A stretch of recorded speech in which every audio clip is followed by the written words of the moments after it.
Hey guys, Dylan here. I've got Danny and Jesse with me. Jesse's kind of sick, so let's hope her voice holds up. And There is no need to call me out. Back off, mate. and we are reading Blank the Killer stories. We've got three different Blank the Killers ready today. I'm reading the most obvious one, Jeff. Jesse is reading Jane, and Danny is reading the one that only technically counts, Homicidal Lou. So I hope you guys are ready for this. And because these go in like sequential order, I'm going to be reading Jeff the Killer first. So I'm gonna be doing the stories first this time. We're changing it up a bit, boys. Jeff the Killer. Excerpt from local newspaper. Ominous unknown killer is still at large. Weeks Yeah. after an unexplained murders of the ominous killer, unknown killer is still on the rise. After little evidence has been found, a young boy states that he survived one of the killer's attack and bravely tells his story. I had a bad dream, and I woke up in the middle of the night, says the boy. I saw that for some reason the window was open, even though I remember it being closed before I went to bed. I got up and shut it once more. Afterwards, I simply crawled under the covers and tried to get back to sleep. That's when I had a strange feeling, 'cause I'm Spider-Man, like someone was Yeah. watching me. I looked up and I saw Sonic.exe. I mean, never mind. And nearly jumped out of my bed. There, in the little ray of light illuminating from my curtains, were a pair of two Oh my eyes. god, it's Jesus who's ascended and onto the planet in a beam of light. We shall be forgiven for our Jesus the sins. killer. They weren't regular eyes, though. They were dark, ominous eyes. They They were hyper-realistic eyes. bordered with black. I don't know how I saw that in the dark, but bordered with black. Just plain out terrified me. That's when I saw his mouth. He was kind of hot. A long, horrendous smile that made every hair on my body stand up. Okay, this is going in a The direction. figure stood there, watching me. Finally, after what seemed like forever, he said it. A simple phrase, an iconic phrase, but said it in a way that only a madman could speak it. He said, "Go to sleep." I let out a scream. That's what sent him at me. He pulled out a knife. Pulled up a knife, actually. He pulled it out of his inventory, aiming it at my heart. He jumped on top of my bed. I always wanted this, though. I fought him back, kicked him, punched him. I rolled around. I'm such a badass, trying to knock him off me. There's a lot of women that wouldn't knock him off. That's when my A dad lot of men busted did. in, and I'm like, "Hey, Dad, want to join in?" The man threw the knife. It went into my dad's shoulder because he's that good at aiming. My That dad is probably ridiculous. would have finished him off. The man probably would have finished him off if one of the neighbors hadn't alerted the police. So I guess the neighbors finally did something. They didn't do shit when Jeff's family died, but now they Yeah. fucking care. They've learned from their mistakes. They drove into the parking lot and ran towards the door. The man turned and ran down the hallway. I heard a smash like glass breaking. As I came out of my room, I saw the window was pointing toward the back of the house had been broken. I looked out to see him vanish into the distance. He can teleport. I can tell you one thing. I'll never forget that face. Those cold, evil eyes. And that psychotic smile, they will never leave my head. Not mind, head. Police are still in the, oh, okay. Police are still on the look for this man. If you see No. anyone that fits the description in the story, please contact your local police department or don't, because I'm sure there's a lot of people think this is real and they'll do that. Don't do that. Jeff the Killer's not real. And now we get to the real story that just completely whiplashes everything and fucks it all up. Like, the fucking tone is just completely changed. Jeff and his family arrived into a new neighborhood. His dad had gotten a promotion at work, good for him, and they thought it would be best to live in one of those fancy neighborhoods.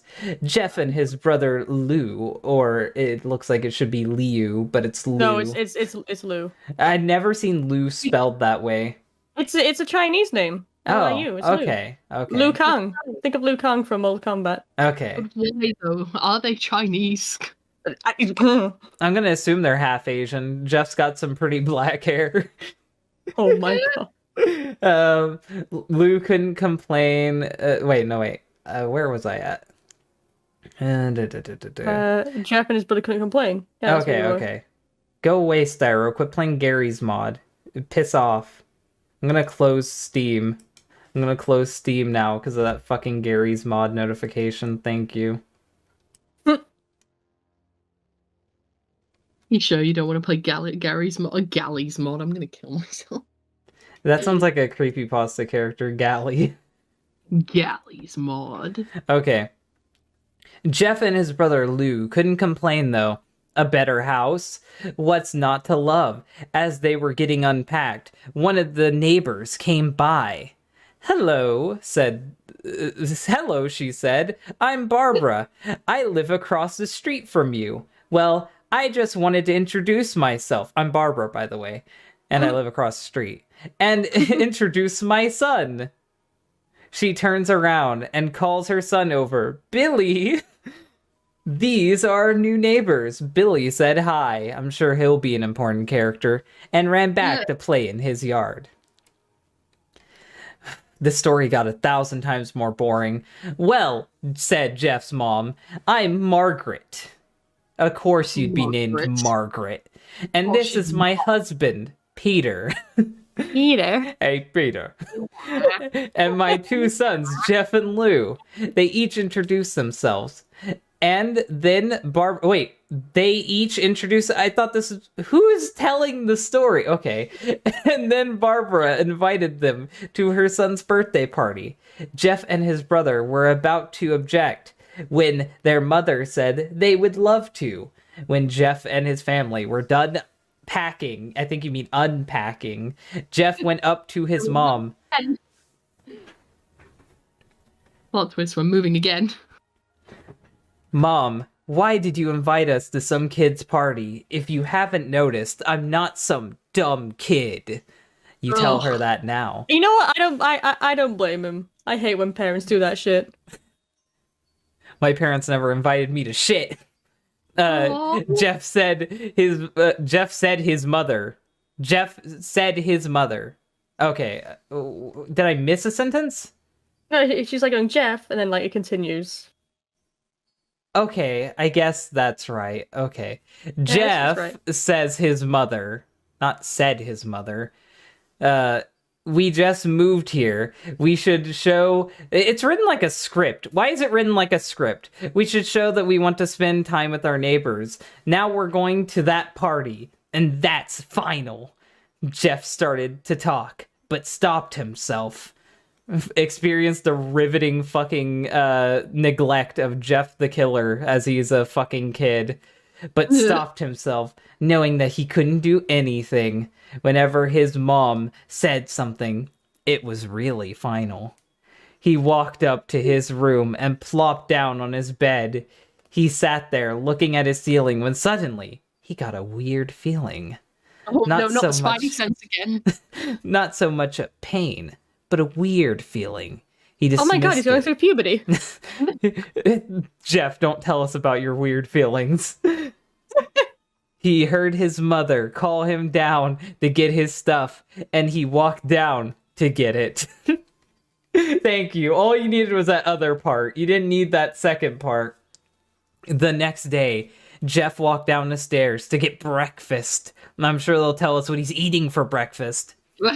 And got ready for school. As he sat there eating his breakfast, okay, thank God they didn't tell us, he once again got that feeling. Breakfast makes him want to murder.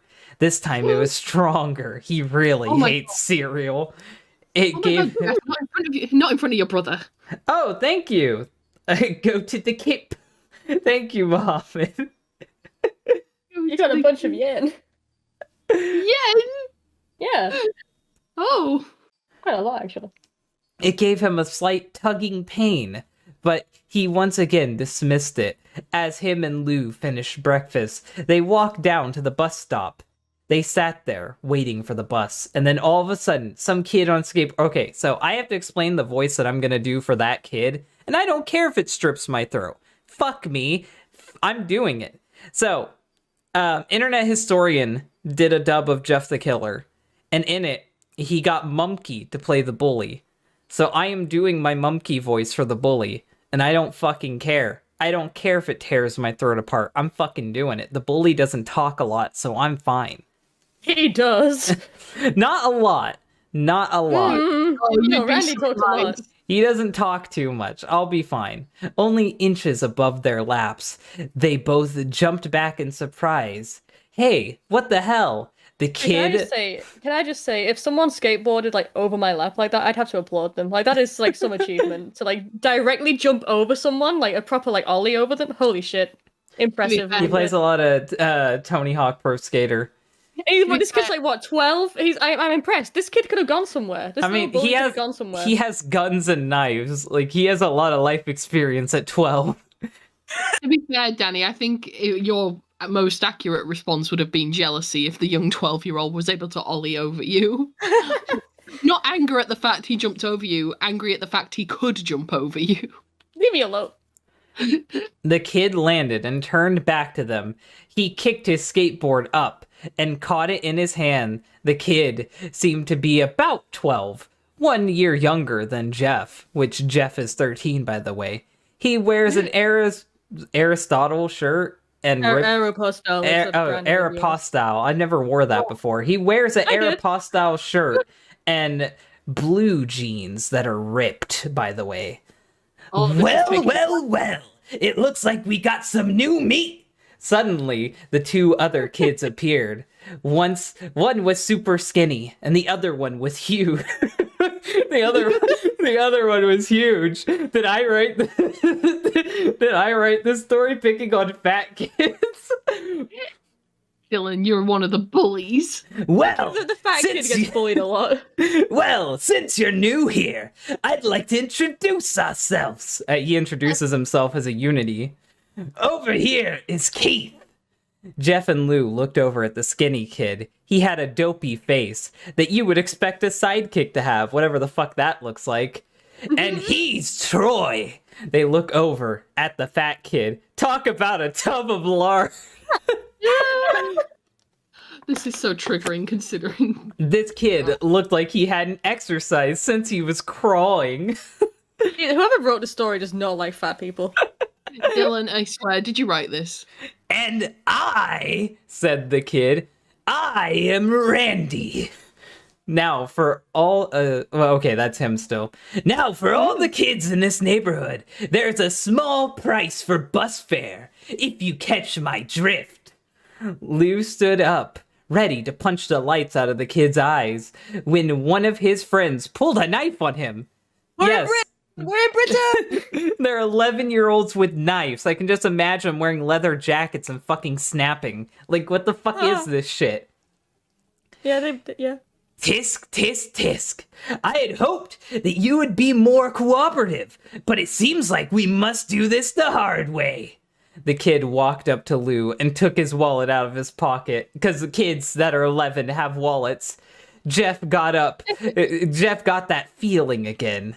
Now it was truly strong. A burning sensation. Oh, is he homosexual? He stood up and kissed Randy. He stood up, but Luke gestured him to sit down. Jeff ignored him and walked up to the kid. Listen here, you little punk. Give back my brother's wallet, or else. Randy put the wallet in his pocket and pulled out his own knife. You know, I feel like the knives they're using, I feel like they're using butter knives. I'm just saying. That's just from personal experience. They're using butter knives.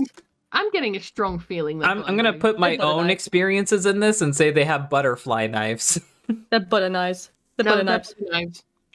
Oh, and what will you do?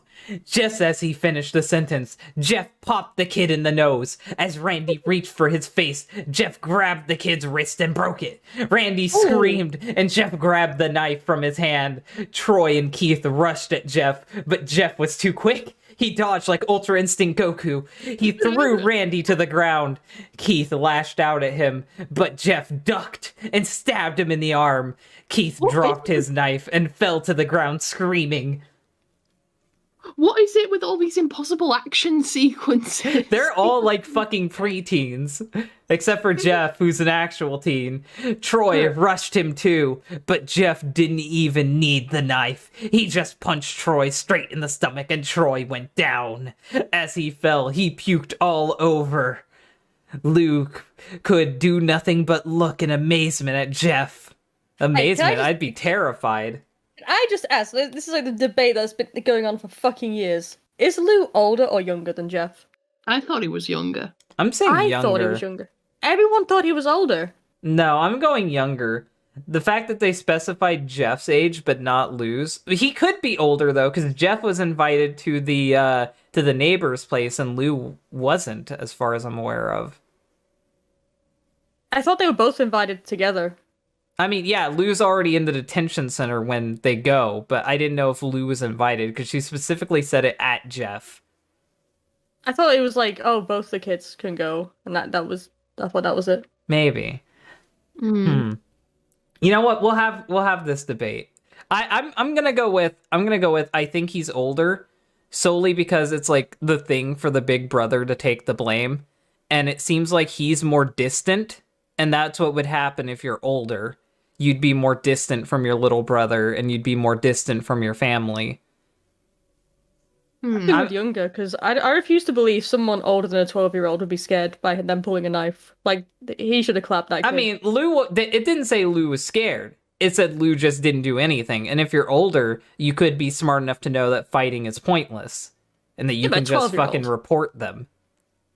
Yeah, but he gave his wallet to him and shit. Yeah, but I'm saying he could just report him to the fucking school. He could report him to the police. If you're older, like if he, let's say hypothetically that Lou is 16. A 16-year-old would know that beating up a bunch of 12-year-olds would get him in trouble. Yeah. So if a 12-year-old with a knife comes up and asks you for your wallet, you don't want to get stabbed, and you don't want to beat the shit out of a 12-year-old. So you're going to give them your wallet and then go report them. They said their names. They literally introduced their names. No, I still think he's younger. I've always thought he was younger. He just seems younger. I mean, I could get why you would say younger, because, like, it would make sense for Jeff to go around killing more young boys while they sleep in bed to imitate him killing his younger brother. I can get it, but also I just don't see it. But also, if you think about it, if when he kills Luke, spoiler alert, like that, Lou would have been stronger to fight a 13-year-old off. Come on. Yeah, but here's the thing: Lou didn't die, so like. Oh, I mean, if Lou got stabbed and he's a 16-year-old, he could withstand the pain and just fake being dead. But if he was a 13-year-old, he's definitely gonna die.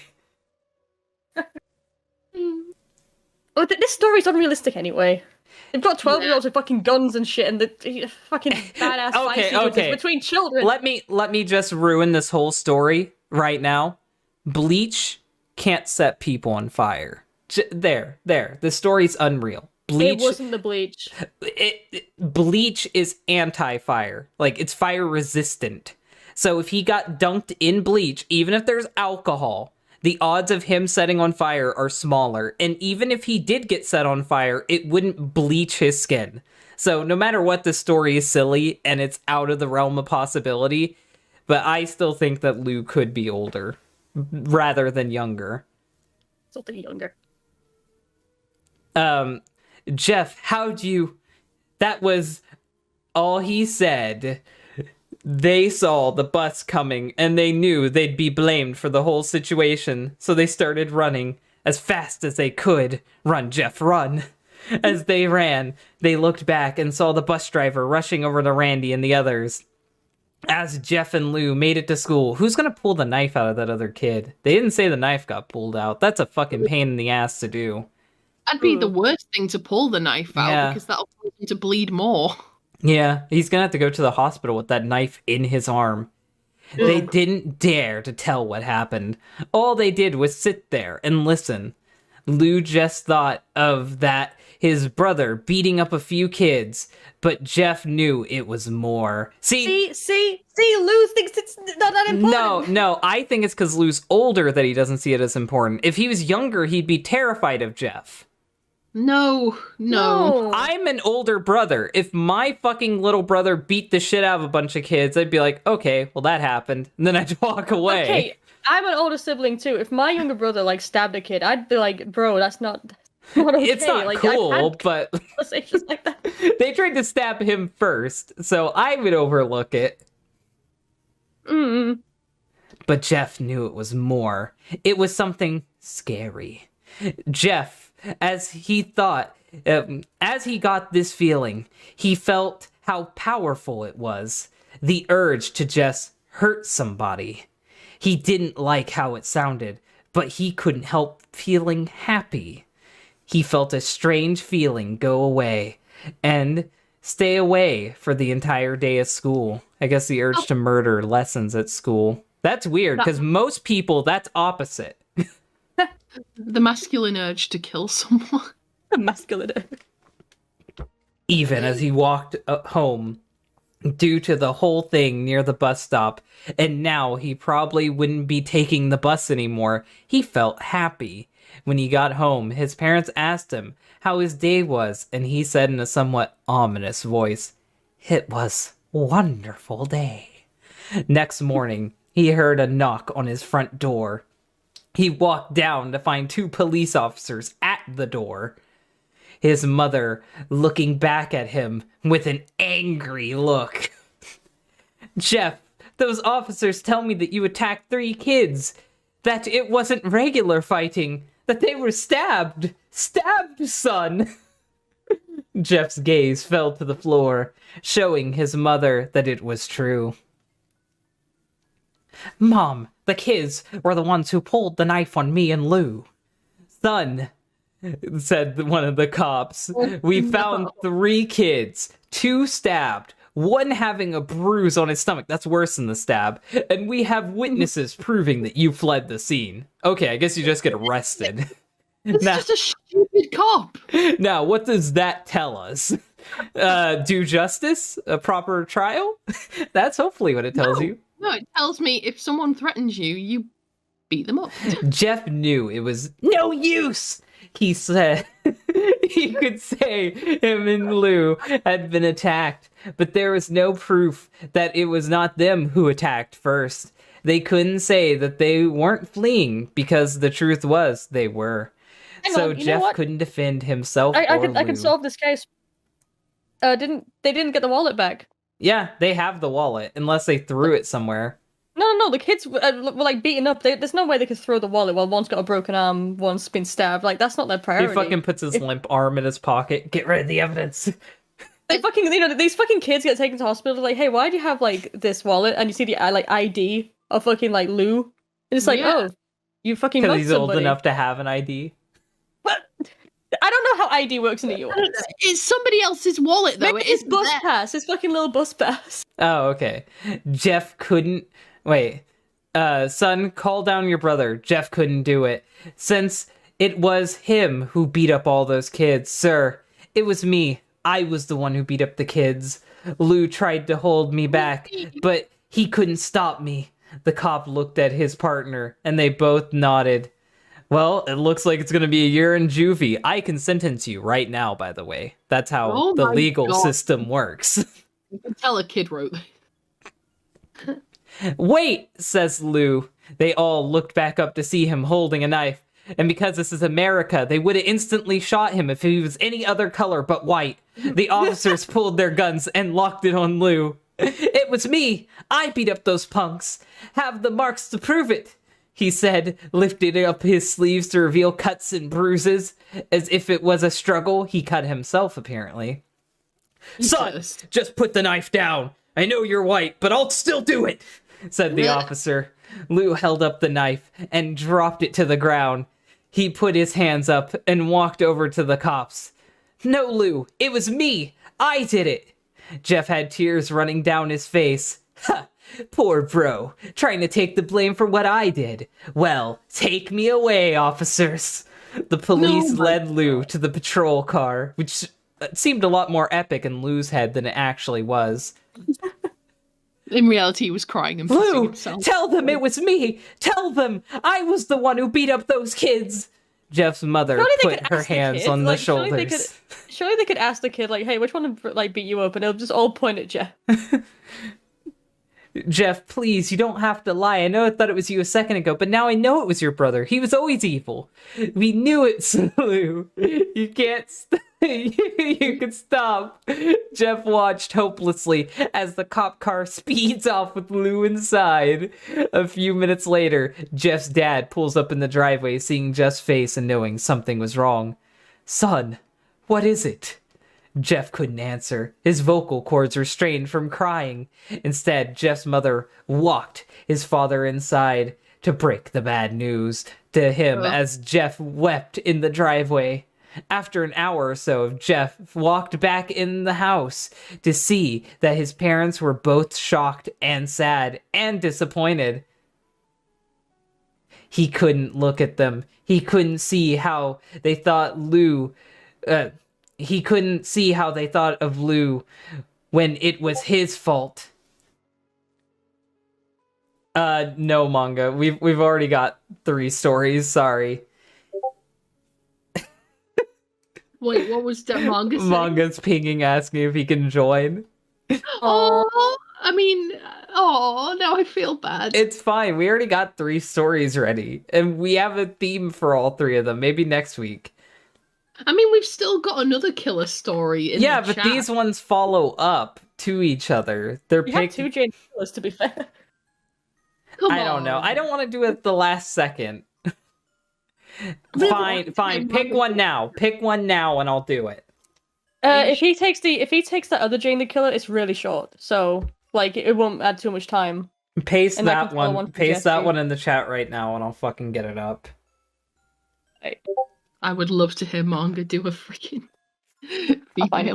voice. I got it. I can get it. Nope, scroll. Not the origin story. Fuck. Creepy pasta.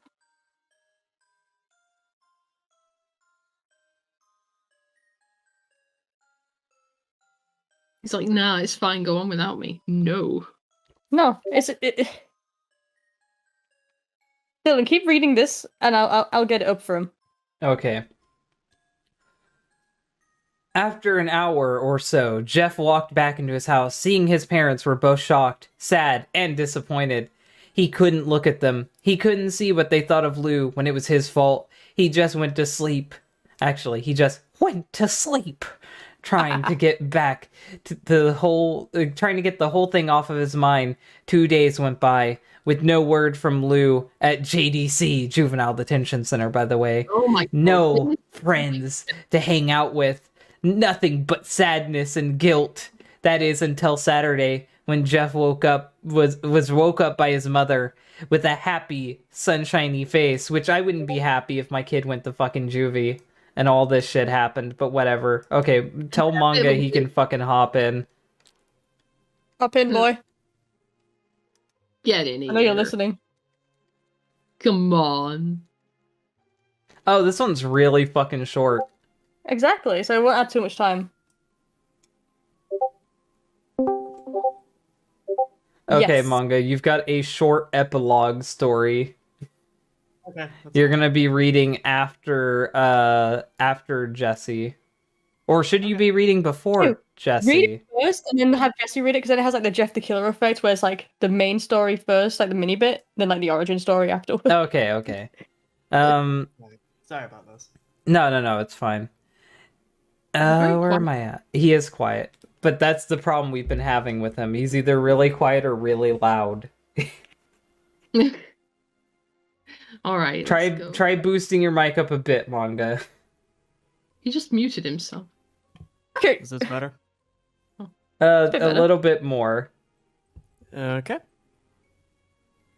That all right? Yeah, you should be at about the same volume as the others now. Okay, sweet. Okay. That is until Saturday, when Jeff is woke up by his mother with a happy, sunshiny face, which she shouldn't be happy because her kid just got sent to juvie for stabbing somebody. Yeah. Jeff, it's the day, she said as she opened up the curtains and let light flood into his room. What's today? Jeff asked as he stirs awake. Why, it's Billy's party.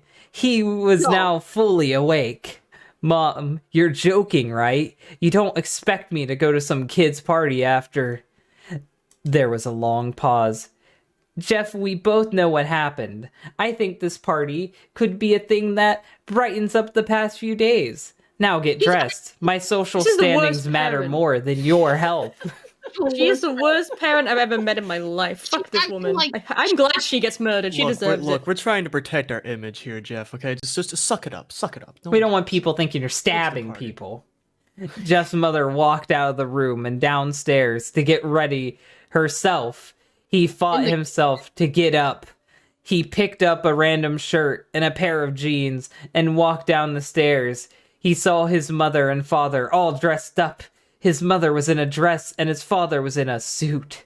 He thought that why would they ever dress in such fancy clothes to a kid's party? Social image. Son, is that all you're going to social wear? image, yeah. Said his mother. Better than wearing too much, he said, the that MLG shade. glasses fucking falling on his scathing. fucking eyes.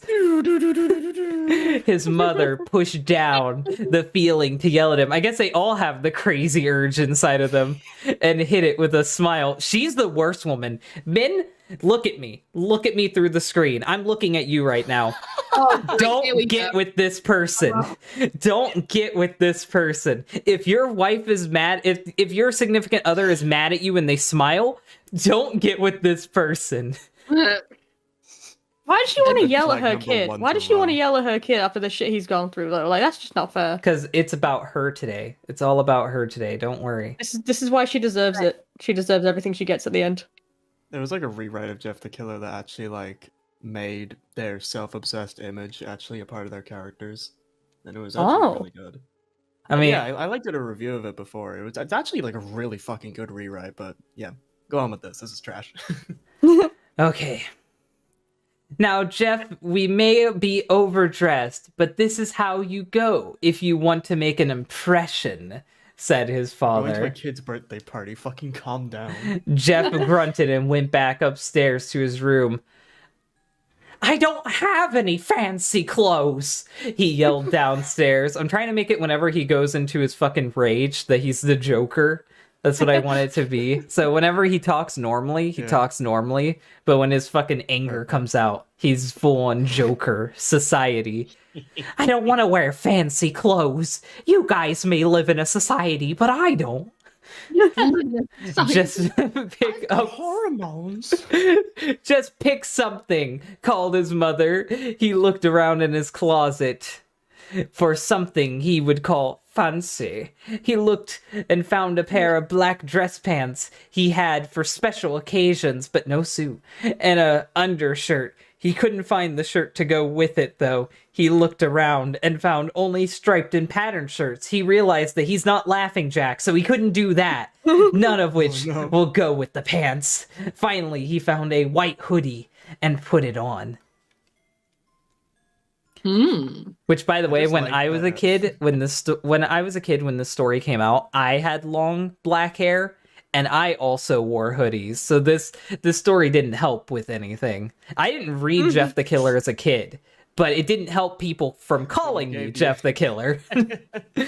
You gave off the vibes that you did, which is already a problem. You're wearing that, they both said. His mother looked at her watch. Oh, no, time to change. Let's go, she said as she herded Jeff and his father, because his father's a simp, out the door. They crossed the street over to Barbara and Billy's house. They looked on the door, and it appeared that Barbara, just like his parents, was way overdressed. As they walked inside, all Jeff could see were adults, no kids. The kids are out in the yard. Jeff, how about you go out and meet some of them? Intensifies. Epstein Island. Said Barbara. Jeff walked outside to a yard full of kids. They were running around in weird cowboy costumes, shooting each other with plastic guns. He might as well be standing in a Toys R Us. This is aged poorly. This doesn't exist anymore. Suddenly, a kid came up to him and handed him a toy gun and hat. Hey, you wanna play? He said. I fucking hate it. I actually fucking hate it when writers, like, when they write kids, they put, like, random W's to assume that, like, they can't fucking speak. It's like, hey, you wanna play? This is exactly what people like when they write kids and you know they've never, like, actually interacted with a kid in any way. Like, because that is not what a kid speak like. Like toddlers, like, babies, like, properly fucking speaking for the first time, not actual kids. No, kid. I'm way too old for this stuff. The kid looked at him with a weird puppy dog face. Please, said the kid. Fine, said Jeff as he put on the hat and started to pretend to shoot the kids. He liked shooting the kids. I know we really shouldn't talk about the grammar. If he actually got the feeling there, that would have been so fucking funny. You know, I kind of like guns. But I know we shouldn't be talking about the grammar of the story, but when you write two different characters, you can't have them in the same paragraph. Yeah. Also, continuously write in one continuous tense. Yeah, we're some type of omni like aware narrative, like narrator to this story, and it just doesn't fucking work. The story should have just been told from Jeff's perspective, because it's mostly told from his perspective. It's just not being actually structured that way. We only see what Jeff sees. We don't cut to like the parents doing anything except for once at the end of the story. So this whole narrative device doesn't work until the end. Weird. I mean, but then again, it'd be hard to describe what's happening in certain scenes, so I can kind of see why they went for it this way, but it's weird. There could have been both a narrator and Jeff, like, doing the story, but whatever. At first, he thought it was totally ridiculous, but then he started to actually have fun. It might not have been super cool, but it was his first time that he could do something that took his mind off of Lou. So, he played with the kids for a while, until he heard a noise. A weird rolling noise. It then hit him. Troy, Randy, and Keith all jumped over the fence, which I'm assuming was an impressive feat, and that fence was 6 feet tall. That is so fucking impressive to get over a fucking fence. Oh my god, these kids are tiny I'm assuming, I want to raise them. I'm assuming that it's a 6 foot tall wooden fence like you see in suburban neighborhoods. That's what I'm assuming. So I want to raise these kids. I want to adopt them all. These fucking kids probably just made like a ramp, like, and they only jumped in. No, I want to believe they just got enough air. They just got enough air to go over. That's why you heard the rolling. They were getting ready. They were getting ready to jump. They fucking Sonic Spring. I've been planning this. I am so impressed. I'm sorry, I can't help but be impressed by these tiny children. They're so impressive. Oh my god. Jeff dropped the fake gun and ripped off his hat epically. Randy then looked at Jeff with burning hatred. Hello, Jeff, is it? He said. We have some unfinished business. Jeff saw his bruised nose. I should have held my fingers over my nose that time, but oh well. Hang on, you know what? So his bruised nose. Didn't he break Randy's wrist? Yes. And it's only been like a few days. He's gonna be here in a cast, yes. Or he's gonna fight through the pain. He skated, like, basically with one arm, unable to be used. So he's even more impressive in itself. Well, the other kid got stabbed in the arm and he's still skating. These kids are legends! I love them all! Oh my god! These guys! British kids. I think that kid got stabbed in the arm and he's just like, he pulls it out. 'Tis but a flesh wound. Oh my god. Running off fucking Monty Python fucking logic. It's magical. It's properly magical. I think we're even. I beat the crap out of you, and you got my brother sent to JDC. Randy got an angry look in his eyes. "Oh no, I don't go for even. I go for winning. I live by fine. Charlie Sheen's logic." I like that line. I actually like that line. Sonic the Hedgehog. Look at "You may have kicked our asses that one day, but not today." As he said that, Randy roughed at Jeff. That line. They both fell to the ground. Randy punched Jeff in the nose to try to get even. Jeff grabbed him by the ears and head-butted him. You can't grab... That would... No. You have to grab him by the hair or by the head. You can't do that. That would rip off his ears. Jeff pushed... by the way, the only thing you need to rip off someone's ear is enough force to open a bag of potato chips. You can't do that. You would rip off his ears. Jeff pushed Randy off of him, and both rose to their feet. Kids were screaming, and the parents were running out of the house. Not trying to stop them, by the way. Yeah, watch the parents throughout this entire scene do nothing. Troy and Keith both pulled guns out of their pockets. I want to believe they have, like, they each have 2 guns. Where did they get these guns? I don't know. Maybe Lou had enough pocket change for them to get it from the black market. This is what parents, yo, so I want to believe that. I want to believe this story was written by someone not native of America, like not native to our country. So then they just think that kids can just buy guns. They think that kids can just walk up to your local grocery store and be like, 2 guns, please. With this in mind, this like implies that this could be a writing piece to show like this is like anti-American propaganda. You could write it in that fucking lens. "No one interrupts or guts will fly," said Randy. Randy pulled a knife on Jeff and stabbed it into his shoulder. Jeff screamed and fell to his knees, which I thought he was on his back, but okay. Randy started kicking him in the face. After 3 kicks, Jeff grabbed his foot and twisted it, causing Randy to fall to the ground. Breaking his leg, I guess, now. But he's just gonna walk it off. Jeff stood up and walked towards the back door. Troy grabbed him. "Need some help?" He picks Jeff up by the back of the collar and throws him through the patio door. As Jeff tries to stand, he is kicked down to the ground. Randy repeatedly starts kicking Jeff until he starts coughing up blood. "Come on, Jeff! Fight me!" He picks up Jeff and throws him into the kitchen. Randy sees a bottle of vodka on the counter and smashes the glass over Jeff's head. Oh, yes, by the way, action movies are a lie. It takes a lot of force to actually break a bottle. So if you smashed a bottle over someone's head hard enough to break it, chances are they either have a concussion or they're dead. Bottles are not thin. Before you fucking broke the bottle. Bottles are not thin, and even beer bottles are thick enough to give someone a concussion. And vodka bottles are even tougher. Like those are like fucking proper weapons. Yes, Like, you would kill someone. It would dent their fucking head if you hit them with a vodka bottle. You could beat someone to death with a vodka bottle, and the vodka bottle would show no signs of damage. It's actually scary how fucking dense they are. "Come on, fight!" He throws Jeff back into the living room. "Come on, Jeff! Look at me!" Jeff glances up at his face riddled with blood. "I was the one that sent your brother to JDC, and now you're just going to sit here and let him rot in there for a whole year? You should be ashamed!" Randy fucking why on the moral high ground. Why though? Like, why are these 12-year-olds like acting like this is some massive fight with like these big stakes? Like, and why is Randy a masochist? Why does he want to be beaten up? Like, again, Randy's what is going on this with a fucking broken wrist. He wants more bones broken. He really enjoyed the last fucking arm break.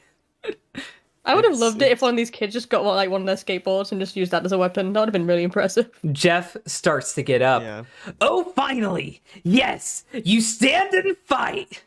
Jeff is now to his feet, blood and vodka on his face. Once again, he gets that strange feeling. The one in which Jeff hasn't felt for a while. "Finally, he's up!" says Randy, being an actual supervillain, as he runs at Jeff. That's when it happens. Something inside Jeff snaps. His psyche is destroyed. All rational thinking is gone. This is how going insane works, by the way. Break tag. All he can do is kill. He grabs Randy and pile drives him into the ground like a WWE superstar. He gets on top of him, breaking his fucking neck, and punches him straight in the heart. The punch causes Randy's heart to stop. What? Do you have any idea how much fucking force you would need to use to actually stop someone's heart from beating? A lot. I don't even think a well-trained fucking boxer can do that. As Randy gasps his last breath, Jeff hammers down on him. Punch after punch, blood gushes from Randy's body until he takes his final breath and dies. And the parents do fucking nothing. They Everyone are is... literally watching a Parents just stand there 12-year-old like, being okay. murdered. Well, not to mention, his fucking crew had guns. They could have shot Jeff when he was beating the shit out of their friend, but whatever. Everyone is looking at Jeff now. The parents, the crying kids, even Troy and Keith. Although they easily break their gaze and point their guns at Jeff. Jeff sees the guns trained on him and runs up the stairs like Neo from the Matrix, dodging bullets. As he runs, Troy and Keith let out fire on him, each shot missing. Fucking stormtrooper aim. No, I'm assuming Jeff is just actually going full Matrix, just fucking running and dodging each bullet.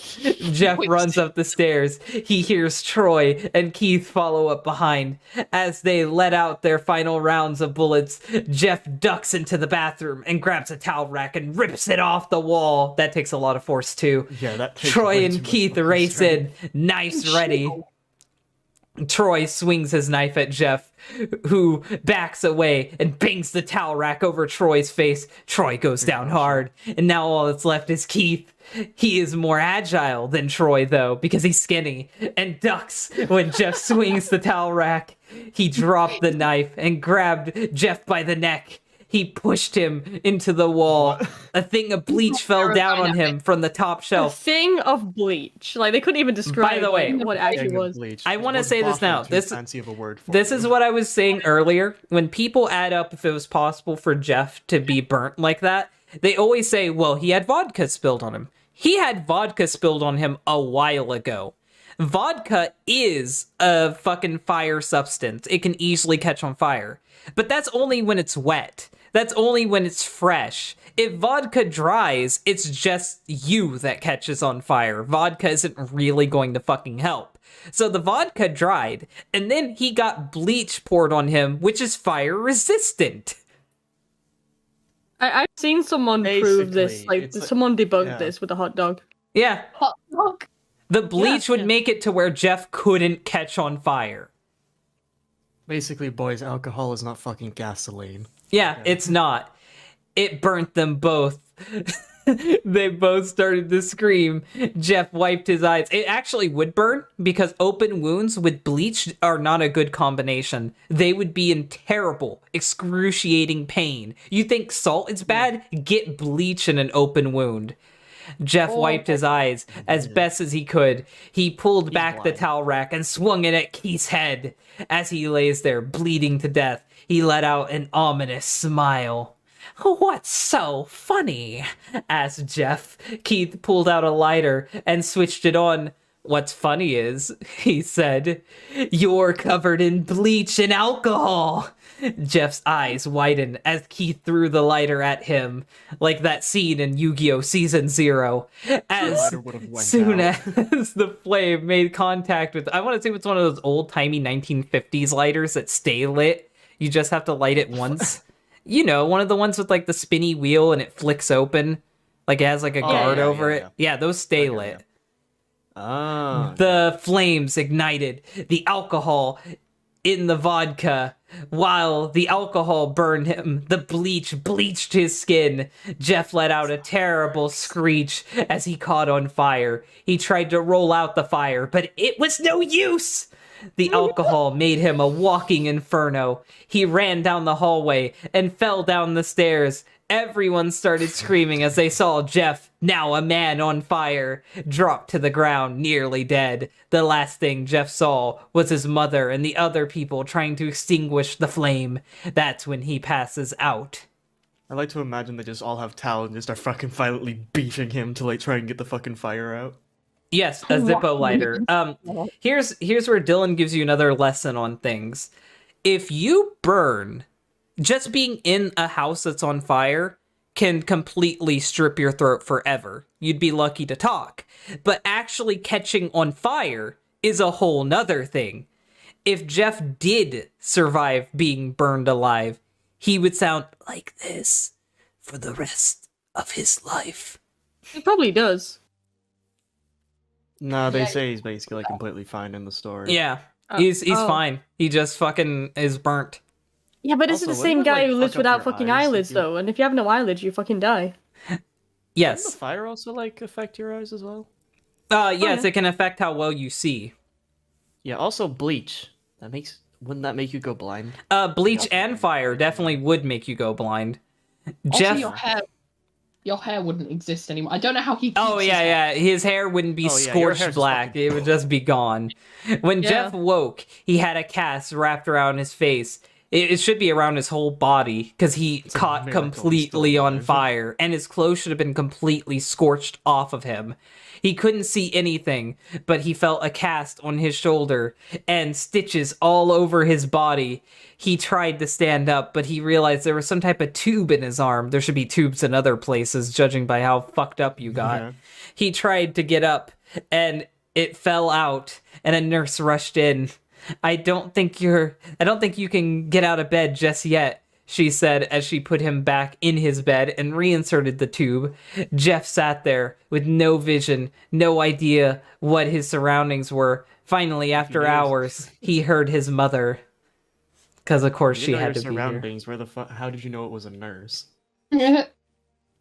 So you know where you are. It's the narrator. There's like a fucking narrator separated from Jeff that just says everything. Honey, are you okay? She asked. Jeff couldn't answer, though. His face was covered, and he was unable to speak. Oh, honey, I have great news. I know you're all burnt and stuff, but listen to my day. After all the witnesses told the police that Randy confessed to trying to attack you, they decided to let Lou go, because that's how the legal system works. Okay, but Jeff murdered him. Jeff murdered Randy. Jeff's got like 3 fucking people in the He killed 3 people. He killed 3 people. He killed 3 kids. Yeah. He killed 3 kids. Yeah. There's no way he wouldn't be sent to a fucking... Yeah, at least 3 fucking kids. The positive would be that he went insane and he would be in a psychiatric care center for the rest of his life. The worst case scenario is he gets sent to actual prison, which can happen, by the way. He got attacked first. It doesn't matter. No, he killed 3 kids. He went. There is limits in America. Jesse, don't you dare start pulling the fucking self-defense. There are limits in America to what counts as self-defense. If you pull out a gun and immediately shoot someone and kill them, that's self-defense. But if you beat someone to death, it's going to be harder to claim it was self-defense. Because there was a point where you could have stopped. There was a point where you could have walked away. I'm not saying that you won't get away with self-defense or a thing they call temporary insanity, but it's hard to pull off. It's hard to get that to go through a court system. Okay. You could go for temporary insanity, though, and it might work. I don't think that would work here. This made Jeff almost bolt up and stop halfway. The fact that he killed 3 people, though, like, you can't say temporary insanity for all of them. Remembering the tube coming out of his arm, he'll be out by tomorrow, and then you two will be able to see each other again. What? Except for Jeff can't see you, able as fuck. Jeff's mother hugs Jeff. Jeff's mother hugs Jeff. Okay, that's a sentence. And says her goodbyes. The next couple of weeks were those where Jeff was visited by his family, that being Jeff's family. He'll be out tomorrow, so the doctor was fucking lying. Then the day came where his bandages were to be removed. His family were all ready to see it. What he would look like as the doctors unwrapped the bandages from Jeff's face. Everyone was on the edge of their seats. They waited until the last bandage holding the cover over. That's not how that works, by the way. It's not movies. You'd be screaming. Was after, almost like, fully halfway through. removed. Let's hope for the best, said the doctor. He quickly pulls the We cloth. might have fucked him up, so He quickly pulls the cloth, letting the rest fall from Jeff's face. Jeff's mother screams at the sight of his face. Oh my Best fucking mother. god. She's such a cunt. That's Lou and Jeff's dad stare and awestruck at his face. What? What happened to my face? Jeff said. He rushed out of the bed and ran to the bathroom. He looked in the mirror and saw the cause of distress. His face, it's horrible. His lips were burnt a deep shade of red. His face was turned into a pure white color, and his hair was singed from brown to black. He slowly put his hand on his face. It had a sort of leathery feel now. He looked back at his family, then back at the mirror. Jeff, said Lou, it's not that bad. See, at You least could he's do trying to be. You could do a Good for the mean mother. you could do a mean Joker with some green hair dye. Not that bad, said Jeff. It's perfect. His Is there any point in the story where like they haven't used the word said? Like, have they used any other word? No. That is the only thing. Synonyms are a sin. His family were Disgusting. equally surprised. Jeff started laughing. His parents Laughing so hard that we noticed completely that cut out of his... Discord. Oh, did you not hear that? I hope the audience No. heard it. His Yeah, you- left eye and hand were twitching, because he's twitchy now. Oh, Jeff, are you okay? Okay. I've never been more happy. Look at me. This face goes perfectly with me. He couldn't stop laughing. He stroked his face, feeling it, looking in the mirror.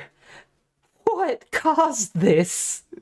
Well, you may recall that when Jeff was fighting Randy, something in his mind, his sanity, snapped. Now, welcome told us this to before. Stop. the Twilight Zone, where he was as a crazy killing machine that his parents didn't know. Why Doctor? did you need this? Doctor, said Jeff's mom, is my son all right, in his head? Oh, yes, this behavior is typical for patients that have been taking very large amounts of painkillers. If his behavior doesn't change in a few weeks, bring him back up here, and we'll give him a psychological test. Do it now. What the fuck? Don't do it now, though. He's killed 3 people. This hospital is And now he's fucking retarded. laughing maniacally. Oh, thank Must you, be doctor. painkillers. Jeff's mom went over to Jeff. Jeff, sweetie, it's time to go. Jeff looks away from the mirror. His face still formed into a crazy smile. "'Kay, mommy." I don't like how you said that. Mommy. It said mommy, I stop. can't help it. His mother took him by the shoulder and took him to get his clothes. This is the most bullshit part of the story, by the way. Oh, this is amazing. "This is what came in," said the lady at the desk. Jeff's mom looked down to see the black dress pants and white hoodie her son wore. Now they had been cleaned of blood and stitched together. Clothes. They should have just given some fucking. It's like, here's your son's. This is what came in. And it's literally just a tray of ash. They would have asked the parents to bring more clothes, but instead, in this wacky world we live in, the nurses learned to sew and stitched back up his clothes and bleached it to the point to where the blood went away. On a white We're hoodie, helping mind other you. people. We Yeah. gotta clean up some psychopathic kids' clothes. Jeff's mother led him to his room and made him put his clothes on. Then they left, not knowing that this was the final day of their life. Later that night, Jeff's mother woke to the sound coming from Jeff's bathroom. It sounded, sound, as if someone was crying. She slowly walked over to see what it was. When she looked into the bathroom, she saw a horrendous sight. Jeff had taken a knife and carved a smile into his cheeks. For Jeff, no fucking reason. what are you doing? asked his mother. Jeff looked over at his mother. I couldn't keep smiling, Mommy. It hurt after a while. Now I can smile forever. Jeff's mother noticed his eyes ringed in black. Jeff, your eyes! His eyes seemingly never closing. I couldn't see my face. I got tired. My eyes started to close. I burned out the eyelids so I could forever see myself. And I'll have to carry around a mirror forever. My new face. Jeff's mother slowly started to back away, seeing that her son has fully gone insane. What's wrong, Mommy? Aren't I beautiful? Yes, son, she said. You are. Let me get Daddy so we can see your face. She ran into the other room, shook Jeff's dad from his sleep, and said, Honey, get the gun, because guns work so well on Jeff the last time. She stopped as she saw Jeff in the doorway holding a knife. Mommy, you lied. That was the last thing they heard as Jeff rushes them with the knife, gutting them both. I just say these guys try to fucking pull a gun on their own son. That's terrible. Alright, number one, right? Fucking 2 adults just got bested by a 13-year-old kid. Alright, so that's problem number 1. Problem number 2, yeah, as Danny said. The mom sees the son going insane and immediately just goes like, hey dad, just grab the gun, we're gonna fucking kill him. Wouldn't you like take the doctor upon his offer and say, hey, take him in for psychological test at least? You wouldn't fucking pull a gun. To reprimand him or something? I don't know the fuck. I'm glad people like my Jeff voice. I'm really glad people like my Jeff voice. Thank you guys. It's beautifully cursed for this. It's very fitting. His brother Lou woke up. I almost didn't read this story, by the way. It was Danny's insistence. His brother Lou woke up, startled by some noise. He didn't hear anything else, so he just shut his eyes and tried to go back to sleep. As he was on the border of slumber, he got the strangest feeling that someone was watching him. He looked up.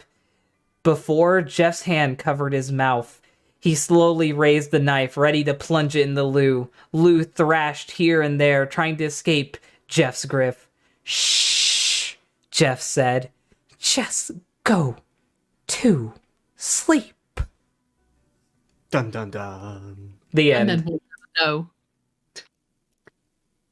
Up until the next story. No, we don't go to next story. What did you guys think of Jeff the Killer? It's infamous for a reason. It's a truly magically bad story. It's one of those things. We can't forget how fucking popular the story was, like, back in, 2014. Yeah. This shit was really fucking popular, and I can see why, I think kids got into it. Because, I think it's that, because kids don't understand how the world works. And that story clearly is written by a kid who doesn't know how the world works. Well, so it's this cool, fighting, badass story from a kid's perspective. And then as you get older and look back at it, you're like, this is kind of retarded. The fact that Jeff is the only one with a confirmed age, and he is 13, I'm going to say the kid who wrote this is 13, and Jeff is a self-insert. Maybe. I think it's a bit of a self-insert. I think a kid got bullied at school and wanted to kill them. I did a whole video about Jeff the Killer, I think 2 years ago. And what I discovered was that this story was actually a fan fiction of Jeff the Killer. So that's why this explains why the story is so bad, because it's actually just fan fiction. The original Jeff the Killer story was 2008, I think. Well, here's the thing. Here's the thing. Jeff the Killer is such an old thing that it predates internet archiving. The Jeff the Killer image can be dated back all the way to past 2008. Jeff the Killer is an unknown creepypasta. We don't know how long it existed, and we don't know how far it reaches back. The image predates the story, and all the stories are made to explain why the image looks like what it does. So Jeff the Killer is actually an anomaly of the internet. We don't know how old it is because it originated on internet forums that are gone now. Do you actually know the origin behind that image? No one knows the origin. There's been several different things, but the thing that we can confirm is that it originated on internet forums in the early 2000s, and that's it. Right, okay. We don't know who's in the photo. We don't know why the photo was made, regardless of all the stories made to try to explain what the photo was. It's unknown. It's been theorized. There's a really popular theory, not the fucking fat bitch who got bullied into killing herself. That's fake. Okay. It's already been proven fake. It's fake? There's one popular theory that Jeff the Killer, and this goes back to the joke I made earlier, is Japanese. Because he actually looks like Japanese horror characters, and some of the oldest videos using Jeff the Killer were Japanese. So chances are Jeff the Killer was a Japanese cryptid made on the internet. Oh. Makes sense why his brother's called Lou then. Well, that would just be coincidental. They wouldn't know the origin of the image. Or if they did, they haven't told us that they knew the origin of the image. But there were like older stories where like Jeff and Lou were mentioned from before this one. Yeah, that's the thing though. We don't know how far Jeff the Killer dates back, and we don't know how far people have been writing stories, because internet archiving is kind of a new thing. And we don't really know the origin to Jeff the Killer. He's not like Slender Man. He predates Slender Man. Huh. He's like Smile Dog. We can't really confirm where he started or when he started. Yeah, I just find it funny how like it's not even that good of a story, but it started like this whole fucking like cinematic universe in itself for like all the other stories that came after it. It's fucking ridiculous. Yeah. And speaking of which, I think it's time to switch over to Jane the Killer, but I'm gonna get a drink, and I advise all of you guys to get drinks too, because doing Randy's voice fucked my throat. Okay, let's get to reading this one now, though. Okay. Go on, Jack. Alright, so here we go. This is Jane the Killer. Oh, so we're reading the origin story first. Let me switch over. There we go. Yeah, sure. On a hot I hate her summer fucking night face. around... Okay, great. On a hot summer night around 4:33 in the morning, as Jeff the Killer took another victim, this time a young wife, and also leaving her husband with a massive skull fracture as a result of blunt force trauma, the only one to survive is the couple's 4-month-old baby that police had discovered crying in its crib. Nice to know Jeff has some kind of moral. Have some morals, he doesn't kill babies. Alongside the child, police had found a letter that was written on the back of a paper grocery bag in a black Sharpie marker, and a Motorola droid, fairly illuminated under the baby's blanket. That dated this story. That's so oddly specific. I have no idea what that is. It's an old phone. Okay. The babysitter who was locked in the closet during the time claimed she smelled a lingering odor of women's cheap perfume and found body glitter on the baby's crib. Body glitter? Body glitter, yeah, okay. Irrefutable fucking evidence, cool. But who was it from? Police were able to decipher the writing on the grocery bag, and here's what it said. Jeff, if you are reading this, know that no matter how many innocent victims you claim or how much innocent blood you shed, I'm still coming for you in the end. All of the men and women you so viciously slaughtered and disemboweled, I beat you to it. What the fuck? What? I killed them not because I hate them. I imagine those victims were you as I took their Okay. Wait. So what's the motivation? Does she kill the victims before he kills them? How does she know who he's killing? And you're no better than him if you're killing them. Alright, this is proper psychopathy. Like, this actually, like, tops Jeff, kind of. What the fuck? Women are dumb. Vision of you... It was the mere vision of you that made me kill them. I never did like you, you greasy-headed, grinning, smug, ignorant son of a bitch. Scathing, okay, oof. Jesse should have read this one since I played Jeff. No, My Mom. black eyes... What would you say? It's manga's a little bit here, you know. I will be doing I was saying since it's so angry towards Jeff. No, but to be fair, the one that Jesse's got is still Jade the Killer, and it's fucking funnier. Oh, I'm gonna die. My voice is gonna... If I lose my voice during this, Jack can take over. My black eyes may look like I'm void of vision, but I'm not stupid. Just remember the night that you creep into a poor girl's bedroom, you're going to fall head over heels down the fucking stairs with your guts caught on the broken glass of the window that I smashed you into. Hold on. Very So- detailed. I always thought, like, this is why the Jane the Killer shit always bothered me, because no one fucking knew who the fuck this fucking stupid character was, right? It was always explained that she was wearing a mask, like, by people who, like, drew her and shit or whatever. But this story implies that she's actually got black eyes. She actually got black eyes. Like, if we go back over to the other story, I'll click over to it in a second. That's not a mask. That's the image that goes with her story. It's not a fucking mask. They explained that was supposed to be a mask, like, over her face. Well, they're fucking wrong, because that's a human nose. No, the other story is a mask. That's fucking dumb. It's a face. I know, it's stupid. It's so stupid. Get a Photoshop someone that's wearing a mask next time. Tonight, when I reach you, evil will battle evil. Winner kills all. And the only one who will not get out alive is you. I'm coming. Sleep well. No, I didn't. Signed, Jane the Killer. Didn't realize. Sorry. Say your thing, and then I'll keep reading. I was just gonna say I didn't realize Jane the Killer was such a fucking troon. On the droid phone, one of the officers found text in all caps, in red, with Jane's picture. Below is her face, which she captured on the phone. This is the dumbest fucking killer I have ever seen. Yeah. Like cops. This is like what I said before we Evidence. started recording. This is like what I said before. It looks like the Evanescence album cover, and I just can't get it out of my head. Mm-hmm. Yeah, I get It does. Voice crack, Jesus. Vibes. So I'm just gonna summarize my thoughts. Is this story sucked? It That's does. it. That's all I'm saying. Jane the Killer has always sucked, and the fucking creepypasta community never accepted it. The only thing this has done is just make Jane out to be, like, so fucking incompetent. The only cool thing with, like, the whole Jane shit was when they did the Jane versus Jeff story. Like, that was kind of cool, but it was more action than By the way, that's gonna be a whole separate series we do where we read all the Jeff versus shit.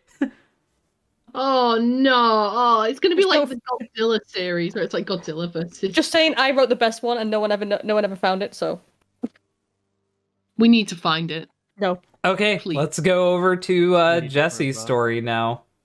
Oh dear God! This is the one on Wattpad, isn't it? Yes. Yep. Fun. Oh, my brain. Right. Now you know why I hate this bitch. The author's name is Lady Mary. Finish that, Danny. Lady Mary Evangeline. Lady Mary I Evangeline. can't say it. I'm the only lady in the creepypasta community. Fuck off. Lady Mary Evangeline is coming for your crown. No, she can't have it. She reads Lady horoscopes, Mary I swear to fucking God. Evangeline. She's the same one who This bitch is posted a the real Lou story life as well. witch. Here I go. Right. I need a swig of water. Hang on. Right. Here we go. Wait, do I have to put on a really bad American accent? Like, Oh, just read the story. Just read Just it. read it as whatever. Also, just saying, Mm-hmm. is her last name Arkansas? Yes. Spelled with a W. Okay, well, just know that is Arkansas. It's not Arkansas. I know it's not spelled the way that Arkansas is, but it's Arkansas. Arkansas. People Wait, get mad. The Joke, state, but I stopped myself. the state is spelled like Arkansas instead of Arkansas. America, explain. Explain. Why do you call it Arkansas? Right. I'm assuming this person is so young they didn't know how to spell Arkansas. I don't think so. Also, she's like Hannah Montana's evil twin. No, she's not the writer. This person who posted it isn't the writer. No, I'm saying that this fucking character, Jane, Oh. like she's like the evil twin to Hannah Montana. Well, let's discover her origin, shall we? Here we go. Listen, the only reason I'm going out of my way to tell any of you this is because the story, Jane the Killer, is starting to piss me off. Danny, did Fucking you write relatable. Fucking relatable. you write this? Probably. Jesus Christ. This gives off Danny vibes already. I hate you. You My admitted real it, name- fuck you. Guys, please get a room. Anyway, my real name is Jane Arkansas. That's the name of the main character. It's a main character-y name, don't you get it? AKA Jane the Killer. And this is how I met Jeff. This is how I met your mother. The reason I look the way I do, and why I want to kill him. It better be a damn good fucking reason. Oh, you'll fucking see. go You'll around fucking kill see. innocent I people. did not experience any of Jane, so I know nothing about her. I had to. I had I'm to, and I going- hated it. Yeah, I'm the same. I'm going into this completely blind. Oh, When I'm I a veteran. Oh. Dying. When I heard that a new family had moved in across the street, I wasn't that surprised. It was a nice neighborhood, and the house was relatively cheap considering where it was. I guess I was about 13 to 14 when everything went to hell. So you're And then- basically Jeff. That's it. You're the same age Yep. as Jeff. You're in the same neighborhood as Jeff. Dylan, it gets Prime, worse. protagonist. Self-insert woman shit I've ever read, okay? And then it all went wrong. Fucking read it, Jesse. I never really talked to Jeff. Apparently, when he the Jane fandom has a fight if it's Arkansas or Richardson for her It's last Arkansas. name. It's Arkansas. Okay. I never Debate really settled. talked- I never really talked to Jeff when he moved in. To be frank, I never talked to him until that night. But it's too soon to talk about that now. Oh my Well, then god. don't mention it. Don't fucking mention it. That's me to the author. If it's too soon to talk about it, don't fucking have the character mention it. Don't fucking say something if it's not gonna be paid off. It's meant to You keep make you us- hooked. It's like, not let's keeping talk me about it hooked. now. It's like, to be fair, I never talked to you about that. The way that's written, it's almost like fucking Jane has a crush on Jeff. Like, fucking hell. That was the whole thing. That's why I hate this shit. It seems like a fucking love story that's been twisted by, fucking edgy 14-year-olds. This will be magical, I can already tell. Mm-hmm. My first impression of Jeff was that he was a good kid. Probably got nice grades. Rarely got into fights. Maybe even Assuming a cool lot guy. about him. Yeah. I've I can already tell planned everything our just by looking at you. future. I've already planned our future together. I already know the names of our 3 children and our I dog can and our read you like a book. Doesn't ruin it at all. Someone guessed her backstory, and I'm gonna say it's right. He stole her cupcake on her 16th birthday. Oh no, he That he would- ruined her quinceañera. Anyway. Maybe even a cool guy if he opened up to someone. I can change him! Oh my god! He's I a hate- I've killer. always hated her. To be fair, this is supposed to be before he was a killer. I mean, but he was only there for like a day. He was only there this for a story's day. Stupid. This story is stupid, and everyone needs to accept that. His brother Lou seemed to like he put family first by putting the weight. What?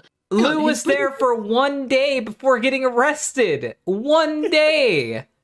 Never So, hang on a saw minute. him. Seemed like he put family first by the way he sat with his brother on the sidewalk. I could.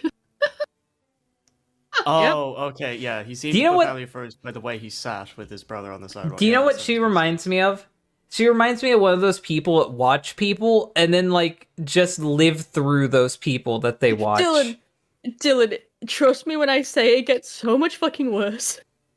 She's it's like, gonna get Jeff, worse. I understand you. You don't even fucking know me. No, it gets so Bitch, much who are worse. you? Please, you have to see the bullshit that happens in this fucking story. It's terrible. Jeff, I know exactly who you are. How did you get on my ceiling? Just say How did you on find my- my address? Can I just say on my ceiling, it's recommending me a freaking Omegaverse like weird fanfic, and it's disturbing me that it's just there. Yeah, I'm bit. seeing Ed's World Lovely. shipping fanfics on my end. It's Wattpad. Just ignore it. I closed out all the ads, so I'm fine. Oh, You Anyway. get everything. You get everything unfiltered. Of course, I was just guessing at the time, and I didn't really put much thought into my analysis. You put too much thought into your analysis. You came with the whole fucking diary entries worth. Fucking idiot. Because I was getting ready for school when I looked out the window, and I was running late, which was unusual for me at that time in my life because I was hardly ever late for anything, especially school. I was the good kid. I got a straight 8. I'm sorry. I'm not like girls. I wasn't surprised when I saw Randy and his stooges. I just want to assume that from the distance, all she could hear is, well. Literally how it happens. I'm telling you. I'm insisting.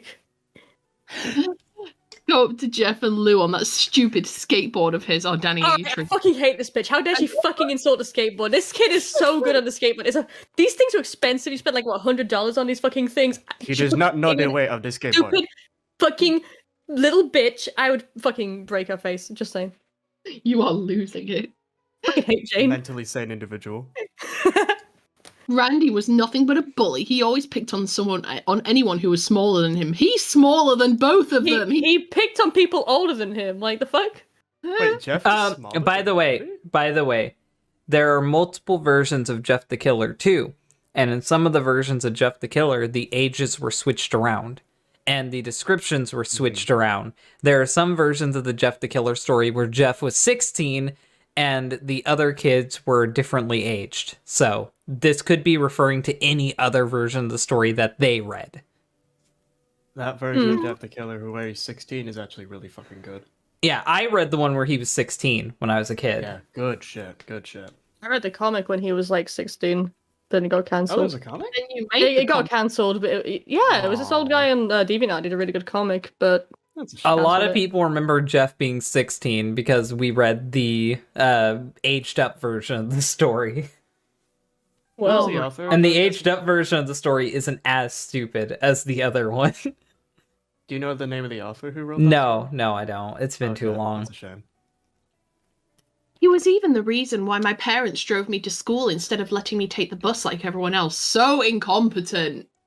Oh my god. Nobody reports these kids. you think someone would? Everyone had Nah, their just lunch live in money or Britain. some kind of cash given to Randy and his goons because of some toll that he demanded from everyone. We all knew Randy's group had knives and threatened to use them on us if we ever told anyone about the money they took from the other kids on the block. Oh my god! He's got fucking knives. And You we have report told him. no one. We just Also, stayed I'd lo- silent. Hang on a minute. How come her parents know, to take that they know enough that they have to take her to school by car? But See, this is why I've always seen Randy's like the most interesting character in this. We fucking need a story. Randy backstory. I already did it. Anyway, just keep going. sorry, my throat. Ow. We all knew Randy's group. Okay. Everyone except the new kids they were trying to intimidate like the rest of us. When I saw Randy talking to them through the window, I just looked away. It was a wussy thing to do. But What? a wussy. A wussy. Good lord. Wow. But full stop. I had better things to do than watch another kid hand over his money to Randy. Curiosity got the better of me. Oh no, she's being Randy cucked. Here we go. What I saw left me speechless. Jeff was standing now, and it looked like Randy already had what he wanted. Just sit down, I thought, don't be stupid. Then I saw Jeff punch Randy in the face and break his wrist. I'm just imagining Dylan's voice in the distance doing the It's the monkey scream. Oh my god, I whispered. Then I yelled, "You idiot!" That was so badly. They just think Randy's just gonna fucking Terminator get back up and fucking obliterate him. Like, no, he got his wrist broke. My parents ran down the stairs and asked what happened. Then they looked outside and saw what was going on. Jeff had already cut the skinny guy. I think his name was Keith. And he went down screaming. Troy only went down with a single punch. Pooinch. Pooinch. Pooinch. Punch. Pooinch. He went down with a point. You know what? I'm gonna do something. I'm gonna fucking do something. I'm gonna Google if "poinch" is a word. Oh my Oh god. my god. Never mind. It won't let me do anything but share to Facebook, so I'm not gonna do it. No. Yeah, breached to Facebook. That is Tragic. beautiful. Yeah, I'm gonna tweet that. Since my I'm tweeting myself. Peach right now. Don't tweet in the middle of a video. I can do what I want. Know Keep reading, don't your worry about it. place in the school hierarchy. Since my No, house that's was just a across- misspelling. It's just a misspelling of punch. Since my house was across the street from where Jeff and his brother were sitting, with the front of the house having big windows, we saw the whole thing, or at least I did. My parents came in after the part where Randy stole their wallet, so they didn't know the whole truth, but you did! While his wrist is fucking mangled. It was disturbing watching Jeff fight. He was enjoying himself too much. I felt a knot in my stomach like something was happening that shouldn't be. And from the look Oh on no, I don't want to hear about your womenly shit. Oh no. I felt my loins burning as I watched the knife Shut the fuck up. out, in and out. My god. And so let's establish again that everyone here is a minor. Yeah. Yeah. Wait. Oh, I hate myself. This is ridiculous. Anyway, and from the look on Lou's face, Jeff didn't do this kind of thing often. How do you? Oh my god, you're such an empath. You're that good. The fucking He's trend. actually an empath. You're actually She's such a fucking empath. Oh my god, if Literally. that word was back then, that would actually be the way to describe this fucking person. That's what she'd be doing. She's literally this trend that's going around now with these girls fucking like. being like, Whoever fucking wrote Jane the Killer is definitely like an empath person now. Just saying. They're like an empath TikToker. I can feel it.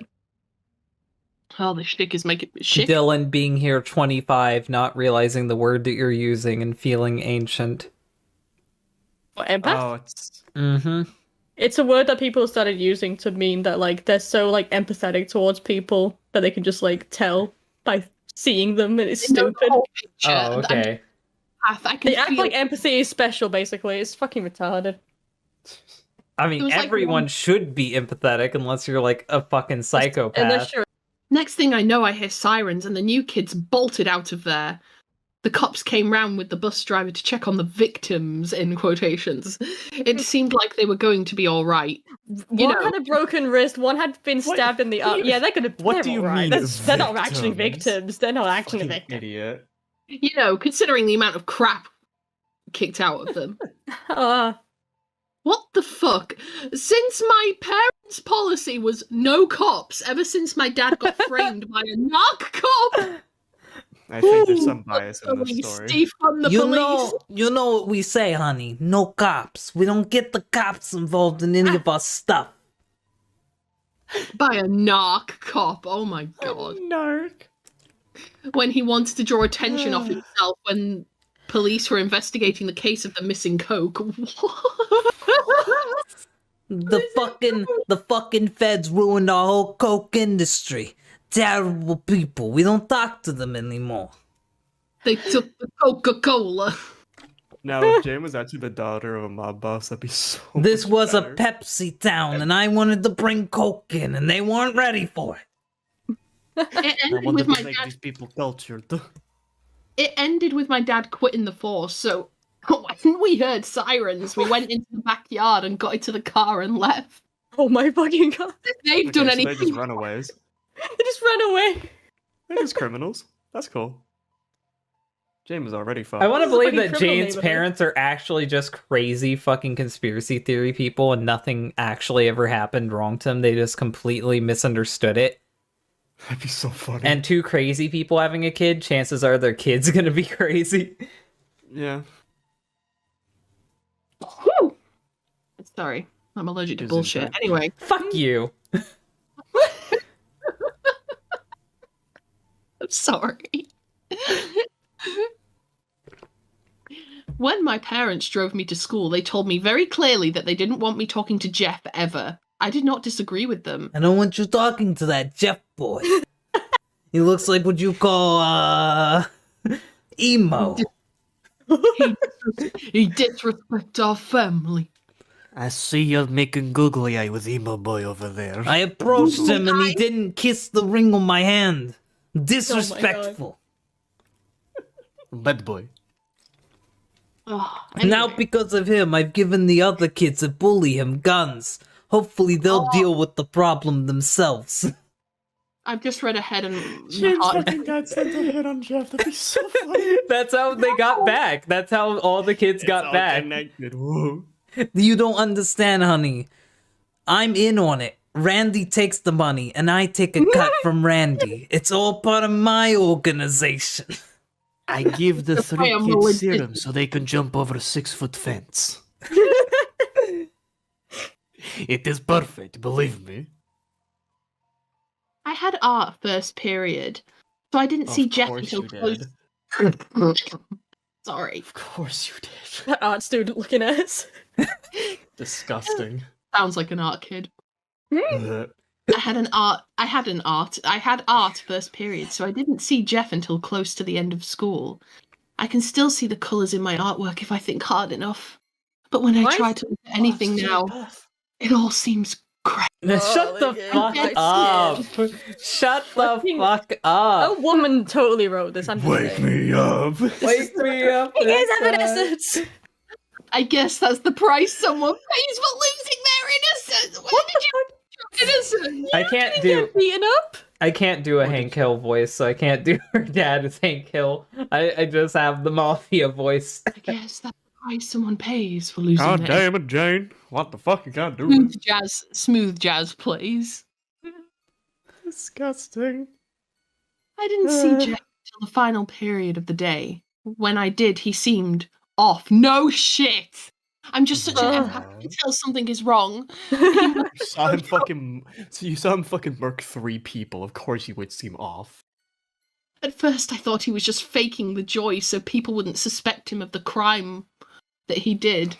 But he really was enjoying himself. It wasn't because he was excited to be at school. I could tell that much from him. Again, I am such an empath. Did you not know? The smile he wore looked sadistic to me. It was the smile of a madman. Yes, I know this. A 14-year-old. I have just lost my innocence, and I know what the eyes of a madman looks like. The second that bell rang, I bolted out those doors as fast as I could.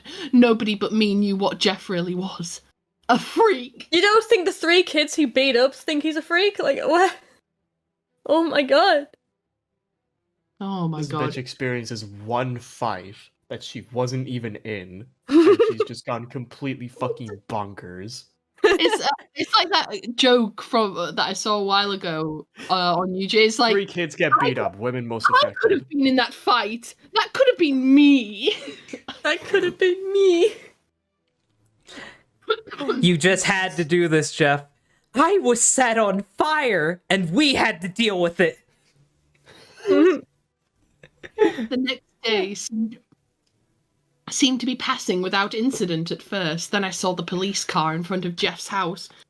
So she's acknowledging that this is only like the span of a few days, and there's no way believably that she could know any of them.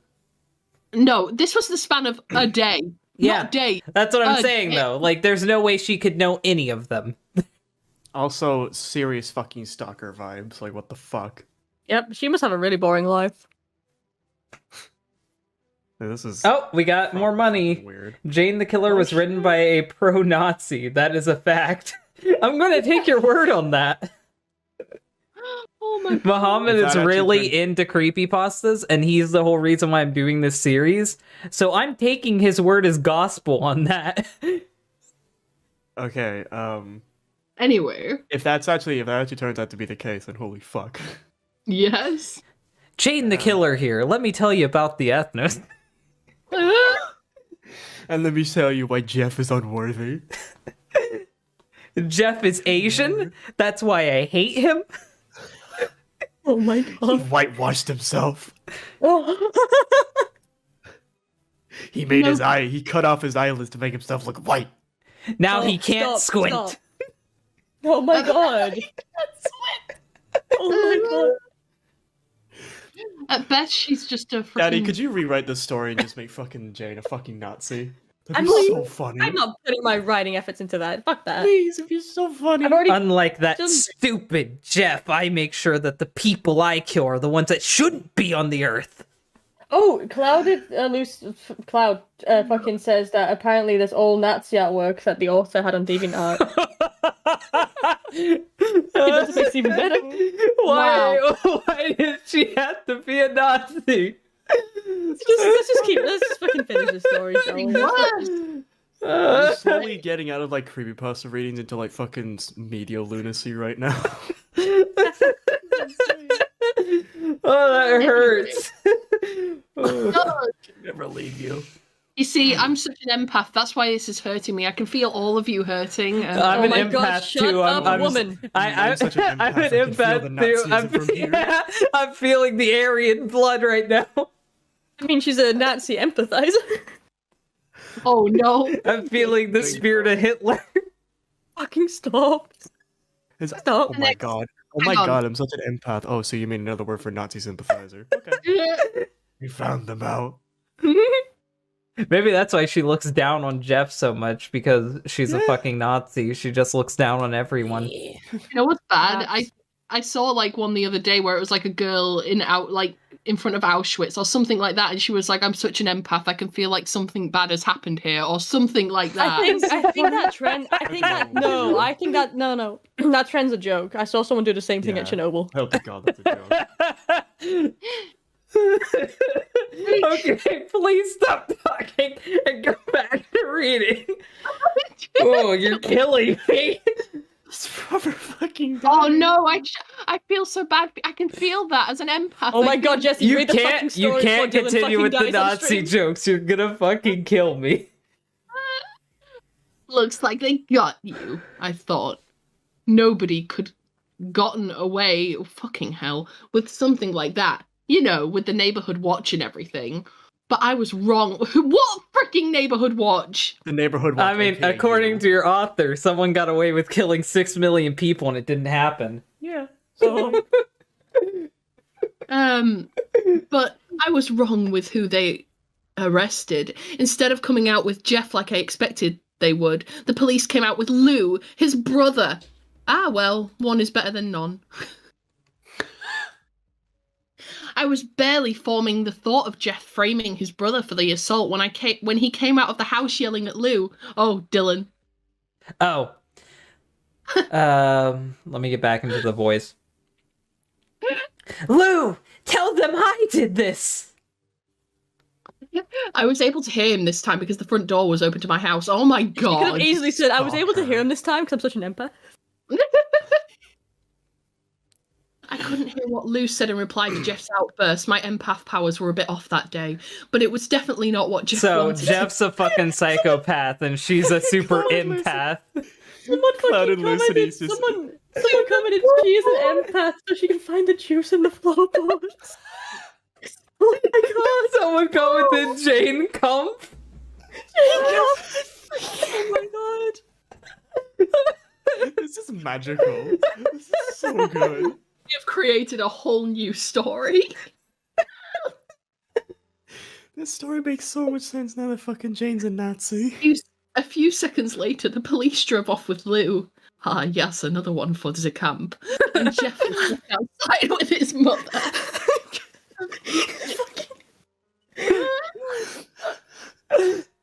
Jane sees the fucking car start driving away. She starts screaming in German. She's just that fucking picture of that little girl with the house burning behind her, smiling. That is Jane in a nutshell. Jeff was outside, and Jeff was left outside with his mother. A few minutes later, she went inside the house and left Jeff outside. Although I couldn't hear him from across the street, my empathic powers told me he was crying. I'm just picture her being like fucking Charles Xavier, fingers on her temple, just fucking staring at him. Be gone, inferior boy. But who wouldn't be in that situation? God, you're not clever. The next day, rumours were spreading like wildfire about Lou. You know, There's a whole lot of you just recapping Jeff the Killer.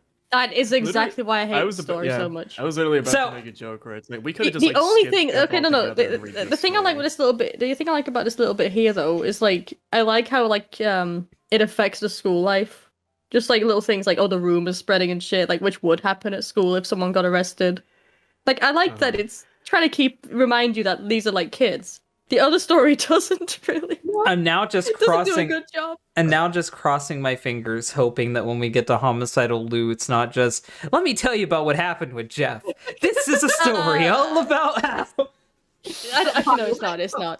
Turn upside Jesus down. Christ. As you come. Jane really the type of girl that smiles at the ending of the Anne Frank story. Oh God, this is terrible. Okay, please stop. Please. Keep the Nazi jokes to a minimum, boys. I think we found Dylan's weakness. I enjoy making fun of Nazis too much.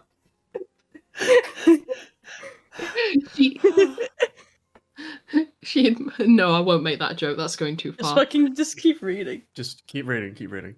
It took so long for the rumors to get started because everyone was afraid to talk about Randy getting his ass handed to him. It was revealed that he wouldn't be coming back to school for a few days. Everyone decided to take advantage of the fact and enjoy it as much as possible. And lots of random bullshit started popping up. Oh my god, random! Oh my God, Honey. hashtag rando. My best man in your school's been taken down. I've already passed down the rumors to make sure that Jeff kid doesn't go far.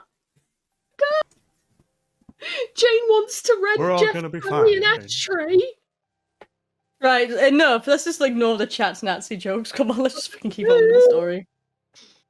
I heard Lou cut Keith's arm. Oh yeah? Well, I heard that Lou hit Troy so hard in the stomach that he Ralphed up blood. What? Ralphed up.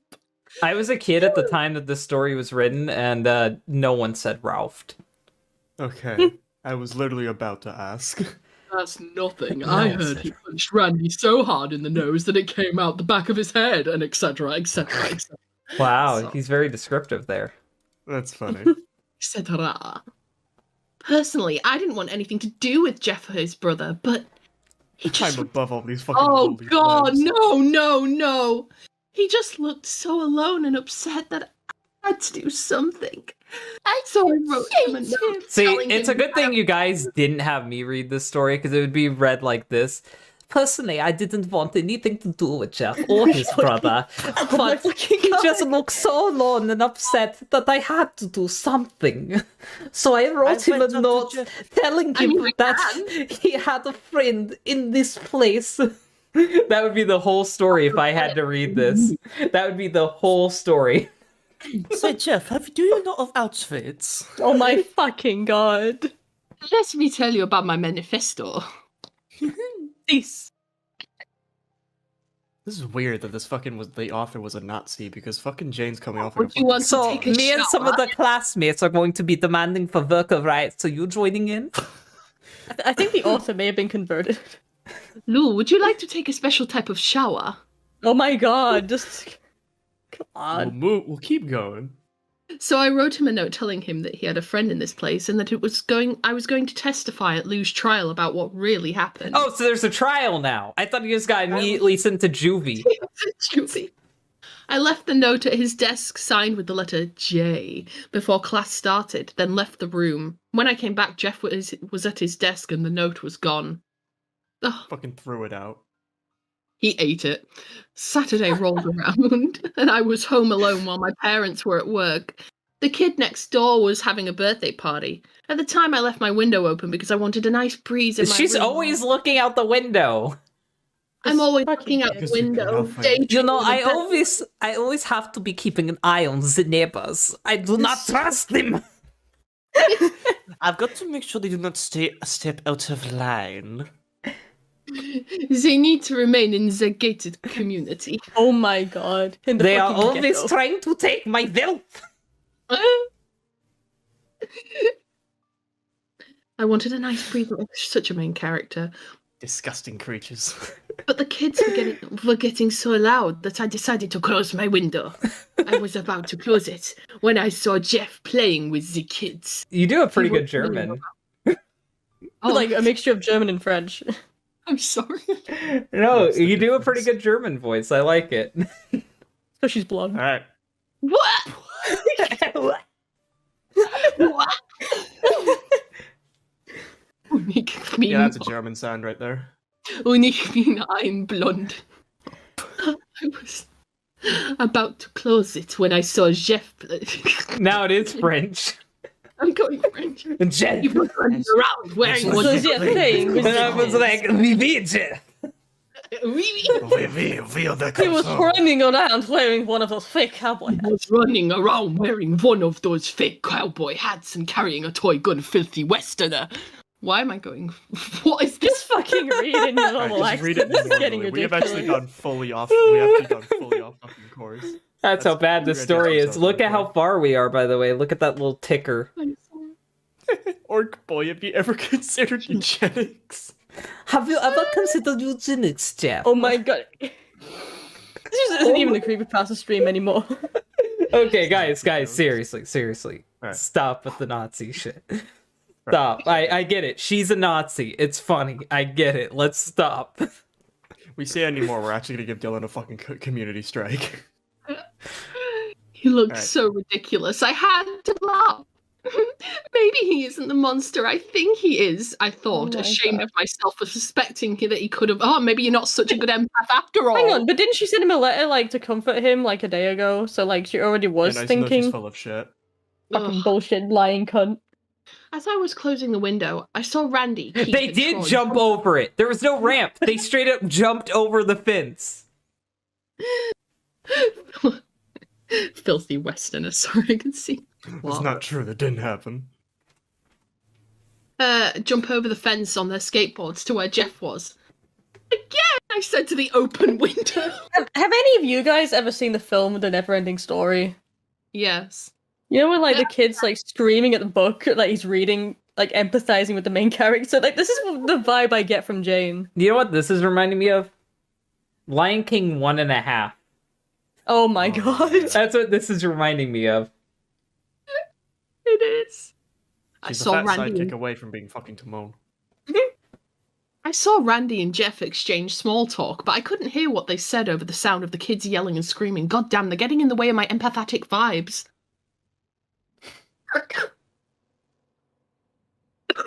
Wait, was that Troy and Keith that shouted that? I thought that was Randy that shouted that. Okay. I read ahead a little bit. Yeah, it was fucking...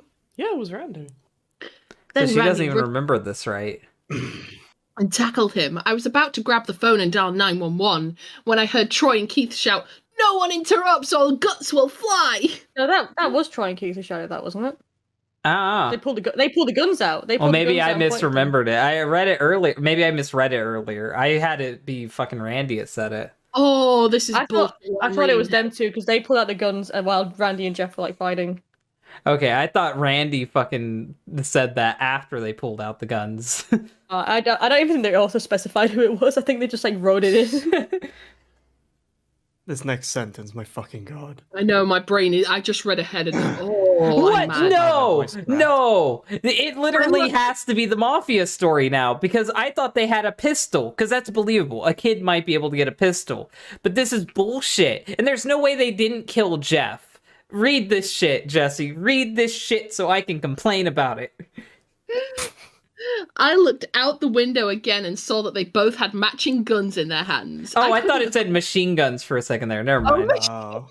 Machine guns. Yeah, I looked at it for just a second. Matching guns. That's not bad. Okay, so they have 4 guns. That's fine. Fucking them just taking out Yeah, fucking Dylan, put the fuck down. You ain't AK-47. mansplaining this one anyway. I thought it said machine guns, and then that would just fully go into the fucking mafia That would have been an angle. entirely different fucking fight if they had machine guns.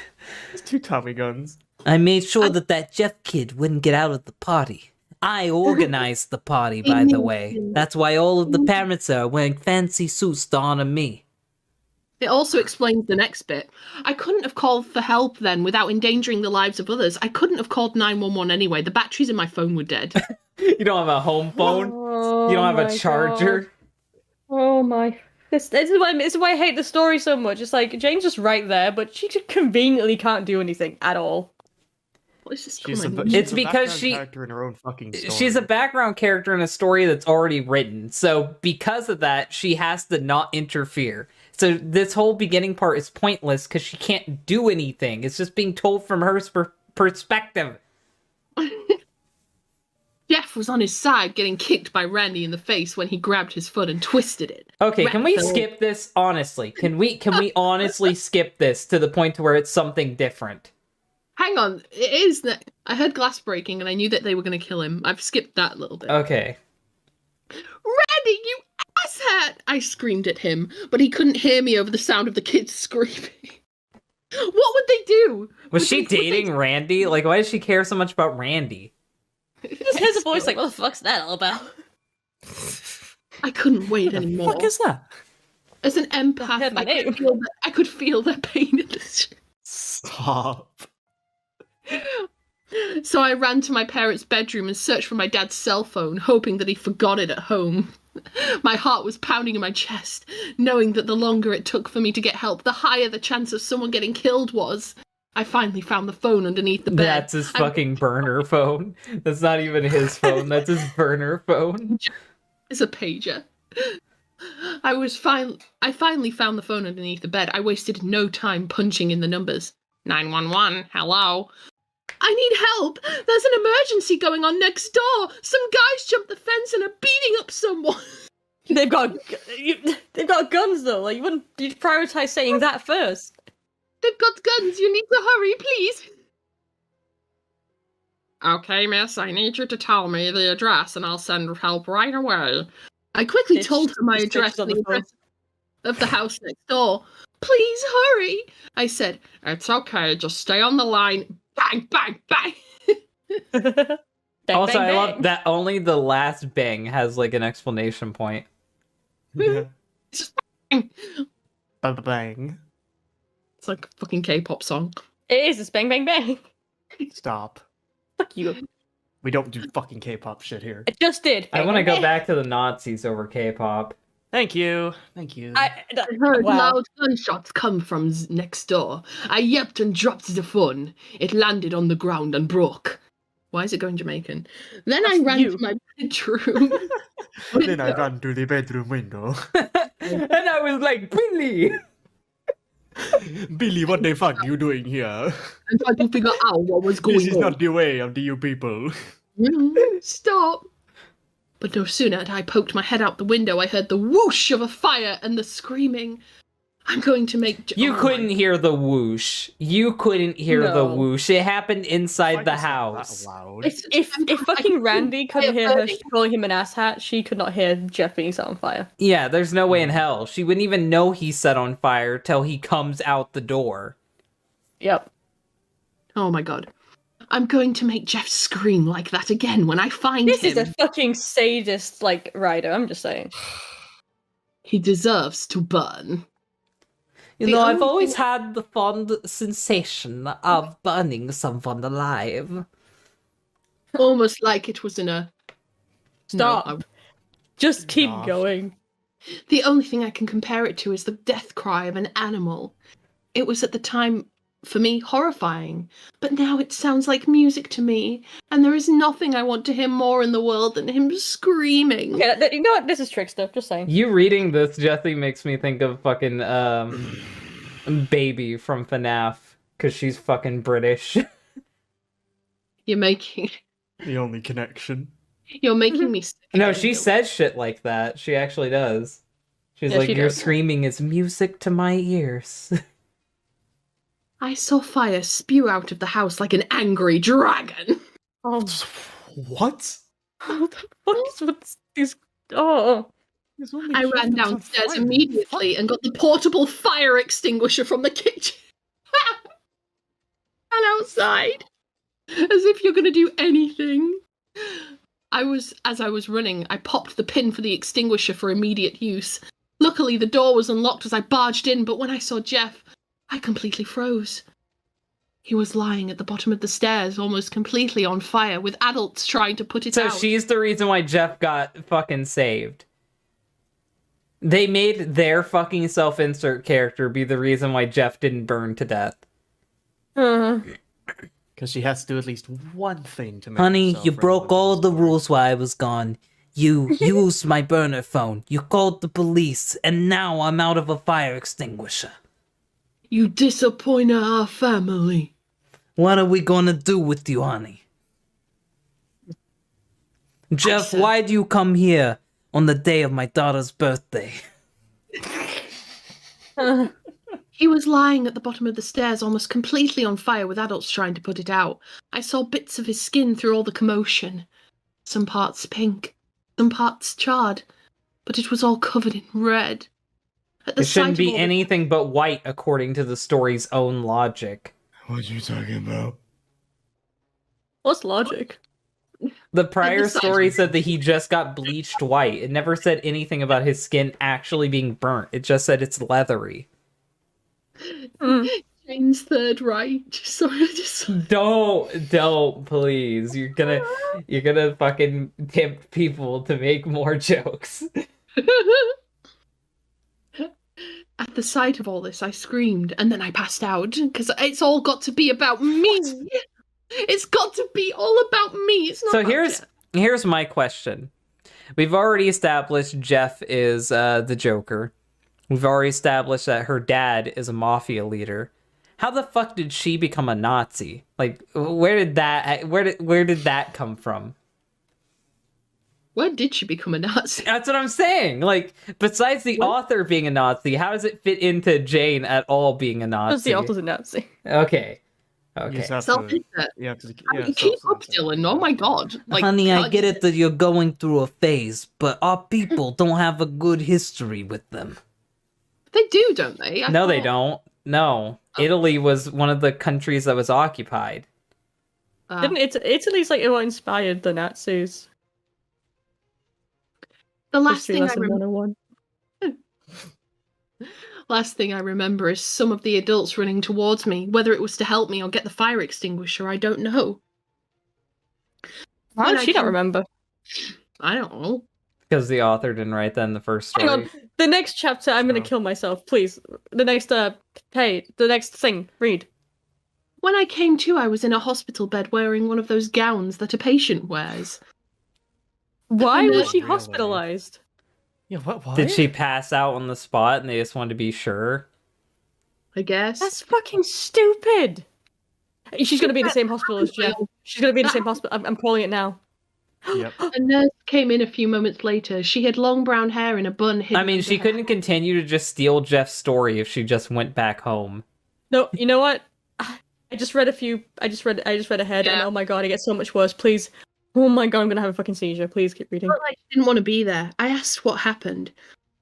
All I know is you were brought in with a few other kids because you fell and hit your head on a fire extinguisher. Where did that come from? Oh my god, she found her own fucking fire extinguisher. Oh Idiot. my god, fucking idiot. Fire extinguisher? I reached up my hand and touched my head. I felt bandages and a large bump the size of an orange. How What fucking a hard fire did you hit extinguisher! that? My fucking god, weakling. You fucking hits it with like fucking like Jesus. A fire extinguisher. Oh, sorry. Then I remembered Jeff. One of the guys that came in here with me. The one with the burns. Is he going to be alright? That's what you're worried about right now. No, please continue, please. This is hilarious. Next line. Yep. Listen, there were two boys that were brought in with you that had burns, and no, I'm not letting you see him because he's your boyfriend. I hate this. This hate shows this. exactly the kind of person who wrote this. I It's not felt like I that like him or anything, Becca. I never That's said he was exactly- my boyfriend. I felt the heat rise in my face. He isn't my boyfriend. Heat rise in your face, that means that you're blushing. Exactly. Thundering little cunt. I hate this. This is so why I much. hate women. My god. He just killed 3 people. He's not my boyfriend. Wouldn't you be hang on. I'm just worried about him. Wouldn't you be worried about someone who you just saw burning alive in front of you? I tried to keep my voice steady, but my Oh voice yeah, if Jane ever comes at me, I'm throwing a fire extinguisher at her. It's her one weakness. Activated trauma response. Fucking. Her voice, if her voice is quivering to make it sound like she's lying, that means she like has a crush on Jeff. Yeah. And she's had a crush the whole time. And Yeah. she's not explained it. Whatever. You know what? It would have actually been a more interesting story if like it started out with her having a crush on him and then like hating him at the end for like what he did. Like that would have been development. I mean, But she no, wrote we him a can't have little that. note with her name signed on it. Like, She called him a madman straight after that. yeah, Like, she went but back this and could be being told from an unreliable narrator after the fact. Like It doesn't matter, it sucks. The actions show that she likes him, regardless what the narrator is saying in post. Eh. Whatever. Your parents are here, by the way. Want to see them? She asked. I guess she's a smoker. I feel like a smoker. Yes, cool. Oh my god, Jesus. Jane got really British for 1 second. Yes, of course I am, mate. Yes, of course. Anything to get me away from that nurse. My parents came in and the nurse finally left. They what's happening?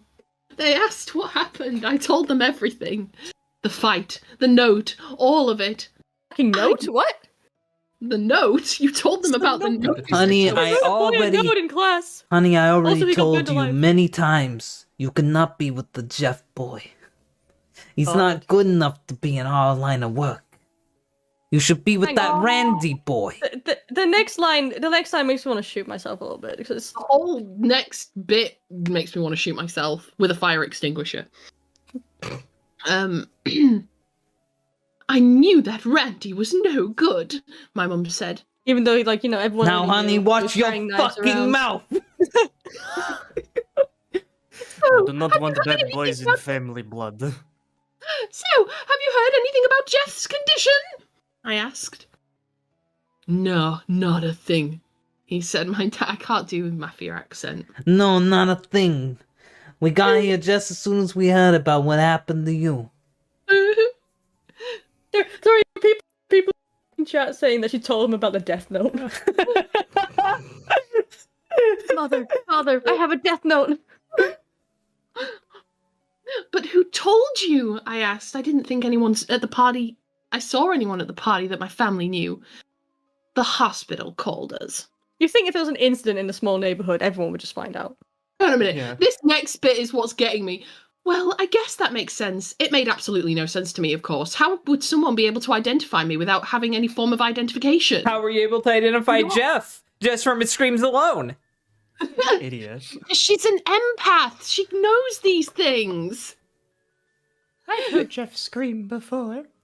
Hmm. I looked in the doorway and saw a man and a woman standing there. My parents followed my gaze and saw them too. Excuse me, but is this Jane Arkansas's room? I hate this so The woman much. asked. Yes, my mother answered. Who are you?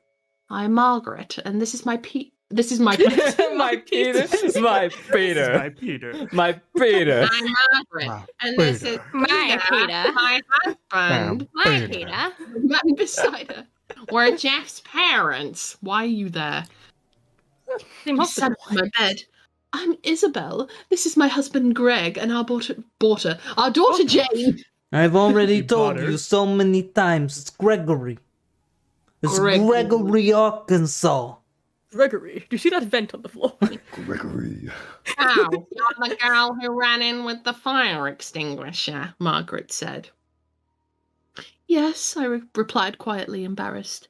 Is Why your would you be son- embarrassed trying to save someone's life just because you have a crush on Oh, him? Wow. it's so embarrassing. I didn't get to him on time. Oh, silly me. Oh.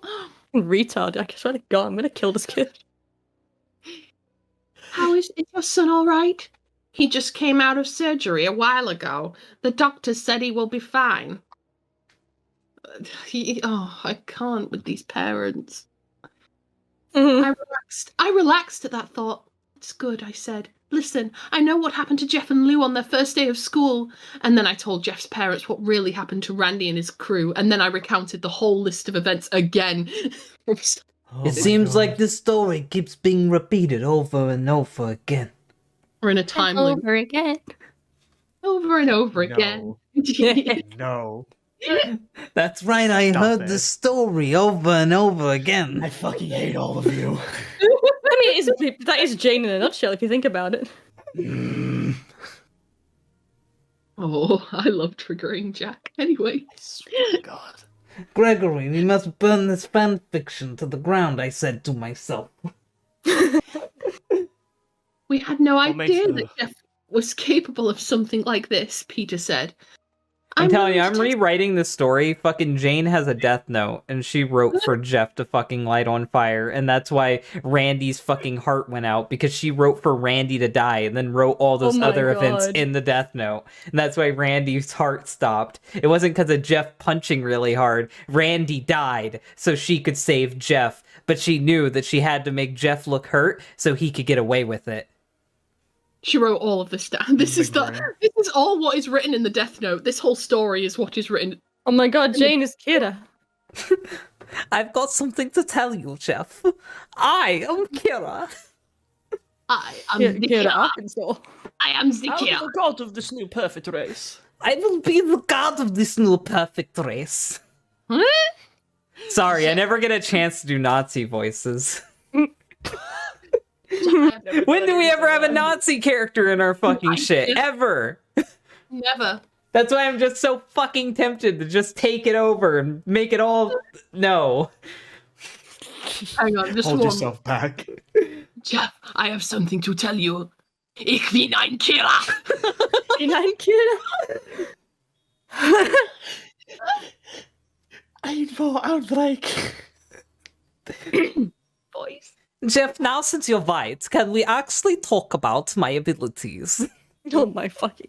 I am willing to testify that Lou didn't beat up anyone and that Jeff will only beat up Randy and his gang in self-defense. No need. Killed them. Lou is being released from jail after what happened to those boys, lol. Lol. What happened? You mean the fucking murder? Okay. That's good, I said. We just came to say thank you for trying to help our son, Jane. It warms my heart to see selfless people in your generation. Oh, I know, I'm so You're sorry. so great, so wonderful, so pretty, so empathetic. We did our son. Oh my god, we were like. blushed. I blushed. You're basically our daughter now.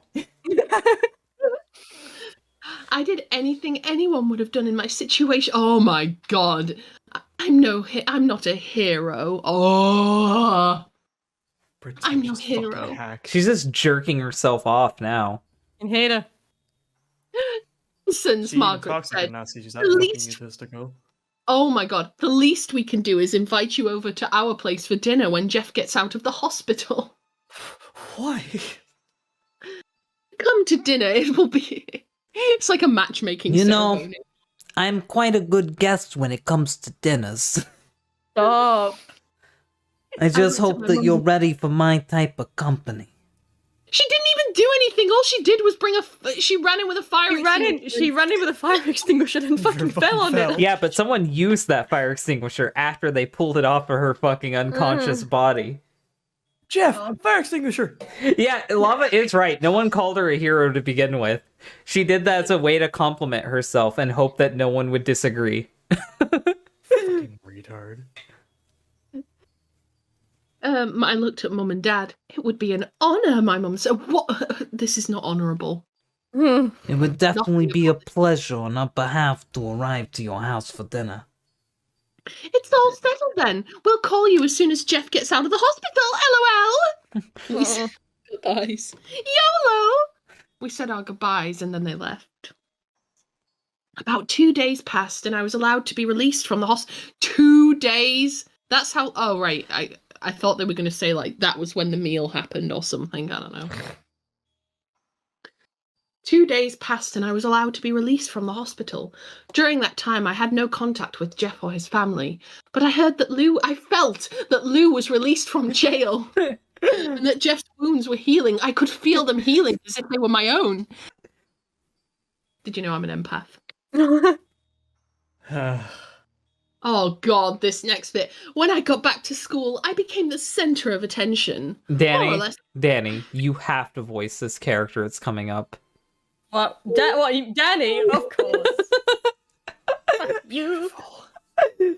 Oh, there's going to be side characters. Oh, There's more characters at the end of the story. It's This isn't the end. We're only fucking like 1/3 through it.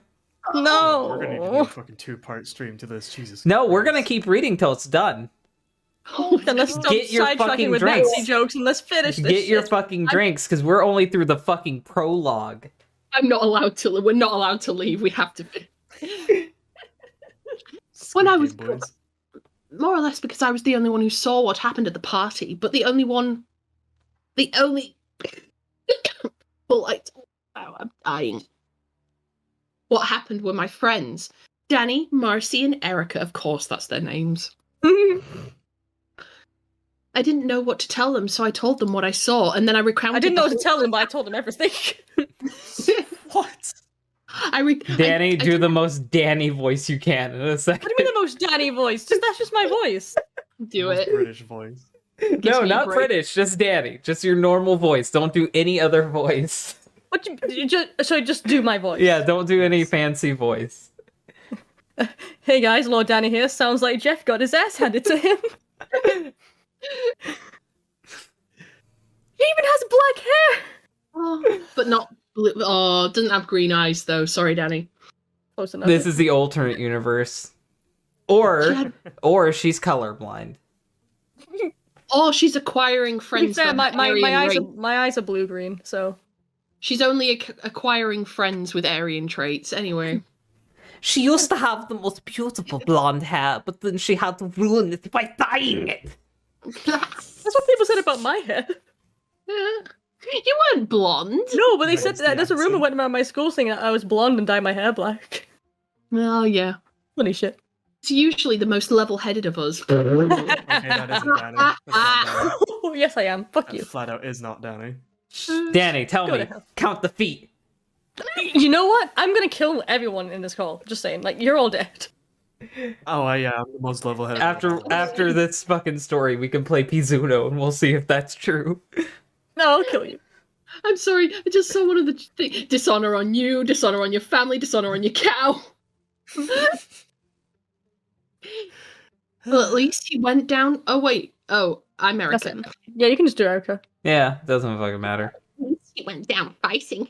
I heard he took those idiots to the hospital. No, they're dead. They're all dead. Yeah, they all died. I refuse to accept it because the story specifically said, the all-knowing narrator specifically said they all breathed their final breaths as they fell to the ground. Like, they're dead. But you don't know that. The narrator the does, only- and the he only knows one- the only one who everything. The only one who didn't get specified was Troy. Like, he just went down. Like, he didn't say he died. But Keith and Randy were, like, flat out told they were dead.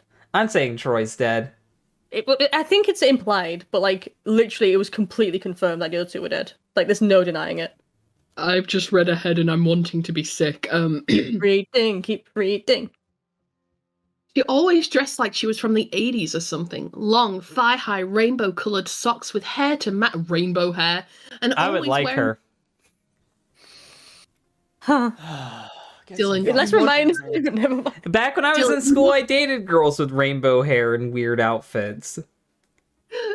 And always say wearing some something kind of else, I'm not backpack gonna- with her. That's not special. That's not 80s. You're in a Why do you want high this backpack? school.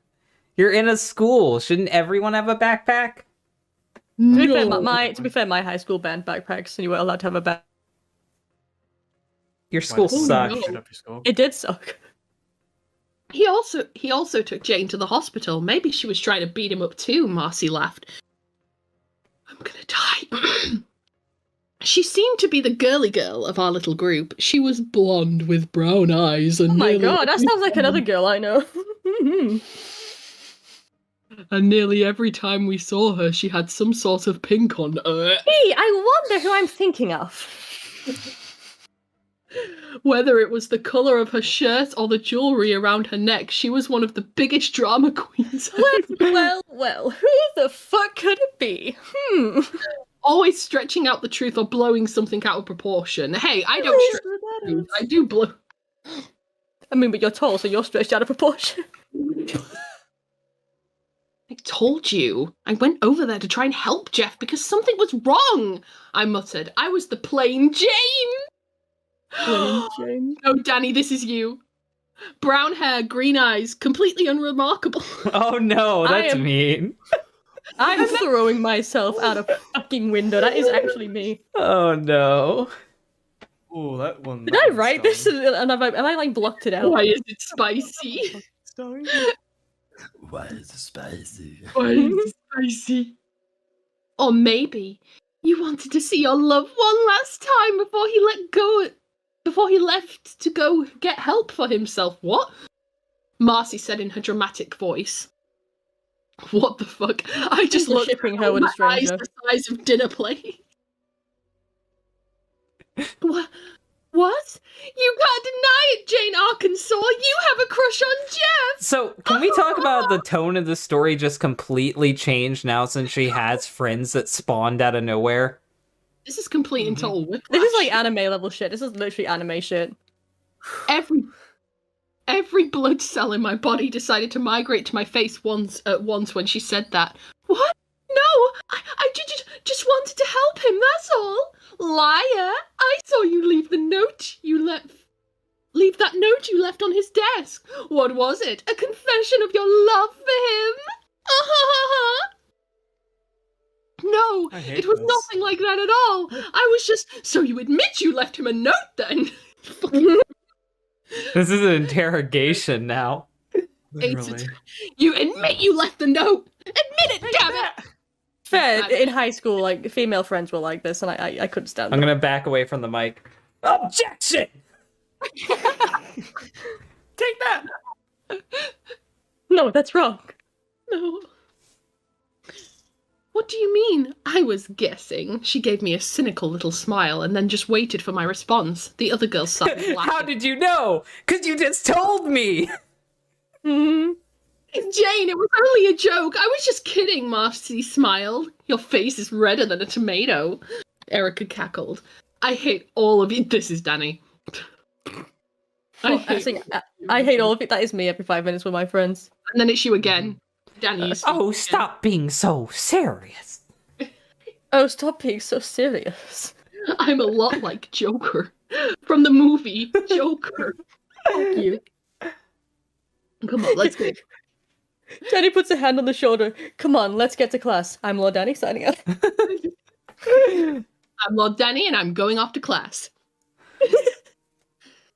The weeks went by. Everything seemed to be normal. I think Lou even made a few friends. Everything was normal and nothing happened. Yeah, okay, you've established nothing and no. Well, here's the thing, Mr.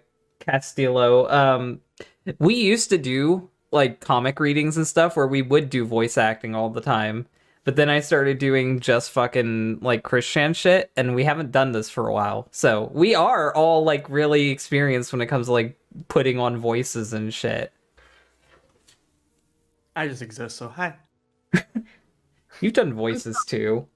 I'm sorry, by the way, Danny. I was only meaning because of the brown eyes and green hair before I did. No, it made sense. no. It made sense. It made sense. I agreed.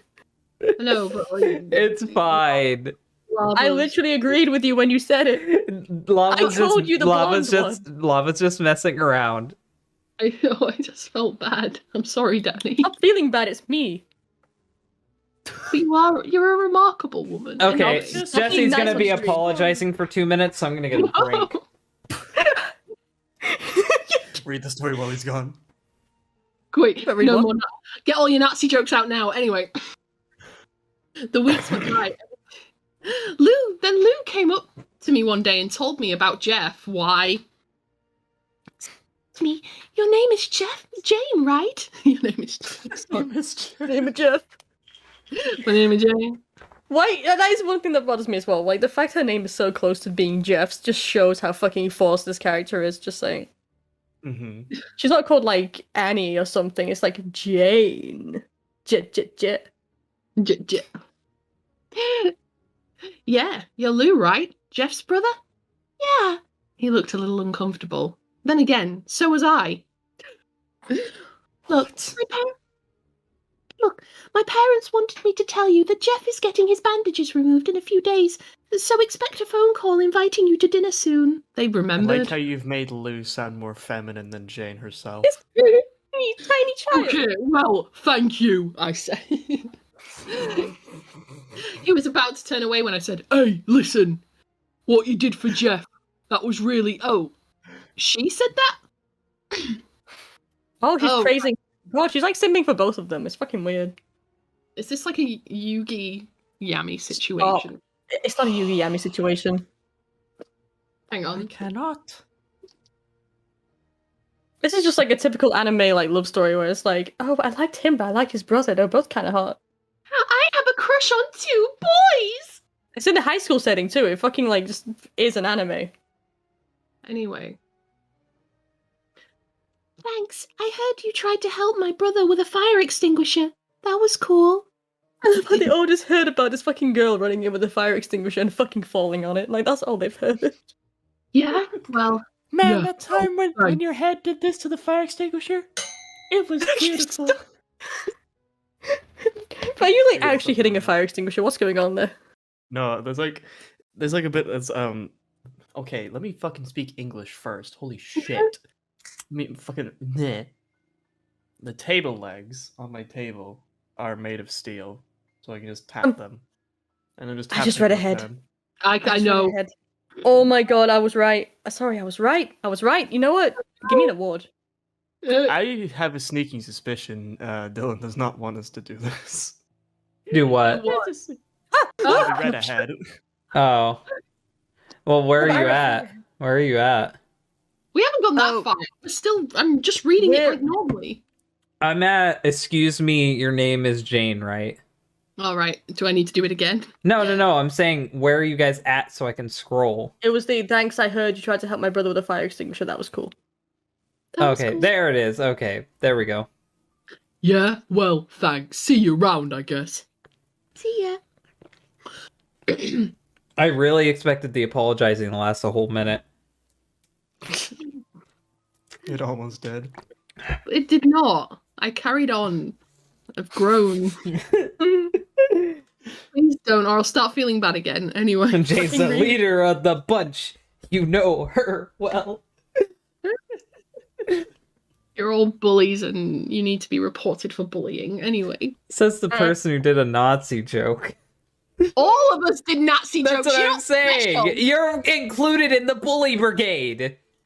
Bully brigade. One of us. I'm not bullying. I'm doing an impression. I'm a comedian. We're reading the story and we're like, yeah, we're Randy, Keith, and Troy. Anyway. I was watching him walk away when I heard a little voice beside me say, cheating on your boyfriend, are you? The fuck? I turned around, surprised. It was Marcy. I didn't have much to say, and I was watching him walk away.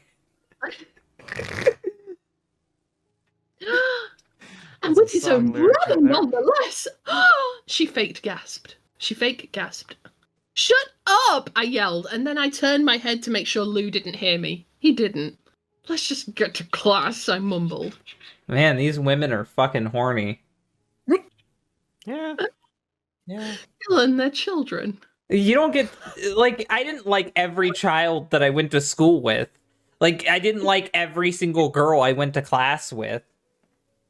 No, but this is what I said earlier. Like, I had friends who were like girls when I was in school, and this is what they acted like. Like, it is a girl thing. You guys were never like this. 2 days passed until the phone rang. My mum answered it. A few minutes later, she got off and told me this. Jeff is getting out of the hospital today, Jane. I looked up at her and said, "That's great! Looks like we'll be having that free dinner in a few days." She chuckled. A few hours passed and I had a car pull into the driveway. Across the street, I looked out of the window and saw Jeff's car in front of its house. That's Jeff's house and Jeff's car, apparently. Jeff drove. Jeff has a car at 13. Jeff's home. I thought. I decided to watch out of curiosity. You always Sure. watch. To see what he would look like. Dear God, how wrong I was. His dad got out, then his mum, then Lou. But what I expected Jeff to look like couldn't be farther from what I saw. He had long black hair down to his shoulders, white, leathery skin, and that smile was the same smile I saw when he was in class after he beat up Randy, Keith, and Troy. But Jeff looked right at me. Because now he has the fucking instincts too. He can just know. You're like me. But Jeff looked right at me. Into my eyes, I could feel those soulless, sadistic eyes burn right into my soul. I still shake from the memory. Even now, as I type this, I'm gonna cough up my lungs. I thought you were going to say something very different there, so thank God you didn't say what I thought you were going to say. Oh my god, Jack, we're not all a degenerate like you. Anyway. To be looking at me for hours with that smile until he looked away. He looked at me until he didn't. I saw him walk into the house with his parents. He didn't even breathe. I didn't even breathe until that door finally closed behind them. I forgot how to breathe and then I passed I out. thought that she knew when he was breathing. Keep reading. You're right. Keep reading. Oh, my parents came into the living room and asked me what was wrong. My only reply was a long, loud scream. Then I fainted. Her boyfriend isn't attractive anymore. No, I was only with you for your looks. Damn it. He wasn't even with him. Typical women. When I finally woke up, it was dark outside. My parents weren't in their bedroom. The house was deathly quiet. I got up and went downstairs. I was wearing a long nightgown that I wasn't wearing before I fainted. So that means they undressed you? Because if I fainted, my parents wouldn't undress me. They'd just leave me there. They wouldn't even put me in the bed. Oh, I'm sorry, Dillin. Oh no. Oh, I remember this. I actually remember this last bit. It's actually kind of fucked. Let's keep reading. The lights were on, which was unusual. My parents always told me to turn off the lights in a room when I left it. There was a note on the table. I picked it up. Scrawled on the paper was this. Aren't you coming to dinner? Your friends are here too. Excuse me, I'm sorry. I began to shake violently.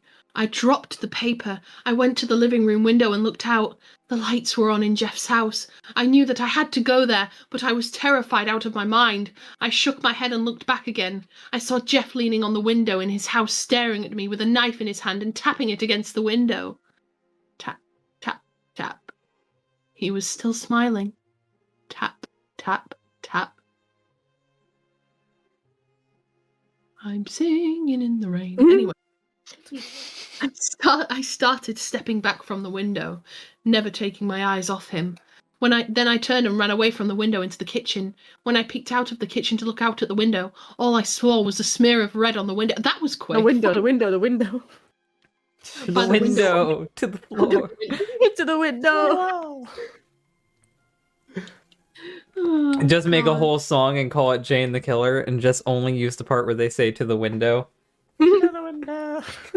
I started stepping back from the window. Then I turned and ran away. I swear, from the you're becoming Griffith every fucking time you keep randomly singing. Sorry. Is that a thing he does? No, we were watching bloopers for Berserk, and he would just break out into song randomly during his script reading. Aww. And he would sing the full song. That's adorable. It was. He's cute. I wanted to finish that anyway. I turned around and looked at the kitchen. Everything seemed to be in its place, even the knives. I grabbed one of them and held it on tight. I then found the phone and tried to dial 911, but the phone line was disconnected. Don't you have your phone? Also, now she has a home phone.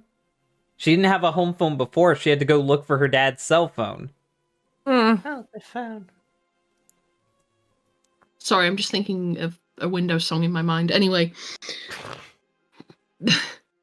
I had no idea where Dad's cell phone was or if it was even fixed. I didn't want fixed. I didn't She want broke to go... it. Oh yeah, I didn't want to get stabbed in the back while I was looking for it. And if I went to ask one of the neighbors for help, Jeff could kill or hurt whoever he had captive. There was only one choice.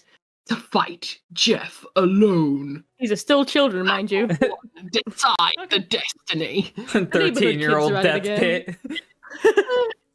Place your bets, kids. Come on. I clutched the knife together. No, oh my god. I clutched the knife tighter and went up to the front door, put on my shoes and went outside. My hand lingered on the doorknob as I stepped outside, but I knew what I had to do. I let go of the doorknob. Oh, now we need another song for the doorknob! Da, da, da, da, da. And marched across the street to Jeff's house. As I got closer to the front of his door, I began to slow down. And he began to shake. My palms began to sweat. And I started to breathe faster and shallower. Before I knew it, I had passed out again. Knees weak, palms sweaty, mom spaghetti. Before I knew it, I was standing completely still on the front doorstep, panting like a dog. Jeez. Is this really how women get worked up?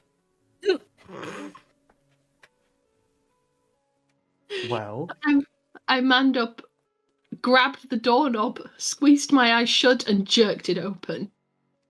I stood there in the doorway with a knife in my right hand and the doorknob in my left, too terrified to open my eyes, until I heard a voice say, "Oh, can you do the Joker voice again, Dillin?" Looks like you made it. I'm glad you did, my friend. I opened my eyes, then screamed again, because that's all I can ever seem to do. His eyes were large and unblinking, and his smile was red. He had carved a smile into his face.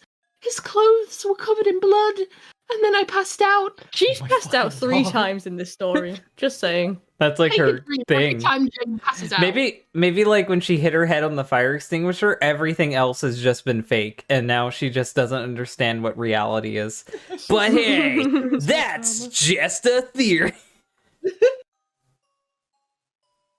When I woke up, I was at a dining room table. My knife was gone, and when I looked up, I saw people sitting at the table. It was my parents, Jeff's parents, his brother Lou, and my friends. How did your friends get there? Wait, if Lou's fucking dead here, how is there a Lou story? Because this one isn't canon. Like, these are all, like, not canon. There is no canon. There's no canon. Nothing We're is seriously canon. fucking ripping off Texas Chainsaw Massacre here. Yes, we are. Also, just saying, 13-year-old killed 4 adults now. And he had to invite some of them over. Because they weren't supposed to go to dinner that night, I don't think. Were they? I don't No, know. And I if think they he went were- into. No, I think he actually went into Jane's house And killed them. Okay. But Yes. they didn't say there was blood everywhere. No, but she said like the phone line was disconnected. I'm assuming he would have gone in and disconnected it. Yeah, but did he clean up And the he went. blood? He left a note on her desk as well. like, Yeah, to but say did he that- clean up all the blood neatly and then left? He probably dragged them out and killed them somewhere. Look, I'm assuming he killed them without inviting them over. Come out to the backyard where we won't make a mess. Why did he know like exactly which friends to go after? Like That's what I was gonna wonder. friends? She hadn't said it yet, but when she gets to it, I was gonna say, how the fuck would Jeff know her friends? Because he never met her. Maybe it's a Exactly. Lou thing. Lou talked about You it. see, here's the thing. I'm an empath myself. Oh my fucking god! They're both empaths. God, no. But you see, I'm an empath too. We're not quite different, you and I. We're the same. Nah, not so different. They were all dead, with smiles carved into their faces and huge red cavities. That was in their never chest. part of Jeff's thing. That was never part of Jeff's thing. They never said he carved smiles into people's faces. I mean, it is interesting. I kind of like that being his gimmick. I like that, but it wasn't his thing. Oh, I really need to pee. And now he Anyway. literally is just a Joker. Finish this line, then go take a piss. I'm sorry. Mm-mm. Don't be sorry, go piss. Why are you mad at me? I'm not mad at you, I just don't want you fucking making yourself explode. Read the line, then she can go pee. Anyway. The smell was unbearable. It's indescribable, unlike anything I had ever smelt before. It was the smell of death. Just saying that sentence would have been so much more effective if they didn't have that last bit. Okay, now go take a piss. We'll be here when you're back. Okay, don't be mad. I'm not mad. I'm mad. I'm not mad. It's don't want people exploding because they're trying to read a story for 4 hours. I'll be back. Okay, chat, we're here with you guys. Well, unharmed, since Jeff loves Lou. I don't like the he's saying that in the remake, Killer. of Jeff, the remake, Lou survived. I think I saw some people as well. I don't know if it was the remake, but they said that the kid at the beginning who survived was supposed to be Lou. I just don't agree with it. I don't like the idea of Lou surviving. I don't like the idea of Lou becoming a killer. I still like it. I just think that Jeff is the best when it's like he actually did snap. He went insane. He'll kill anyone, his parents, his brother, anything. He's not the kid he was. He's now. But I like Lou surviving the attack. Like I don't. I think it just shows how far gone Jeff is. Because but that doesn't change Jeff as a character. Like Jeff still attacked him, but if Lou survived, it just gives like it gives more depth. What I'm saying is, that's like the no way back point. It'd be like saying, well, what if the fucking Elric brothers didn't burn down their house? It's part of his story. If Jeff let Lou live, I think he would be trying to finish Lou. Because that's part of his arc. That's what I think the whole point of the Lou survival is that, like, it's them two fighting each other. I don't think Lou would just get back up and be like, okay, I'm crazy too now, let's go kill Jeff. I think that's just silly to me. He has his own gimmick, and his own gimmick is very annoying. I think it's stupid. I think that it's better when it's like, oh yeah, Lou died. Now Jeff runs around killing people because he's crazy. Simple. Short, simple, to the point. Short and simple, but I've always preferred Lou over Jane, because like the whole thing with them both, they're both the same kind of character. They both like knew Jeff as a kid, they liked him, and then like basically betrayed by him, whatever. But it makes more sense for Lou, because he was already in the original story, and he has a closer connection to Jeff. So him coming back, like, to kill him or whatever, that has some weight behind it. Fucking Jane makes no sense, and I don't know why she was more popular, just saying. Well, to me, it would be like saying that, let's just say hypothetically that Spider-Man decided to become evil. Would it make any sense for Uncle Ben to have survived and come back to stop Spider-Man? There are stories like that, though. Like, there are stories where someone snaps and attacks people, and then, like, they have people who survive. I like, think it doesn't mean coming he's back. I think Lou coming back just ruins Jeff's character arc. There's no character arc. Mm-hmm. There's no like falling from grace is part of the character arc, and the greater Jeff universe could count as sequels, whichever one you want to count as a sequel. And to me, it just seems like giving Jeff that moment of like having someone to rival with is silly. Like, I don't think Jeff needs a rival. What Jane is.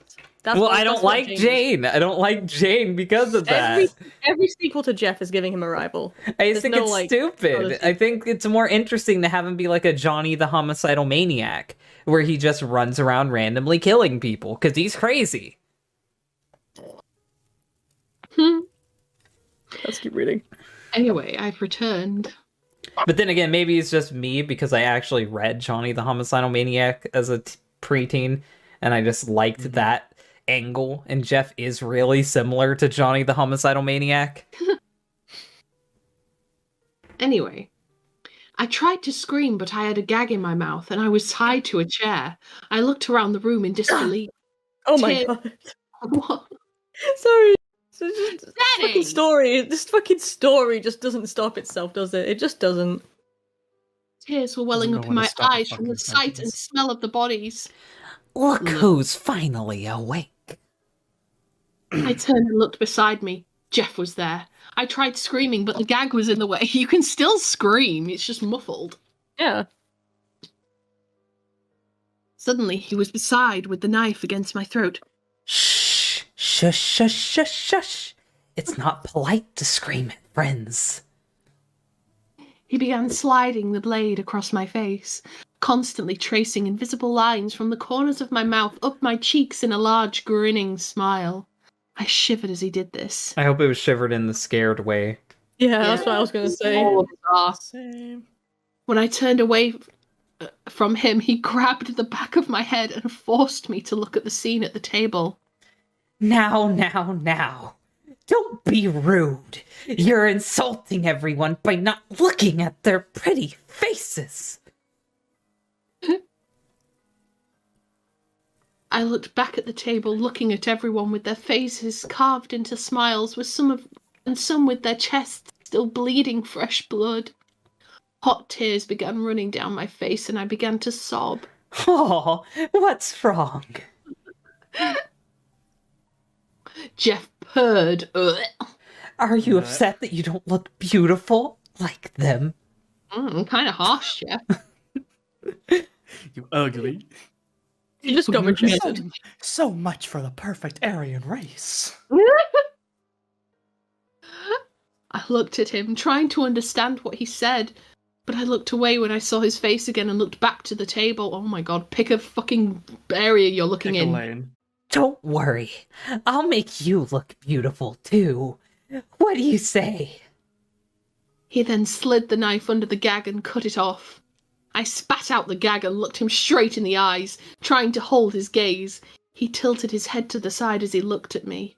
Then I shut my eyes and looked away from him. And then he looked at me. And I looked at him. Oh, there's a comment I read ahead. I think Dillin. Yeah, go for it. Oh. I then darkly, go fuck yourself. Then I turned back to look at him again. You Joker reject. Oh, You're being a little Sick harsh burn. with that comment. I tried to do a Batman, but I can't. My lord. Was that a laugh at what I said? Or were you No, laughing? he said he laughed in my face. Ah, of course, I figured. I preferred it when he just smiled. Prefers it? This is a murderer. Oh, what the fuck? For the original Jane the Killer story. Is everything copied? I don't fucking know. I think. Listen, the only reason I'm going to tell you my hold on. Scroll down and see if all of this is the same. Oh wait, it is! What the fuck? It's repeating it! No, let me see if it... Oh, we're done. No, Is we're that not. it? Hang on, let me go all the way down and make sure. I'm going all the way down too. Is that really it? She calls him a Joker reject and that's the end? The end. No, I can see there's more. Oh, fuck's sake, it's not over.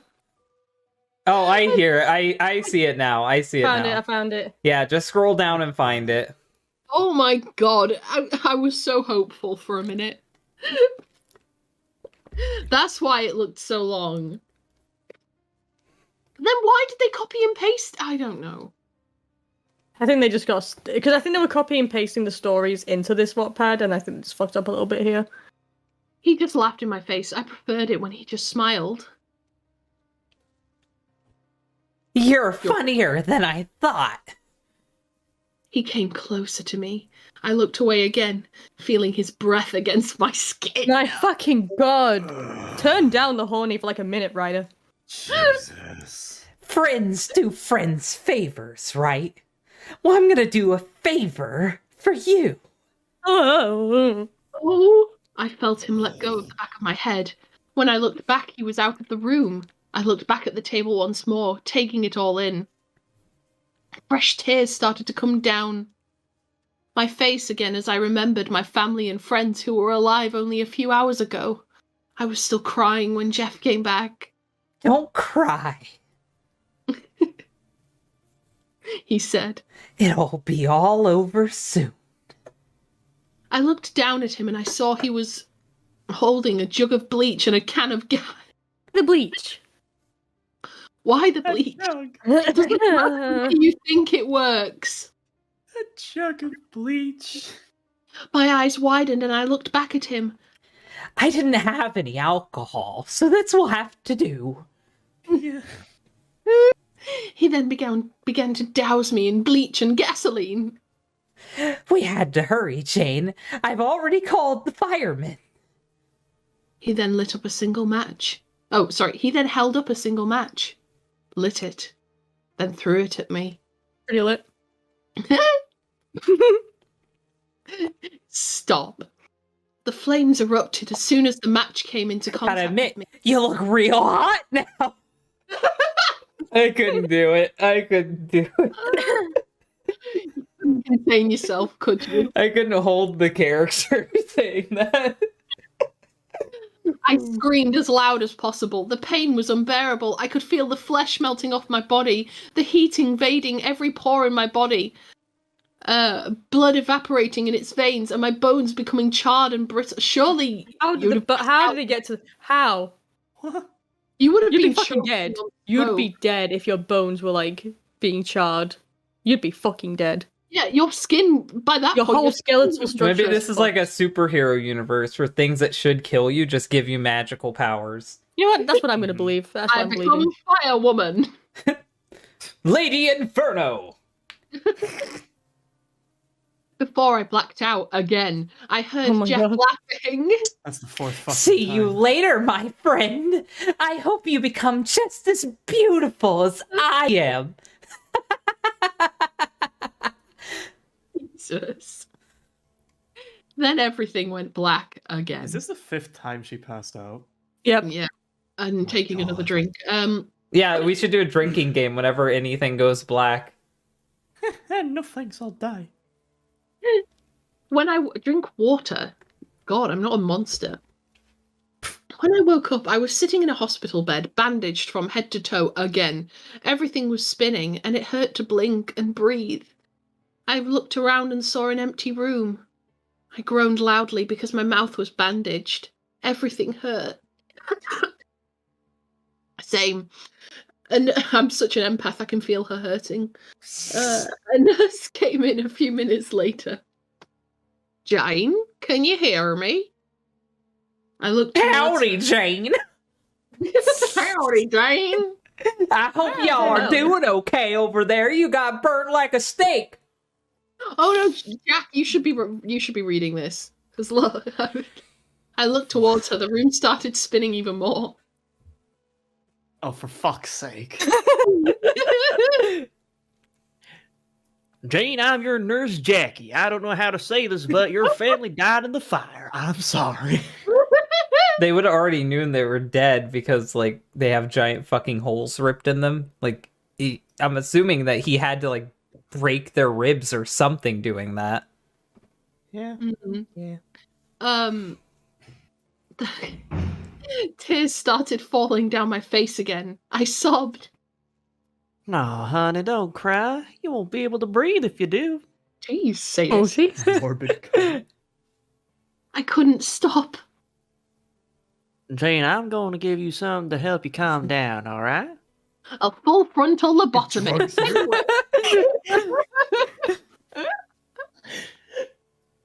Oh my god. Again, it happens again. The 6th time. Drinks away. Water! I felt something run in my bloodstream and then I fell asleep again. After my full frontal lobotomy, I could move more and my body wasn't as bandaged as it was when I first woke up. I looked around and saw that my room had flowers in it. Some were fresh, some were dying. Who the fuck would give you flowers? Everybody you know is dead. I tried to get up, but a nurse came in and put me back down. It's Jackie again. Fuck's sake. Easy, Jane. You've been asleep for a while. Try to take it easy. I tried to speak. My voice came out in rough and sandpapery. Oh, I don't need to do anything. Just do the ball. How long was I asleep? Almost Almost Sorry. almost 2 weeks. You were put in a medically induced coma in order for your body to heal. I'm the same nurse you saw the first time you woke up. Oh, okay. Well, It is me. It's me. give me a mirror, I said. Jane, I don't think that's wise. Give me a mirror. Well, okay.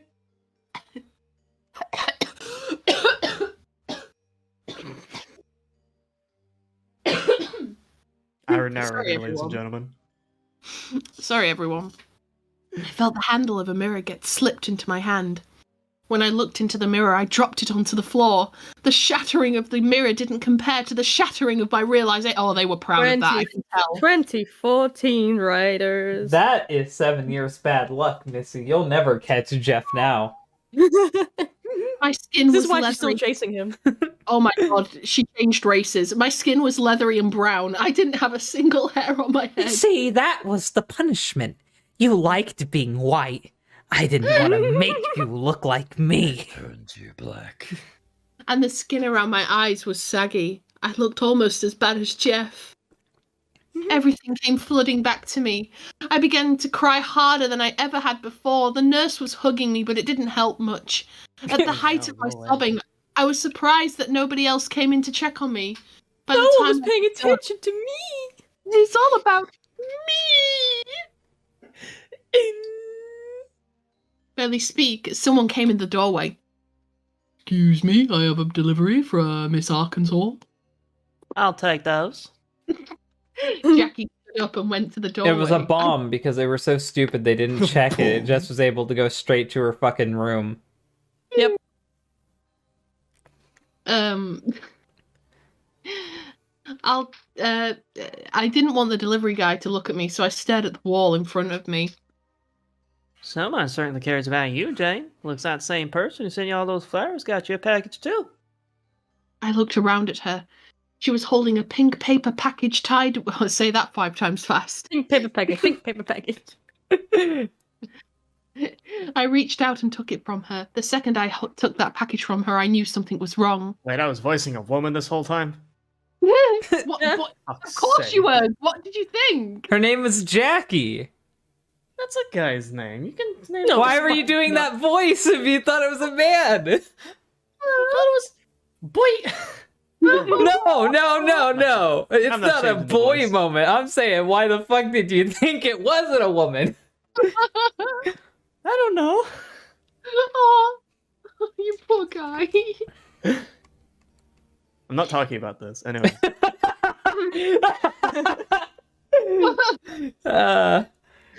I'm not justifying shit. I withhold my information until I get my lawyer. I stand my ground. My real laughing hurts still. Excuse me, but could I have something to eat? I asked as sweetly as possible. No. No, you have to starve. Everything you No, eat is end through a story. tube. Oh, Jack.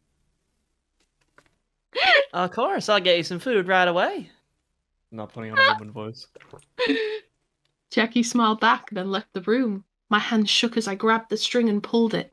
Why would you want no witnesses? The paper lightly bounced up, and I saw something that turned my blood to ice. It was a white mask with black around the eyes and a black feminine smile. It also had black lace covering the eye holes of the mask, so even though someone couldn't see my eyes, I could see them. There was also a long black dress with a turtleneck. Black Hey. gloves. Take a shot every single time you see the word black. Black gloves, and a black wig with beautiful curls. Along with all these things, there was a bouquet of black roses and a sharp kitchen knife. He was able to deliver a knife into the fucking hospital. Yeah, sure, okay. Ow. Along with, attached to the mask, there was also a note. Somehow I was able to send you a knife in the hospital, Jane. Blame whole America story- for that one. This whole story is just Jeff and Jane exchanging notes. Jane, I'm sorry I messed up with trying to make you so beautiful. I gave you a mask that you will be able to be as beautiful as me until you get better. Also, you forgot your knife. I thought you would want it back. Love, Jeff. XOXO. Kiss, kiss. Kiss, kiss. He just fucking time gave her a this- knife in the hospital. I'm still baffled by that. He's framing her, obviously. What the fuck? By the time Nurse Jackie came back, the present was under my bed. I told her that all there was for the flowers. She seemed to be disgusted by them, so she threw them out. I thanked her for that. That's What a odd. cunt. I mean, they're black These roses. darn They don't black even roses. fucking exist. I would be disgusted too. Night. When everyone was either asleep or gone home, I sneaked out. The hospital would not be that quiet. No. To be fair, have you seen any slasher movie? The hospitals never have anybody in them. Yeah.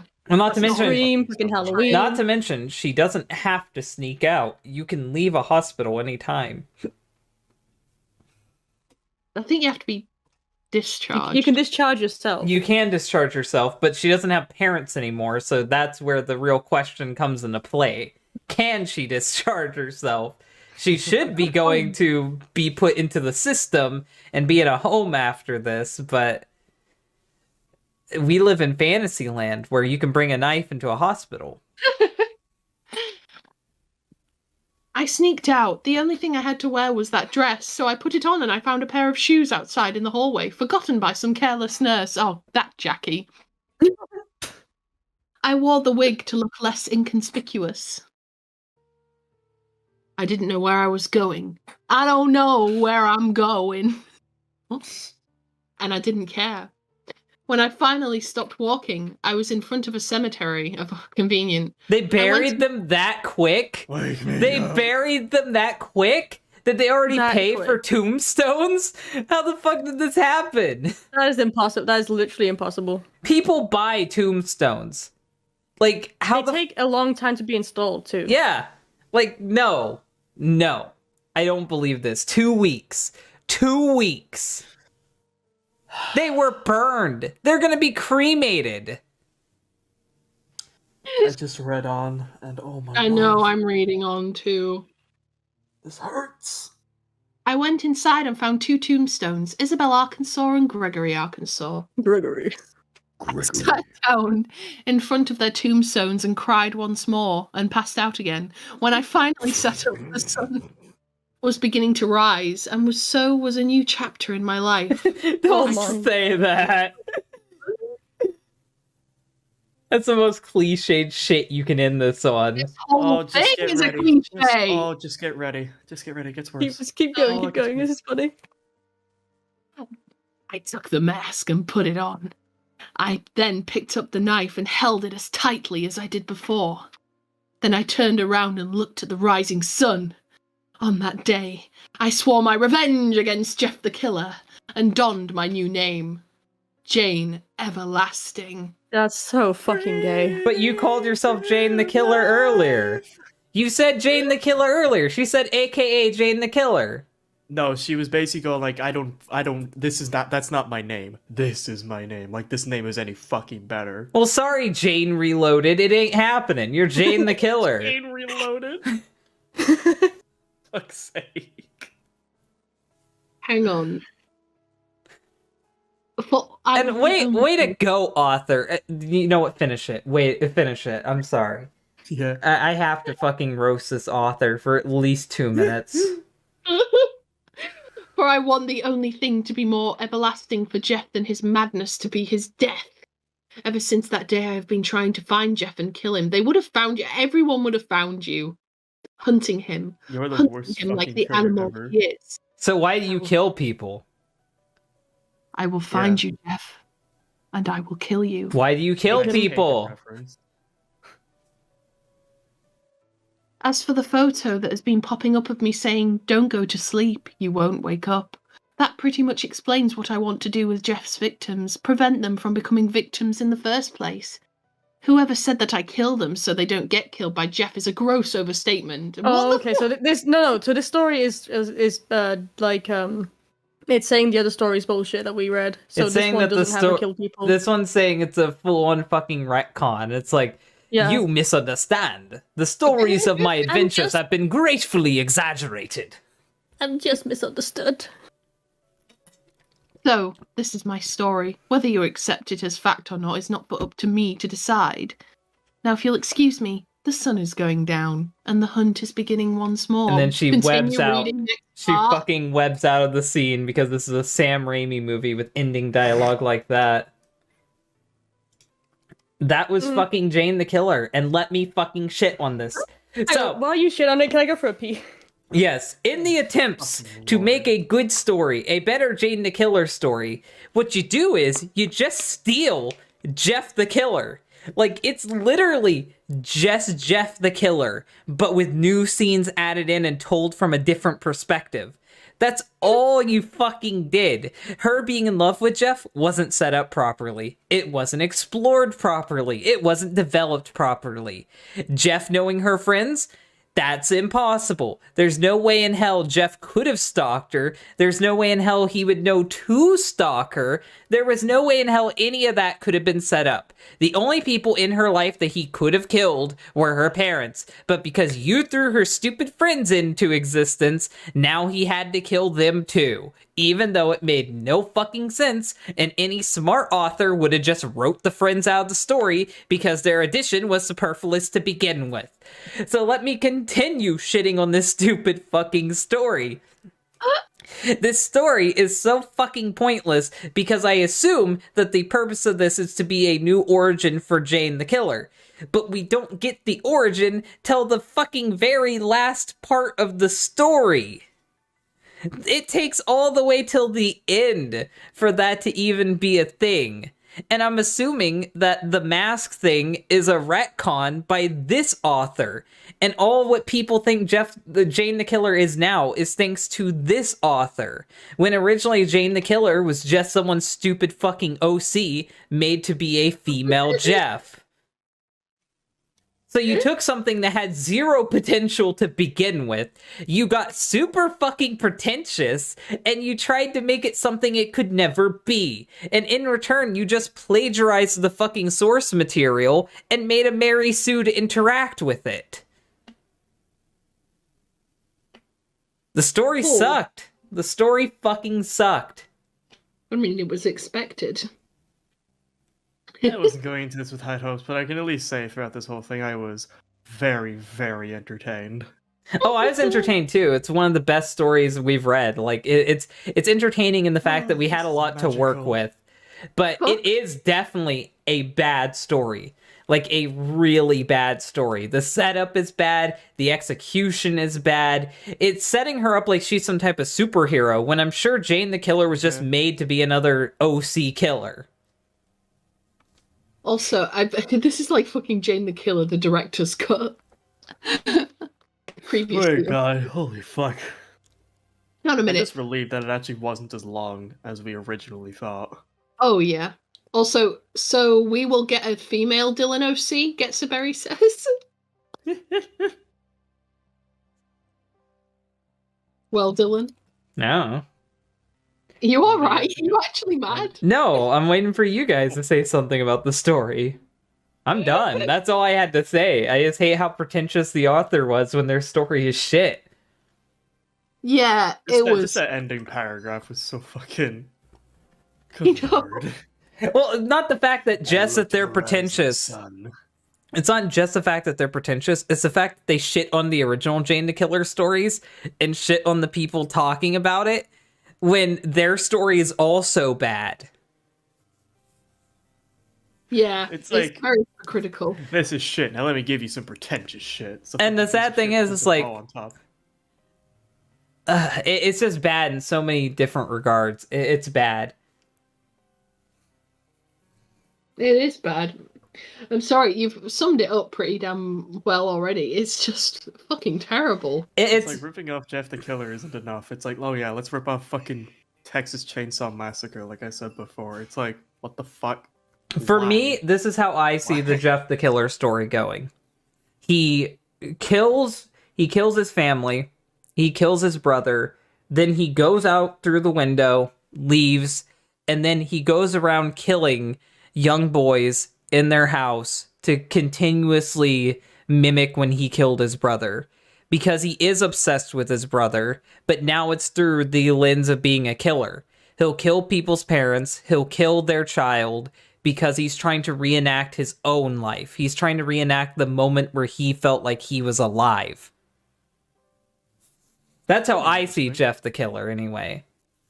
Because the story literally starts out with him breaking into someone's house to kill their kid. And he said the same thing to that kid that he said to his brother when he killed his brother. So I'm back, by the way. Oh, hello. What did you think of this? What did you think of the story, Danny? I fucking have always hated Jane the Killer with a burning passion. It's always been shit. It's just even more shit. Anything else? No, it's just shit. Okay. It's terrible. I'm gonna go for a bathroom break. You guys can interact with the chat. I'll leave it on this fucking edited picture of Light Yagami, and everyone can just wait for me to get back to read Homicidal Lou. So have fun interacting with the chat. I will be back in about 5 minutes, and if any of you guys in the chat have to go on a bathroom break, go do that. Go do that now. Okay, so Light Yagami profile picture here. That's 100% Light Yagami. I refuse to accept otherwise. That is a pic of Light Yagami. It does look like Light Yagami. I'm googling Light Yagami. It looks like the guy that Light hired at the end of the manga. Mikami? Yeah? Do you not see it? Hey, it's the long hair. I don't know what scene from the anime he got that from, but it's 100% Light Yagami. It's a scene where his hair's long. I mean, but look at the fucking side-by-side I have going on right now. Yeah. It's Light Yagami. It's your boy. But you are also a woman, remember? The hair is identical to Light Yagami's. Weebs. Weebs everywhere. Disgusting. Homicidal Lou. I hope you're ready, Danny. This is gonna take me back too far. Wait. Lou, this gives Jeff a last name? It's written by the same person. Oh, yeah, it might. I think it was just mirrored by the same person. I don't think that person wrote either of these. Yeah, she's mirrored a lot of the old creepypastas into this little document. Oh, okay. I don't like Jeff having a last name. I like the story where Lou has a split personality with his teddy bear. I think that does come into play a little bit in this one. Oh my fucking god! I missed the part where that's my problem, Lou. Lava Lord literally said that in the chat. I know. That's what he's reading. That's why I read it. Oh. Okay. I'm taking some fucking aspirins. I'm in a lot of pain. Oh no. Danny, go forth. Wait, do you want me to start reading now, or do you want me to wait for Dillin, or? You can start. Alright, let's fucking go. Lou Woods was a good boy. What is it with bad stories always having the funniest fucking openings? Lou Woods was a good boy. Say his age. Say his age. Wait, I think he might be established if he's older or younger in this one, we'll see. Here we go. He always did as told. He got good grades. He always tried to keep his younger brother out of trouble. Fuck you, Dillin. Fuck you. No. Justification. This is a fanfic. I don't count it. Vindication. Not canon. Doesn't count. Canon. God, I hate Homicidal Lou. It ruins everything. You're the one who recommended this story. It's because I've always had a soft spot for the whole character of Lou from my older days. I just always have. Anyway, he always tried to keep his younger brother out of trouble, and he had his passion for art and poetry. Okay, that's nice. He's got his little quirk. He's got his own little thing. You are broken, Jeff. I will put you back together. Oh my god. Watch, he says that in the story. There are people in the chat arguing about Jeff's last name, because there was a name, Jeffrey Keaton, that was around for a bit. But I don't think that was from the story. Is stupid too. I don't want Jeff having a last name. I just want to be Jeff. That wasn't from any of the stories. I think that was just from a YouTuber at the time. I don't agree with Jeff having a last name. He should be a mystery, an enigma. But if you're going to establish he has parents and a brother and shit, you yeah, but that's just part of the urban legend. I don't want to know Jeff definitely exists. I don't want to know Jeff definitely exists. Here's his docs. I want to think there is a man out there that could exist, and his name is Jeff. If he has a last name, you can Google him. Alright. I'm gonna keep going then. Oh man, I don't know what Obama's last name is. That kind of stumbles me. Ah, shit. Good Boys didn't end up where he had been. But he had volunteered himself because he loved his brother too much to let Jeff go in his place. It had been a lonely, terrifying experience. Now it had been weeks since Lou had been released from that horrible place, only to see his little brother in such a delicate state. He visited as often as he could after school, Jeff couldn't speak, but that didn't stop Lou from trying to keep his brother entertained. Why would his parents make him go back to school? Like, you can take 2 weeks off from school. You can. I've done it before when I used to move around a lot. You can do it. Yeah. Like, the fact that they... And then the other story didn't imply that Lou was back at school. It just Plus, implied that he came out. They'll like, have just was to... hanging around. They'll have to re-enroll him anyway. So why would you re-enroll him immediately afterwards? His fucking parents suck. I think the schools would even tell you that that's not a good idea. God, the whole Jeff universe is stupid. He told him about mundane things like what he had for lunch, how he still hadn't made any friends, this one boy who kept calling him a prison reject, and how he was saving up to buy a new game for Jeff. All Lou could think about at school was his brother, stuck in the hospital. I don't like this story solely because it's making Lou Jesus. Like, I don't like Lou being a fucking saint. He was just a guy. He's just a guy who got killed. I mean, he's not so much of a saint later on in the story, but... Well, I'm saying, I don't like that they're building him up to be the fucking perfect guy. I think they're just saying he's a good older brother. Like, they're not trying to say he's a saint. Oh, I'm just saving up all of my allowance money to buy Jeffrey a gift. I mean, you think, oh, come on. If your younger brother was, like almost murdered, you would save up money to get him something. I think I'd just be terrified that he almost got fucking murdered. I don't think I'd be saving up to get him something. I would hope my parents would get him something. I mean, depending on how old he is. He may be older, but we don't know, like, if he's, like, older.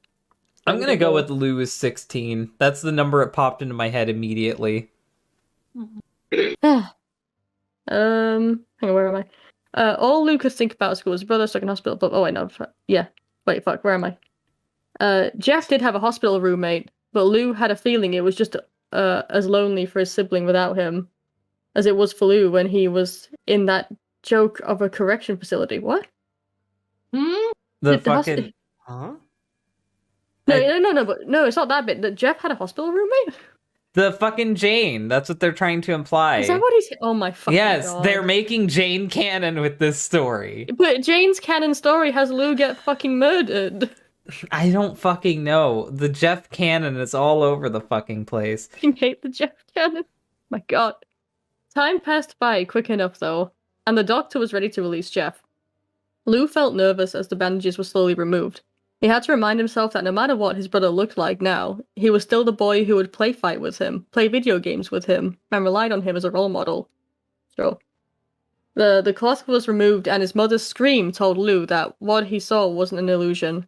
He swallowed back the feeling of his lunch crawling up his throat, and told his brother... Why is this story written like an actual story? Like, this story's actually written pretty well. You know what? I appreciate that they're not feeling genuinely invested. I'm glad they're not just recapping the whole fucking Jeff the Killer story, but worded differently. Well, not to mention, it actually has, like, proper descriptions for, like, how the characters are feeling. It didn't say, he almost Ralphed. It says, he swallowed back the feeling of his lunch crawling up his throat. Like, that's actually a good description. Yeah, this is a good... This actually, like, is a really well-written story. He's finding very creative ways to, like... alliterate. Explain what's happening. Alliterate, there we go. The whole rule when you're, like, writing is you don't just tell the reader what you're feeling, you make them feel it too. And he's achieving that pretty well, whoever wrote this. So, good on you. Good on you. Keep going. It's not that bad. His first lie to his brother. His first lie. Oh, that's good. That's good. Ooh. I like that. Jeff's reply and laughter only made the... Oh, never mind, the grammar's fucked. The grammar's fucked. Only made the teenager's hairs stand up on his neck. It's made, guy. To be fair, I did hear that the original was written in Spanish, so it could have been a translation thing. Yeah, that could have been translation issues. It's written well. That night, Lou fell asleep after some thought. He was sure he had already gotten used to Jeff's face. It was still his brother after all, no matter what he looked like. He woke up at the sound of a thud. There was a gut feeling in his stomach, informing him something wasn't right. See, that one's bad too. You don't say gut and stomach in the same fucking sentence. But he ignored it and tried to go back to sleep. There was no success in calming himself down, and he looked up again. You know what? I'm wanting to believe you with the it was translated, because some of it just sounds broken. Yeah. There was no success in calming himself down. Yeah. A hand roughly covered his mouth, making him lash out, until Lou was pushed over onto his bed. his assailant pinning him down. Some kind of liquid hit his forehead, and he realized two things. The person above him was Jeff, and he was bleeding from his freshly made gouges in his cheeks. The kitchen knife reflected in the dim moonlight coming from the window as Lou thrashed, trying to scream under the hand. Do you want to do your Jeff voice? Shush. His younger sibling cooed softly, like a mother talking to her newborn. Go to sleep. I like that description. It does make it sound more creepy. Such a motherly love. Fucking go to sleep. No, but I like the description of it. Like it's unsettling. Where it's like it's so sweet, but the situation isn't sweet. I love that. Yeah, good stuff. The pain of the knife digging into his chest lightly was painful. Yeah, But the pain was painful. I think this is written in a different language than translated. Poor guy. It really seems like it. Yeah, I'm pretty sure. It was. The cut that followed on his abdomen was the worst kind of pain the boy had ever felt. Not even the time Lou had cut himself You know deeply what? with the knife. I refuse to accept that theory now, solely because they used pain a third time. This is just poorly written. Not even the time Lou had cut himself deeply with the knife compared to the burning, sharp pain. Oh, fucking hell, stop saying pain! Yeah, that's why I were refuse to saying. accept that it's translated poorly, because there's no way they fucked up the translation and added this many pains. Maybe. The blade slid across his belly, increasing the pain and blood pooling over onto his Okay, cheeks. drink whenever there's pain mentioned. Oh, the pain. Jeff seems to have given up keeping him silent, moving his other hand to Lou's abdomen.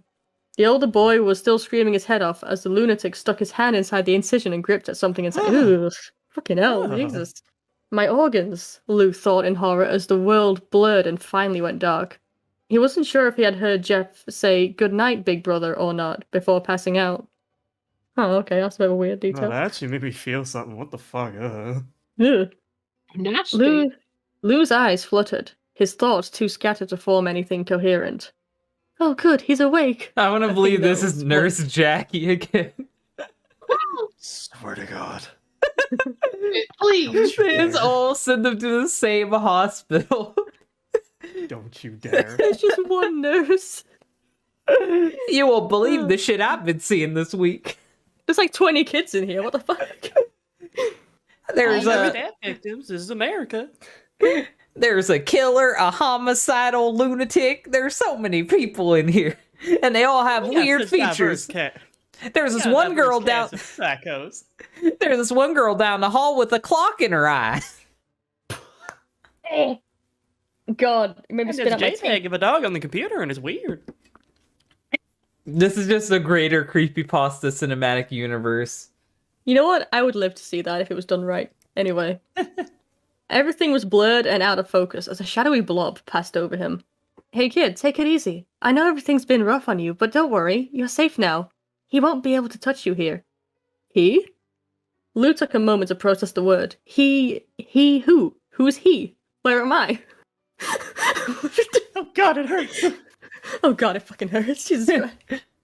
Ow, ow, ow, ow, ow. Ow, ow, ow. Who the hell is he?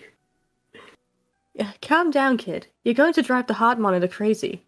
A soft pressure gripped his hand and Lou closed his eyes, trying to relax. I'll tell the doctor to up your dosage.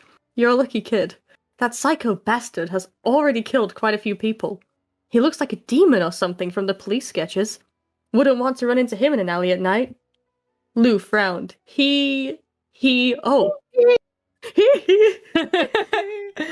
Watch out, you don't want to break the mic. He does look like Michael Jackson. He actually does. Also, that bit of dialogue, why did that sound like a real person talking? What, which one? Like the fucking, when he's talking, like, oh, you're lucky you got out alive. Because it's actually not Like too bad of a demon from the story. police guy. It's like, huh, this is nice writing. It's pleasant after the fucking assault on my ears, which was Jane the Killer. Touché. Oh, right. Jeff. His brother had said goodnight to him after finally coming home, and then... Wait, did she just call his brother a demon? Ow, ow, ow, ow, ow. Oh, I thought he fucking stabbed your gut, not your head. I think he's forgotten. I think he's not remembered that part yet. His eyes snapped wide open.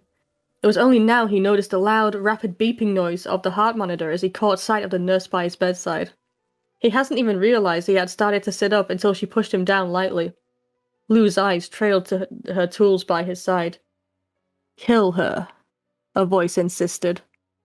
Wow, you're really rowdy. Please, try and calm down before I have to get the... She didn't get to finish as Lou grabbed scissors from her tray, jabbing it into her eye. Shut up. She would be screaming. That wouldn't kill her. Yeah, it would kill her. That's pretty fatal. I mean, how deep can he stab? He's a kid.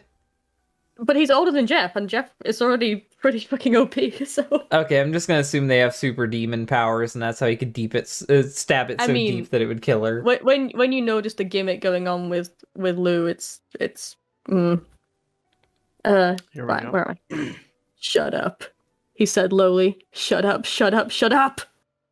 His voice picked up as he pulled back, stabbing her again to the lullaby of her screams. And again, a fourth time. He lost track after she has already fallen to the floor, her good eye staring up at him blankly, and his hands covered in her blood. Dead. Get out of here. Lou didn't think twice. He got up, stumbling his way to the chair that had fresh clothes on it. You turned him into Deadpool!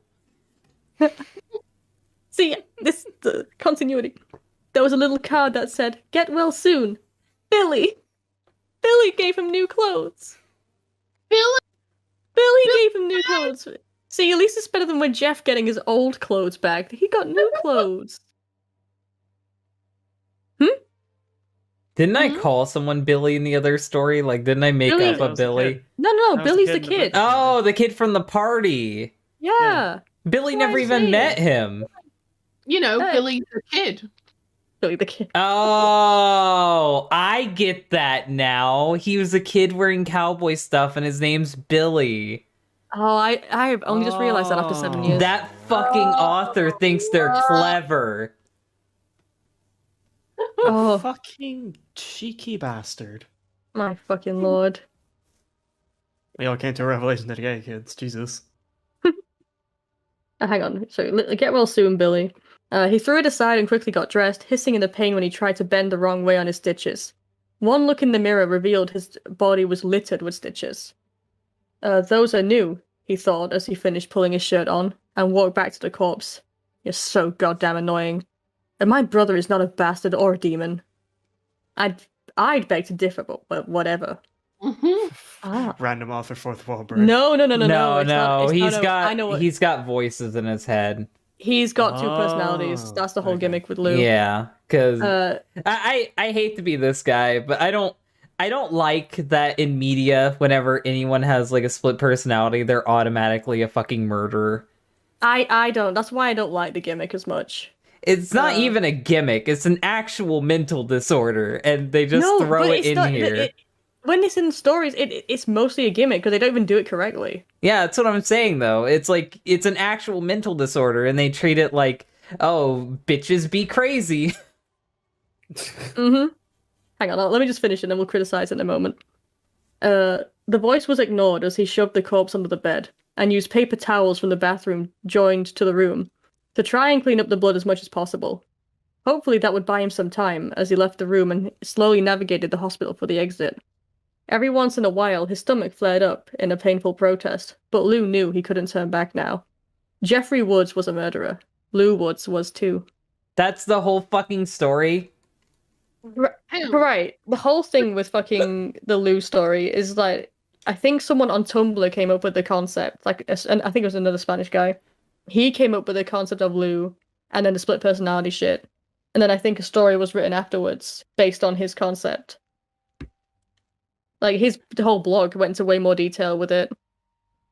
I just don't like it. I think it's a fucking stupid idea. Like, maybe there could be a killer with a split personality, but it would have to be built upon, and there would have to be something, like, actually with his backstory to hint it ahead of time, or something. Like, I'll use the best fucking example, Two-Face. With Two-Face, it's established that when he was a kid, he was beat. He was abused, and his big bad Harv personality always existed. It was always telling him things, but because his life was going good, he was able to stay calm, stay collected, only occasionally having outbursts and yelling at people. So when he finally does get his face mutilated, where it's split in half, you can understand why he would lose control of his split personality and give into it. Because now he has a physical manifestation of that personality. He gave the voice a face. See, from what I remember, like, from the Tumblr blogs and shit, the whole, like, see, this is what bothers me. Like, he actually, when he wrote it all, he actually did a pretty good job, like, establishing a second personality. But the only issue is, obviously, the second personality was the murderer. So Lou was, like, the normal one who didn't actually remember what happened, really. And then the alternate personality was Sully, who, like, was killing people and shit. Well, and it's like... Here's the thing. If it's just Jeff that has the ability to fucking snap and turn crazy and kill people, that's fine. I can believe it exists within the realm of reality. I can believe that to some extent there could be someone that could do that. But with Jeff and Lou doing it, and they both have obviously supernatural abilities, it only begs the question, what is their true origin story? It's the same thing with Jason Voorhees. When Jason was first introduced, he was just a hillbilly out in the fucking woods that somehow survived being drowned. But because of the things that he could do and the things that he survived, he became a supernatural entity that needed to be explained. And I think that's what's happening here with Jeff and Lou.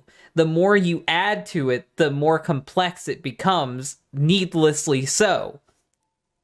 I think Jeff works better when it's just, there are stories, there are rumors of an unknown killer running around stabbing people. Because then when you hear someone died, in real life, you'll think for a second, that could be Jeff. I think that this just ruins the fucking campfire story, like, altogether.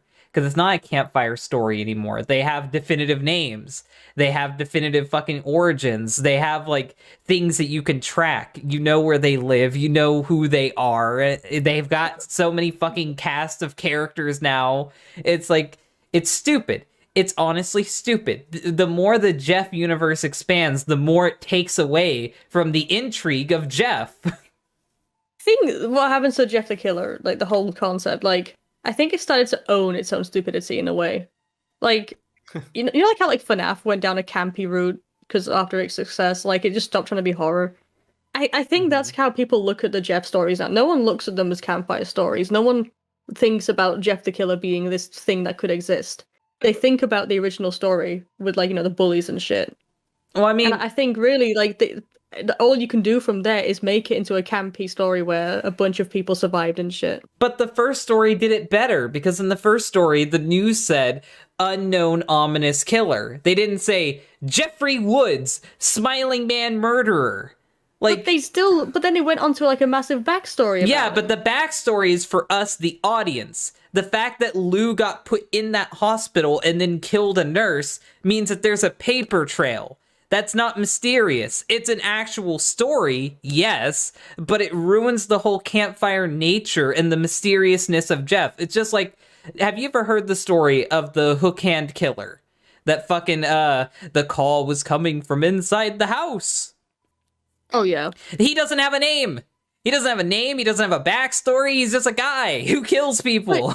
But Jeff became more famous after, like, I think the problem with Jeff is that the internet got a hold of him and they kept retelling his story and adding more details to the point where he quit being mysterious and quit being creepy for as mildly creepy as he was to begin with. I don't know. I think I have a soft spot for, like, the Jeff universe. I think, like, in a way, it's a definitive part of, like, internet history with all this shit coming out at the same time. Like, I don't know. For me, I have a soft spot for it. For me, I just like mysterious unknown killers. Like, the backstory is for us. The universe doesn't know Jeff's killing people. The universe doesn't know Jeff's story. He's just another killer. And that way you can interpret Jeff to be whatever you want him to be in your head. But when you take that interpretation and write it online, because of the way creepypastas are, that basically becomes canon somewhat. And the more you add to Jeff's canon, the more you add to his greater lore, the more you take away from him. It's the same thing with like Slenderman. Slenderman was more mysterious when in your head you could think of him as like a Cthulhu-esque creature, or you could think of him as like a Bigfoot, or anything you could come up with. But the second some asshole said he's from Mexico, it just kind of takes away from it. What do you guys think of this story, though? It's easily the best written out of all three of them. Nah, I'd still say Yeah, Jeff actually. was better written. It had less grammatical errors, the first Jeff story. Like, is it silly and stupid? Yeah. But is it the best written? Yeah. I don't know, I disagree. This story actually made me feel something. I mean, it was good at describing, but it's not good at, yet again, fucking synonyms. It just kept using the same word over and over and over again. I think I sort of agree with manga. I think they had better descriptions in this one, to the point where like it felt more like a educatedly written story. It got me for 1 second. I'll admit, it got me for 1 second. Yeah. When Jeff stabbed Lou in the stomach and then put his fucking hand in, I was like, ugh. That was grotesque. Single emotion like that with fucking Joe. I didn't get a single fucking reaction like Meanwhile, that. in like the original Jeff the Killer, it's just like, oh, and then he broke his wrist, and it's like, okay, Well, I don't feel you breaking his wrist though.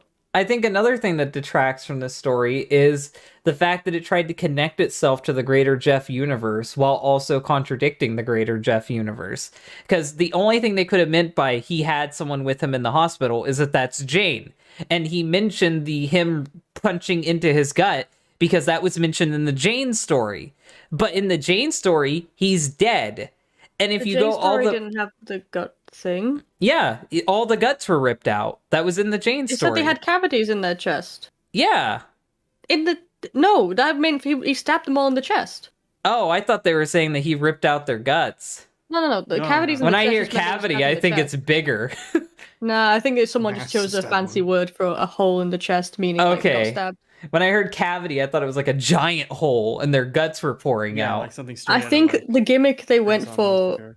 I think they were just trying to give Lou a gimmick where like his whole gimmick was being in pain in the stomach. Because And I know having there were stitches. Yeah. Yeah, I know there were other Lou stories at the time, and I know a lot of them focus on him having this like abdominal pain.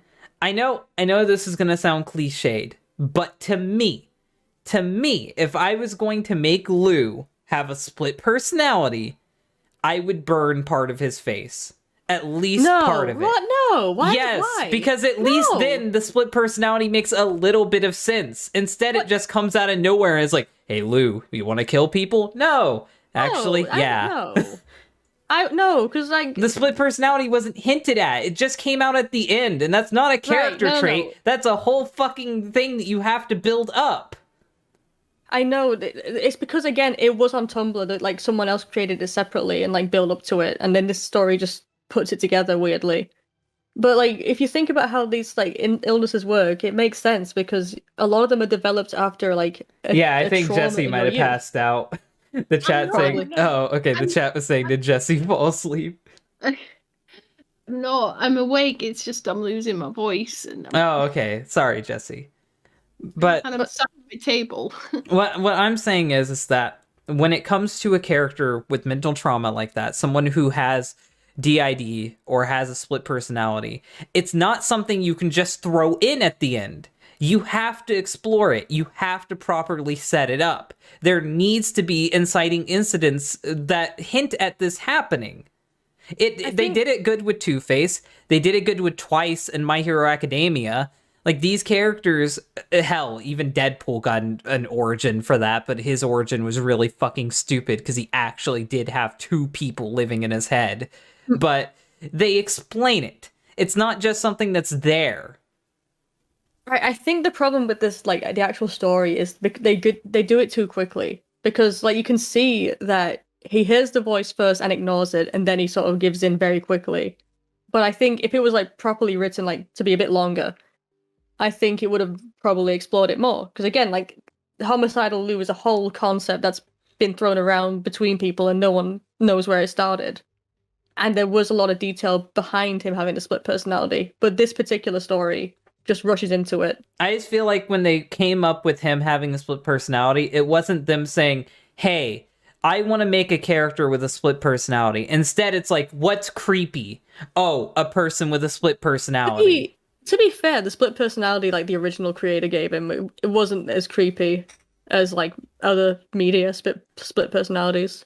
I don't agree with how they did it. I don't agree that they used a mental illness just to make him creepy. And if you are going to use a mental illness to make someone creepy, you should build up on it and elaborate on it and work it into the plot more naturally.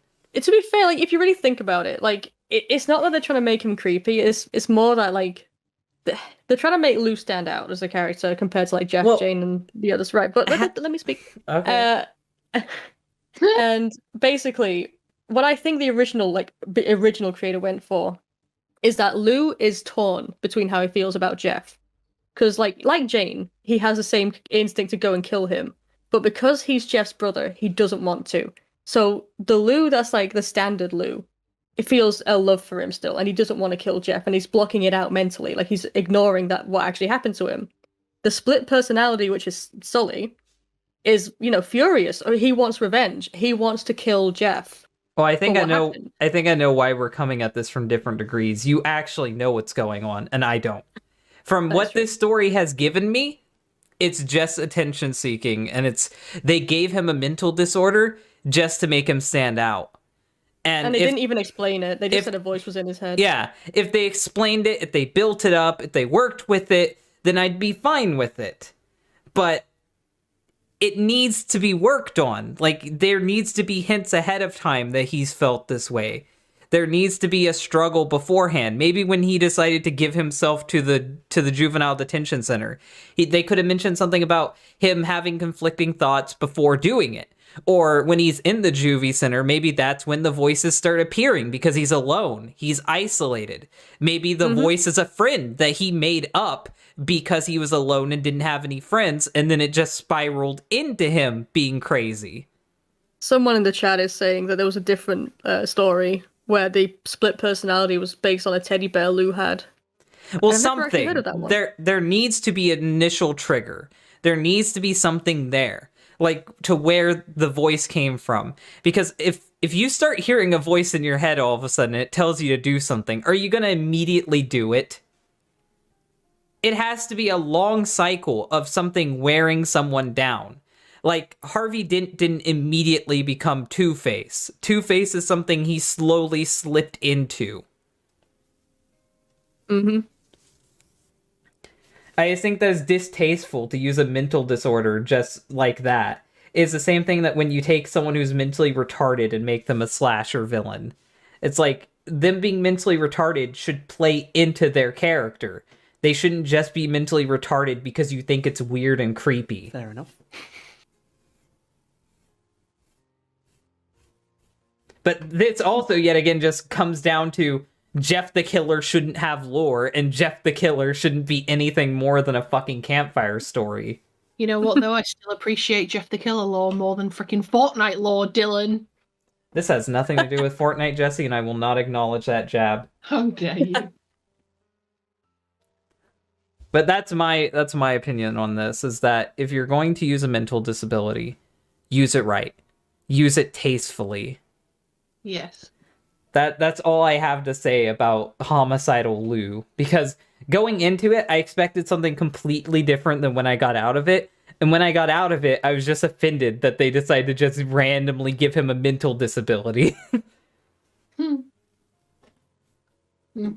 Maybe they could have hinted something like he got that tingly feeling, and then the voice started coming into his head or something. It was better paced, yeah, but I think it was just a really, really short story where they just put everything in as quickly as they could without expanding on anything. And yet again, this is mostly just a retelling of the Jeff the Killer story again, but from another different perspective.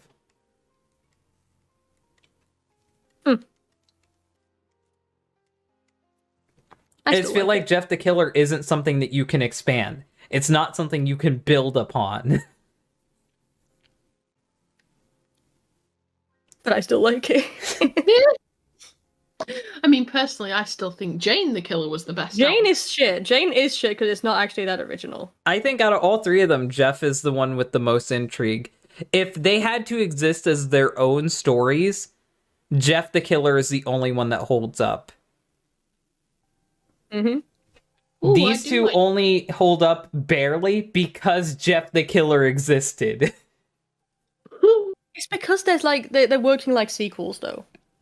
If it was working like a sequel, then we would be like actually learning something about these guys as the stories go on. Hell, we learned more about Jane than we did Homicidal Lou. The only thing I learned about Homicidal Lou is that he's offensive at the end. I didn't learn shit about him. Why is he even called Homicidal Lou? I really wish the guy who made like the original Homicidal Lou, like I wish his story was like around because his concept was really good for Lou. Like it was a concept, so that was the whole point. And it was just so good. So, like I promised before, the first story we are going to be doing is Jeff the Killer Hyper British Edition. So, let's get into this. Oh, isn't this me? Yes, this is you Awesome. doing this one. Look at this wonderful wall of text that I've got to read through. This is an assault on my eyes. Yep, well, get ready. It's going to be an assault on your ears now. Mm. Excerpt from a local newspaper. Ominous unknown foreigner is still at large. Foreigner? Yes, foreigner. Oh, is it because he's American? I'm assuming. Maybe Jeff is the only one that's normal here. Disgusting Yankee still at large. After weeks of unexplained murders, the ominous foreign killer is still on the rise. After little evidence has been found, a young boy states that he survived one of the killer's attacks and bravely tells his story. I had a bad dream and I woke up in the middle of the night, says the boy. I saw that for some reason the window was open, even though I remember it being closed before I went to bed. I got up and shut it once more. Afterwards, I simply crawled under my covers and tried to get back to Kip. I don't think that's used correctly, but okay. Nobody even uses Kip. They say I'm gonna have a Kip or whatever. That's when I had a strange feeling, like someone was watching me. I looked up and nearly jumped out of my bed. There, in a little ray of light, illuminating from between my curtains, were a pair of two eyes. Those weren't regular eyes. They were dark, ominous eyes. They were bordered in black and just plain out terrified me. That's when I saw his mouth. A long, horrendous smile that made every hair on my body stand up. The bloke stood there. The bloke.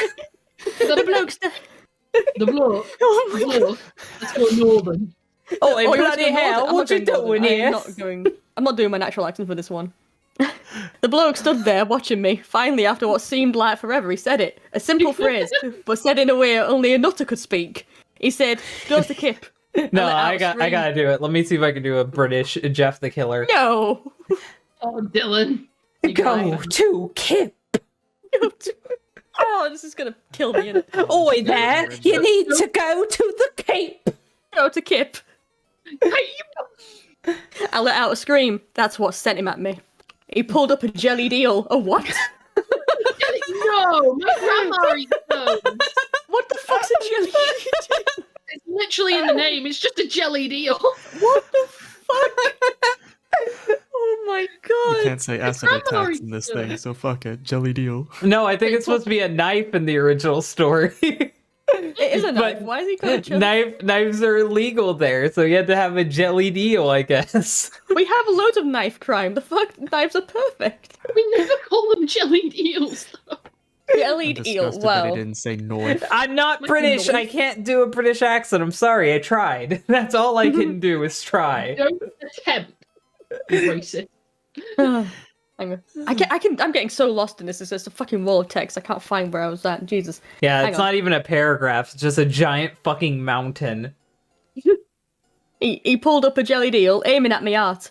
He jumped on top of the bed. I fought him back. I kicked, I punched, I rolled around, trying to knock him off me. That's when my dad busted in. The bloke threw the jellied eel. It ruined my dad's shirt. He's not even a killer in this one. He's just trying to give people jellied eels. Oh my god. Jack is dying. Magical. The bloke probably would have finished him off if one of the neighbours hadn't alerted the bobbies. The bobbies. Hey, I'm sick of the fucking bobbies. We do say bobbies though. Fair barely say Bobby. You don't, because you're like a young'un. They're But... calling me there a bald-headed Bobby. They called Scotland Yard. Hey, see, I can tell an American wrote this because it says they drove into the parking lot, and we don't say parking lot in the UK. We say car park, so I'm changing that. Yeah. They drove into the car park and ran towards the door. The man turned and ran down the hallway. I heard a smash, like glass breaking. As I came out my room, I saw the window that was pointing towards the back of my house was broken. I looked out it to see him vanish into the distance. I can tell you one thing: I will never forget that face, those cold, evil eyes. And that proper psychotic smile. Proper. I'm gonna kill you right psychotic. good. Proper in it. Proper psychotic, Nice, a innit? proper psychotic smile, innit? Oh, it's proper psychotic. Proper psychotic. They will never leave me head. Bobbies are still on the look for this bloke.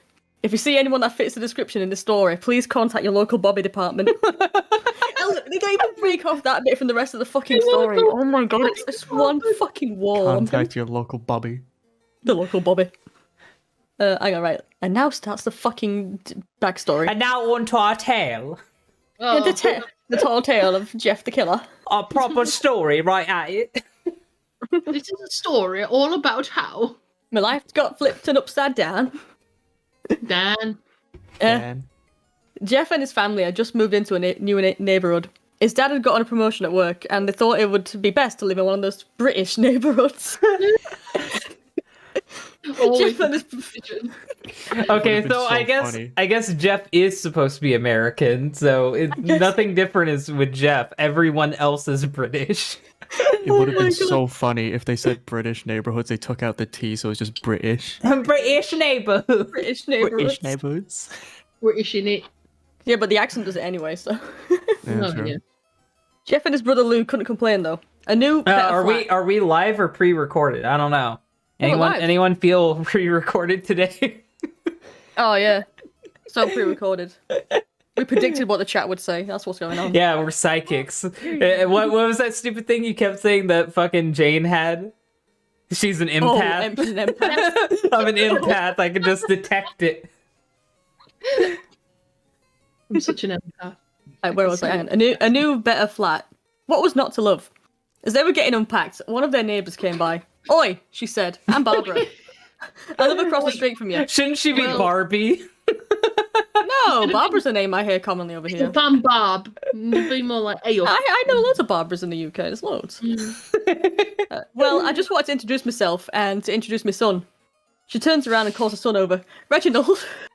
Oh, so he got a new name. Hang on. Billy could become William, and William is the most British name, like, ever. Oh, You're like, William? Oh, that's so stupid. Reginald, these are our two neighbours. Reginald said oi and ran back to play in his yard. Oi. No one says oi, like, Jesus, fuck. Just a little kid just going up to you and go, oi. I mean, to be fair, in the UK, yeah. Yeah. Well, said Jeff's mum, I'm Margaret, and this is my husband, Peter, and my two sons, Jeff and Luke. Yeah, I'm making them British now, I don't care. They introduced themselves. He can't stand being American and British. It's like, no.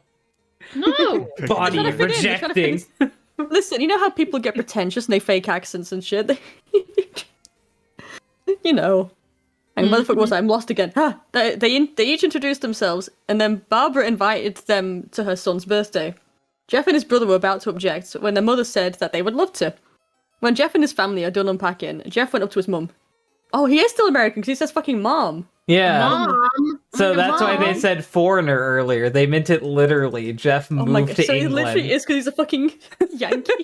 He moved to England. Wow, that's fucking I can great. understand why he became a killer. Start dancing around. And understand why you use knives, because there's no guns. Hang on. But how are they going to deal with that now? How are they going to deal with that with his family when they say get the gun? They can't get I the guess gun. it's There's get no no- fucking get the gun. knife. I don't know. We're gonna fucking. We'll the see. knife. Oh no, because they're American, so maybe they have guns smuggled in. Get the bat. Beat it. Get Get the baseball bat. truncheon. Get me truncheon. All right, let me fucking continue this. Hang on. Get Can I me do an American mallet. accent for Jeff. Oh, fine. Mom, why do you invite us to some kid's party? If you hadn't noticed, I'm not some dumb kid. Jeff, said his mother. We just moved here. We should show that we want to spend time with our neighbors. I should have Now we're gave going to Jeff that an party. emo voice last time. I really should have. I should have gave Jeff like an emo voice, like a Mom, why would you invite us to some kid's party? I should have done that. Well, now we're fine, going with doing mine. the Joker joke. I only did the Joker voice at the end. I didn't do the Yeah. Joker voice throughout. I'm lost again. Fuck this stupid ball of text. Hang on. Now we're going to that party, and that's final.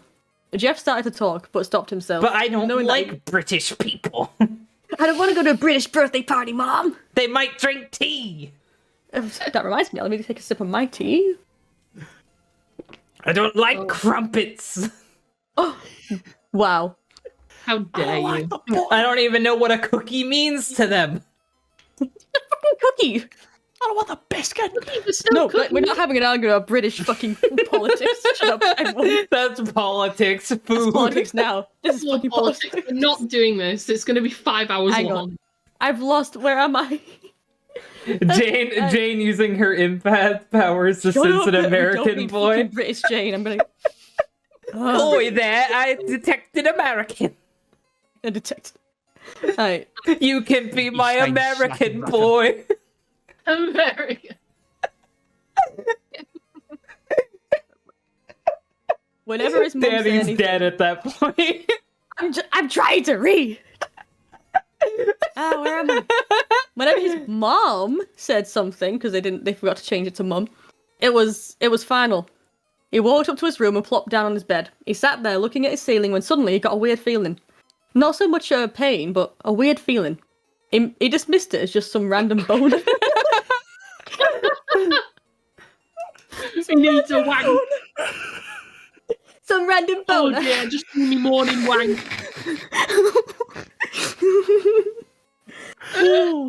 So we joked last time. We joked last time that the weird feeling was him going through puberty. This one just confirms it. Yeah. Oh my god. He heard his mum call him. He heard his mum call him down to get his stuff, and he walked down to get it. The next day, Jeff walked downstairs to get breakfast and got ready for school. As he sat there eating his bangers and mash, eat that in the morning. You don't eat that in the morning. Such a mashed potatoes in the morning. You do not have that in the morning. Wow. He once again got that feeling. This time it was stronger. Fake British. It gave him a slight tugging pain, but he once again dismissed it. As he and Lou finished their bangers and mash, they walked down to the bus stop. They sat there waiting for the double-decker bus. Oh my god, I love the double-decker bus. That is exactly what my Yeah, school bus fucking was. My school bus was a double-decker bus. Oh, Superior bus, honestly. superior. Honestly, the best bus ever. And this is getting better. And then all of a sudden, some chav on a skateboard jumped over them. Only inches above their laps. They both jumped back in surprise. Hey, what the hell? The chav landed and turned back to him. The fucking chav. No, you need to make him sound like a roadman. No, he's a chav. We can make chavs just sound like this. My family calls me a chav. I mean, you are riding around on a skateboard. I have a skateboard To and be I wear the fucking chav brands as well. So it's like, oh, okay. Oh, the chat is hyped for British Randy. Oh no, British Randy, that's fucking not right. I A can't fallen wait. chap on the skateboard. Danny is British Randy. No way, just he kicked his skateboard up and caught it with his hands. The chav seems to be about 12, 1 year younger than Jeff. He wears a Burberry coat and like 5 gold chains. Yeah, he had a square red and a paving slab of a face. Oh my god! Oi, That's mates! British. Oi, mates! It looks like we got some new meat. No one would say that, but okay. Suddenly, 2 other chavs in Burberry trench coats appeared. One was super skinny and the other was huge. Well, since you're new here, I'd like to introduce ourselves. Over there is Toby. Jeff and Lou looked over to the skinny chav. He had a dopey face that you would expect a sidekick to have. And he's Matt. They looked over at the fat chav. What's Why his have you name? not got the fat Troy? chav? Isn't Troy more British than Matt? No, Troy's very American, but fucking Okay. Toby should have been Troy. And Keith is very British. Oh my god, wait till he. Oh my The god. naming conventions just seem to be like not enough. Like they should pick extremely British names. Danny, keep reading. This is gonna be so funny. Okay, I'm gonna. They looked over at the fat chav. Talk about a tub of lard. This kid looked like he hadn't exercised since he had reached for his last serving of Toad in the Hole. Toad in the hole. And said the first kid, I'm Jacob. Jacob. Fucking Jacob. I'm fucking Jacob.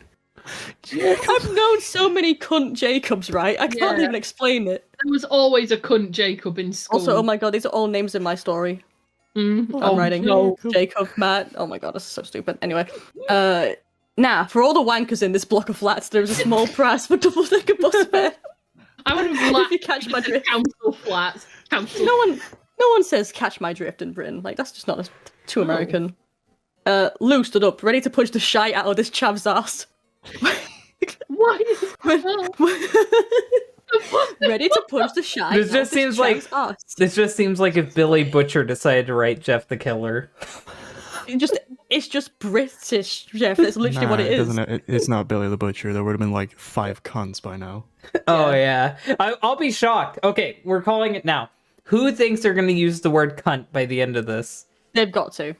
I'm going with cunt will be used at least once in this story. I refuse to accept it. Cunt has to be used. Right.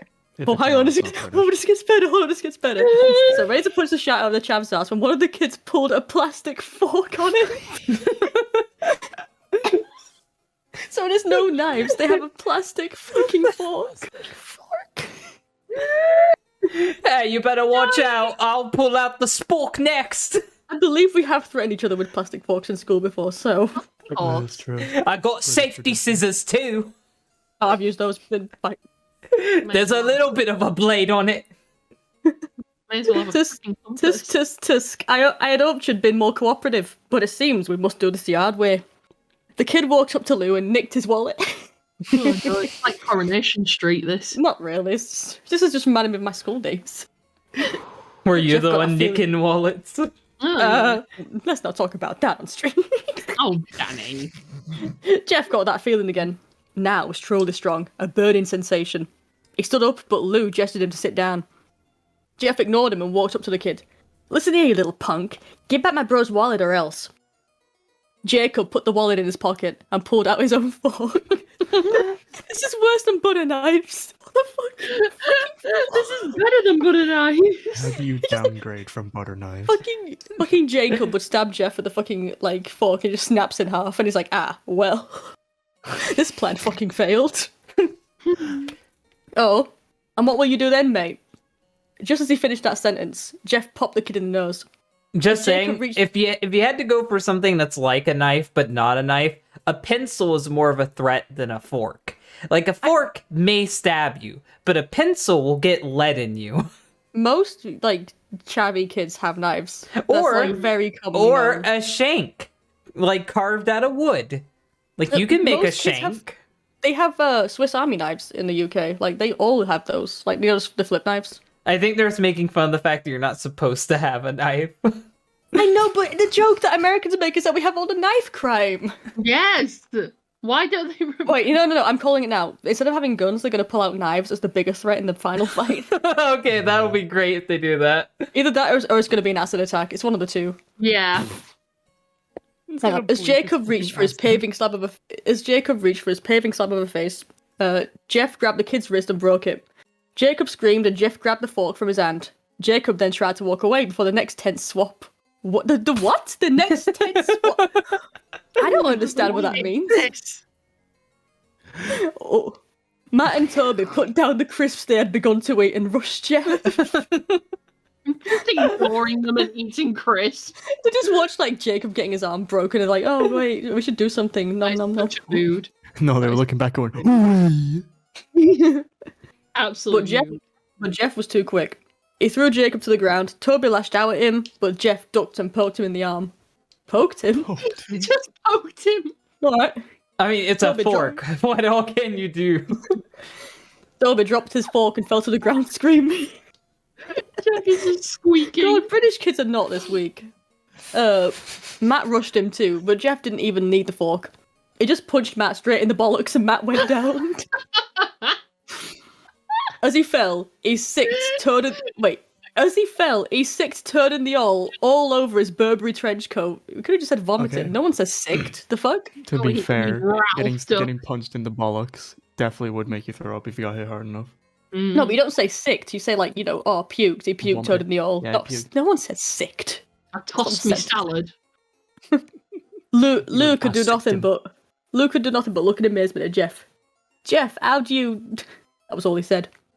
They saw the double-decker bus come in and they knew they'd be blamed for the whole thing. So they started running as fast as they could. As they ran, they looked back and saw the bus driver rushing over to Jacob and the others. As Jeff and Lou made it to school, they didn't dare tell what happened. All they did was sit down and listen. Lou just thought of that as his brother beating up a few kids, but Jeff knew it was more. It was something scary. As he got that feeling, he felt how powerful it was. The urge to just poke someone. Yeah, that's puberty. Poke. Anyway, he didn't like how it sounded, but he couldn't help feeling happy. Is this just like him being gay? Like he wants to poke them in a different way? Yeah, this is a whole new vibe I'm He getting. wants to poke them with his boner. Poke with my dick. Let's wag together, mate. Poke with the dick. As he got that Fucking feeling, he dick. felt... wait, no, I've already been there. He didn't like how it sounded, but he couldn't help feeling happy. He felt that strange feeling go away, and stay away for the entire day of school. Even as he walked home due to the thing near the bus stop... Wait. Oh yeah, due to the whole thing near the bus stop, and how now he probably wouldn't be taking that double-decker bus anymore, he felt happy. When he got home, his parents asked him how his day was, and he said, in a somewhat ominous voice, "It was a wonderful day." He's becoming British. He's infected Yes, with the so I British. can't Sound I can't Irish. alternate between the fake accent and my natural accent. It's very hard. Yeah, you're struggling. I'm struggling to make my natural accent come out. Next morning, he heard a knock at the front door. He walked down to find two bobbies at the door, his mother looking back at him with an angry look. "Jeff, these officers tell me that you attacked three I kids." know who bad creepypasta readings are. I fucking watch them. I get that they're British. I know that this story was written for them years ago. Oh no, I'm lost again. Oh fuck, where am I? No! Oh my, where's the fucking... Next morning, he heard a knock at his door. Hang on, wait. Oh wait, Jeff, these officers tell me you attacked three kids. That it wasn't regular fighting. And they were poked. Poked, son. Oh, I poked him. Poked in inappropriate places. He poked Sexual me in assault. inappropriate places. Sexual assault, Jesus. That's an assault case, isn't it? Jeff's gaze fell to the floor, showing his mother that it was true. "Mom, they were the ones who pulled the forks on me and Lou." Use the fork, Lou. It's getting worse. "Son," said one of the bobbies, "we found three chavs, two poked, one having sick on his Burberry." Not a fucking sentence.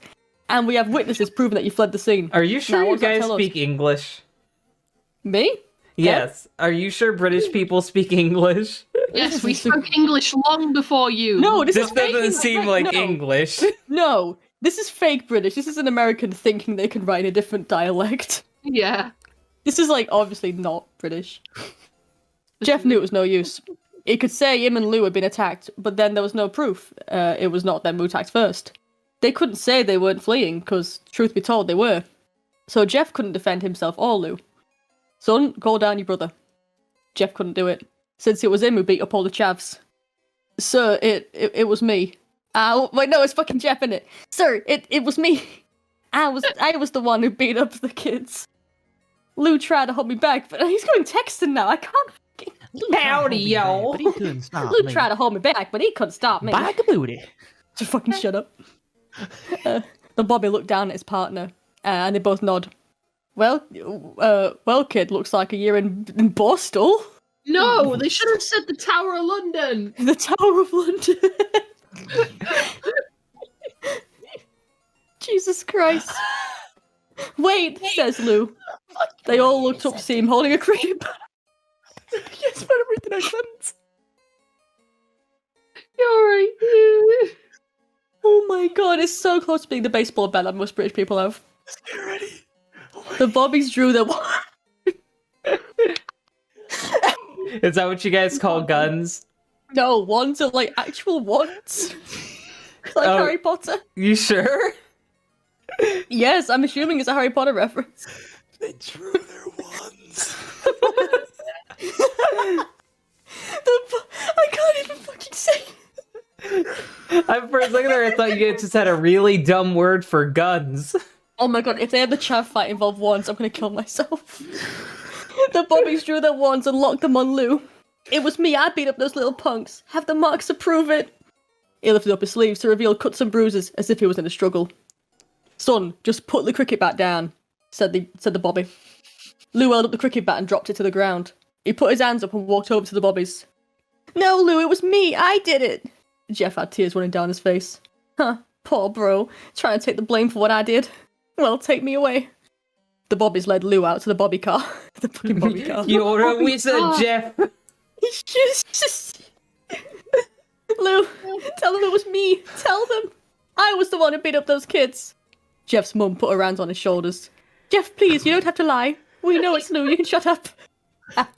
Shut up. Shut up, you fucking little shit. Jeff watched helplessly as the bobby car speeds off with Lou inside.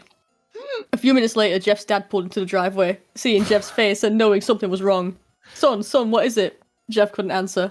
His vocal cords were strained from crying. Instead, Jeff's mum walked his father inside to break the bad news to him, as Jeff wept in the driveway. After an hour or so, Jeff walked back into the house, seeing that his parents were both shocked, sad, and disappointed. He couldn't look at them. He couldn't see how they thought of Lou when it was his fault. He just went to Kip, trying to get the whole thing off his mind. Just went for a wank. Guys, No, Kip! I have this.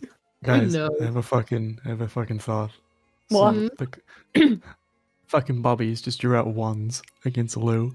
Do you think when Randy and the boys show up, they're gonna fucking draw out ones? That's what I said. Do you think the final fight's gonna be like a fucking wizard fight? Please, that'd be so funny. Oh my, this is gonna be so stupid. 2 days went by with no word from Lou at Borstal. Who says Borstal? Mm-hmm. No friends to hang out with, nothing but sadness and guilt. That is until Saturday when Jeff is woke up by his mum with a happy sunshiny face. Jeff, it's the day, she said as she opened up the curtains and let smog-filtered light flood into his room. Oh no. What's today? Smog-filtered light. Asked Jeff as he stirs awake. Why, it's Reginald's party. He was now fully awake. Mom, you're joking, right? You don't expect me to go to some kid's party after... There was a long pause. Jeff, we both know what happened. I think this party could be the thing that brightens up the past days. Now get dressed. Ugh. Jeff's mother walked out of the room and What do downstairs. you think Jeff's gonna wear to the party? A hoodie is very chabby, so I think he should go for the hoodie. Oh, no one else has a thought? No, I think he's gonna wear something British. Like something British. I don't know what it's top gonna hat? be. Oh, okay. Hello there, Mom. A top hat and a monocle. I felt rather British today. We are going to a party after all. Excuse me. Going to a gathering. He fought himself to get up. He picked out a random shirt and pair of jeans and walked downstairs. He saw his mother and father all dressed up. His mother in a dress and his father in a suit. You know what we can do now, though? When Jeff gets his scars, he can be like, "Why so British?" Oh my god, no! No! No! I don't think manga gets the reference, that makes it funny. Yu-Gi-Oh! Abridged. Don't worry about it. But where is it? He thought, why they would ever wear such fancy clothes to a kid's party. Son, is that all you're going to wear? Said Jeff's mum. Oh, that's his mum. I'm still going with the retcon we had from last time, where it's actually they're meeting the Dawn, and that's why they're all dressed up like that. He's like, yes, I'm glad you're all here to attend this wonderful birthday party for one of my extended family members. We don't really have the mafia over here. No, he came all the way from Italy. Oh my god. Oh, America. No, the mob comes from Italy, don't they? The American Italians are the mob, aren't they? I thought it originated in Italy, then came to America. Like, Yeah, are the there Americans not? made it a bigger thing. Okay. Hang on, where was I? Better than wearing too much, he said. His mother pushed down the feeling to beat him. Oh, okay. Beat him. Is that a problem over there? Yeah, actually. Awful punishment. Definitely. I gotta knock the shit out of that kid. And did it with a smile. Now, Jeff, we may... This fucking hell. Now, Jeff, we may be overdressed, but this is how you go if you want to make an impression. No, that's his fucking father. This is so hard to keep up with. It said his father. Oh my god. Oh. Jeff grunted and went back to his room. I don't have any fancy clothes. He yelled downstairs. Just pick out something, called his mum. He looked around in his closet for what he would call fancy. He found a pair of black dress pants. You don't say pants in Britain, but whatever. He had for special occasions and an undershirt. What's the British word for pants? I don't remember. Trousers. Trousers, okay. Yeah, you say fucking trousers. He couldn't find a shirt to go with it, though. He looked around and found only stripes and patterned shirts, none of which go with dress pants. Finally, he found a top hat. I fucking called it. I said he'd fucking get a top hat. I fucking called it. Fucking top hat. Finally, he found a top hat and put it on. He doesn't wear a shirt. He's going out shirtless. Literally, fucking like Magic Mike. My God. I just imagine him being shirtless with a little bow tie. No! You're not wearing a shirt. They both said. His mother looked at her watch. Oh, no time to change. Let's go. You're overdressed and I'm underdressed. I'm not even dressed. I'm leaving it out. You're overdressed. I'm half dressed. All I've got is me slacks on. My trousers. She said as she heard Jeff and his father at the door. They crossed the street over to Barbara and Reginald's house. They knocked on the door and at it appeared that Barbara, just like his parents, way overdressed. As they walked inside, all Jeff could see were adults, no kids. The kids are out in the back, Jeff. How about you go meet some of them? Said Barbara. Jeff walked outside to a yard full of kids. They were running around in weird British costumes and mugging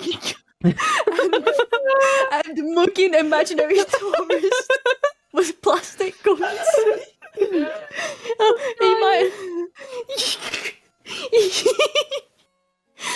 He might as well be standing near Toys R Us.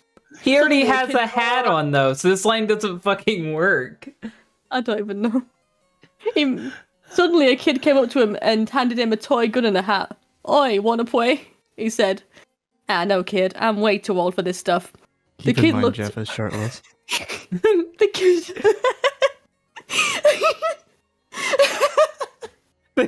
Is this the face you make, Danny? The kid looked at him with that weird British face. I won't ask you again, you bloody wanker, said the kid. Fine, said Jeff. He put on the hat, on top of his top hat, I'm assuming. Double hat, double stacking. Stacks the hats. And started to pretend to mug imaginary tourists. It's getting worse. I can't fucking... Oh my god. At first he thought it was totally ridiculous, but then he started to actually have fun. It might not have been super cool, but it was the first time he'd done something that took his mind off Lou. So he played with the kids for a while until he heard a noise. A weird rolling noise. Then it hit him. Jacob, Toby and Matt all jumped over the fence on their skateboards. Jeff dropped the fake gun and ripped off the hat. Which one? There's two of them. Jacob looked at Jeff with a burning hatred. Really? Hey, They Jeff, fucked it up. They fucked it up. That was the perfect time to go, hello. It should have said... Hello. Hello, No, Jeff. It's a fucking trap. It should have been A-up. It should have been A-up, Jeff, is it? Hey up, Jip.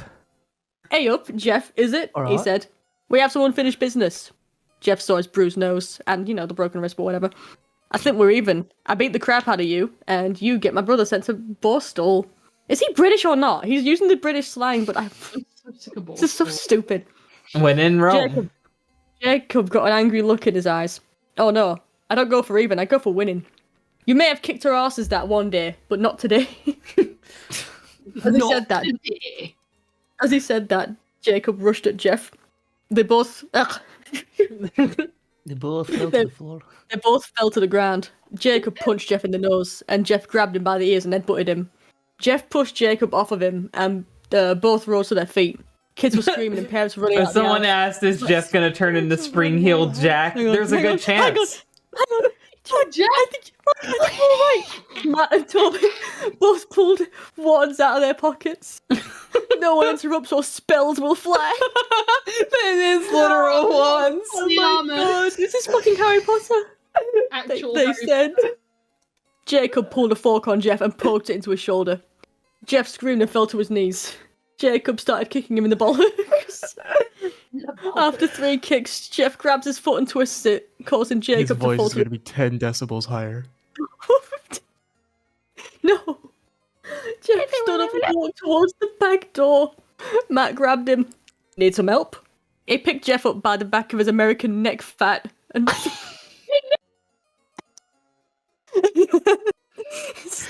and throws him through the patio door. It's horrendous. So Jeff is American, right? All right. As Jeff tries to stand him onto the ground, Jacob repeatedly starts kicking Jeff until he starts to cough up blood. Come on, Jeff, fight me. He picks Jeff up and throws him into the kitchen. Jacob sees a bottle of Worcestershire sauce on the counter and smashes the glass for Jeff. I prefer this over bleach. No, it was meant to be vodka. Yeah, it's vodka at this point. Should have been whiskey. That'd be funnier. Worcestershire. Well, Worcestershire. Worcestershire. Yeah. The glass over Jeff said, while the bottle also cuts Jacob's hands to ribbons. Fight! He throws Jeff back into the living room. Come on, Jeff, look at me. Jeff glances up, his face riddled with Worcestershire sauce. I was the one who got your brother sent to Borstal, and now you're just going to sit here and let him rot in there for a whole year. You should be ashamed, mate. Jeff starts to get up. Oh, finally, you stand and fight. Shit. He's talking mad shit. Jeff is now to his feet, blood and Worcestershire sauce on his face. Once again, he gets that strange feeling. The one in which he hasn't felt for a while. Finally, he's up, says Jacob as he runs at Jeff. That's when it happens. Something inside Jeff snaps. His American psyche is destroyed. Oh no, he does turn British. All American thinking is gone. He is why so British. Oh my god. All American thinking is gone. All he can do is kill in the most absurdly British way possible.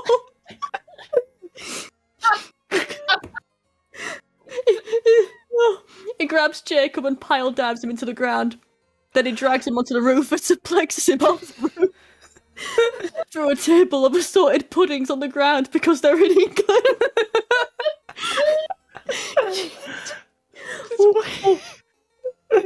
Then he grabs a black pudding and slaps Jacob's chest with it so hard it explodes his heart and ruins his Danny, burger. is pile driving British? That's what the chat is asking. I believe it is. It sounds. Okay. I think we use it a lot. Also, black pudding isn't a pudding, for anyone who needs to know that right now.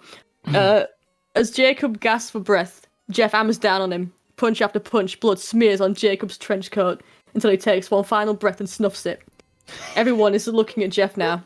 The parents, the crying kids, even Matt and Toby. Although they easily break from their gaze and point their wands at Jeff.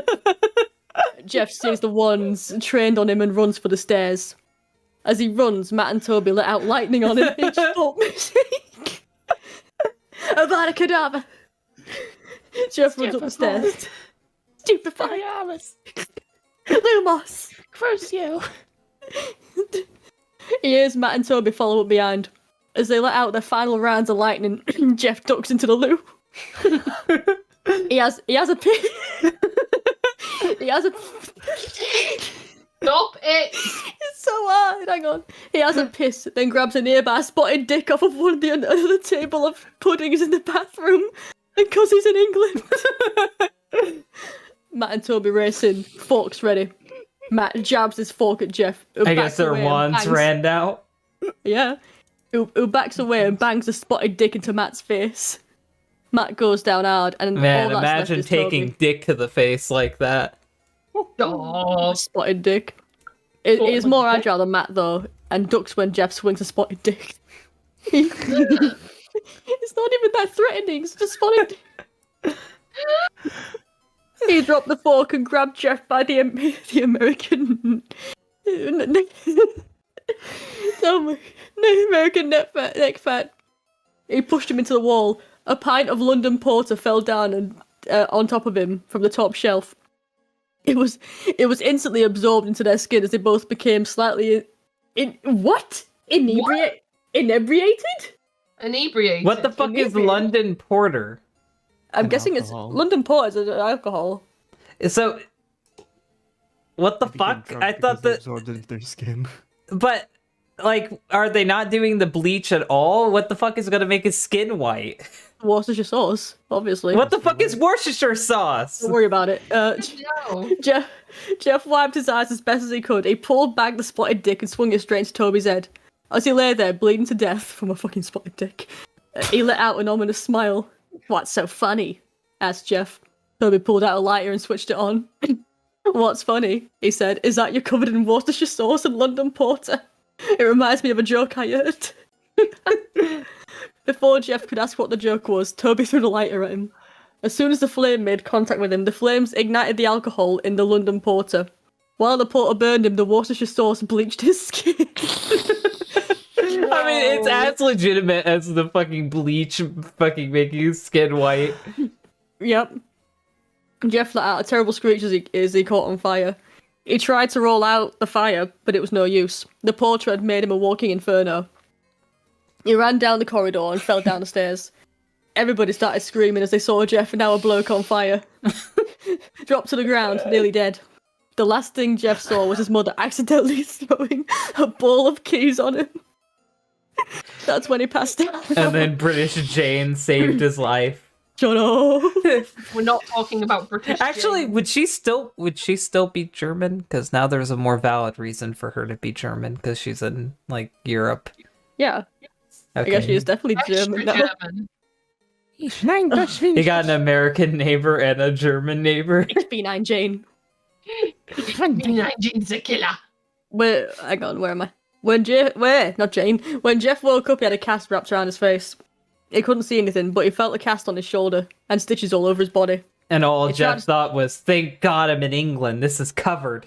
Oh yeah, exactly. Free healthcare, innit? Thank God I'm in America. There's got to be a joke about that. If I was in America, they would just give me the same clothes I entered with. Let's see. Let's fucking see. He tried to stand up, but he realised that there was some tube in his arse. and when he tried to get up, it fell out, and the nurse rushed in. I don't think he can get out of bed just yet, she said, as she put him back in his bed and reinserted the tube. Back up his arse. Oh, Jeff sat there with no with no vision, no idea what his surroundings were. Finally, after hours, he heard his mother. "Honey, are you okay?" she asked. Jeff couldn't answer though. His face was covered and he was unable to speak with a fucking tube up his arse. "Oh, honey, I have great news. After all the witnesses told the police that Jacob confessed to trying to attack you, they decided to let Lou go." This made Jeff almost bolt up, stopping halfway, remembering the tube coming out of his arm. Oh, they fucked it up. Very sad. Stopped translating.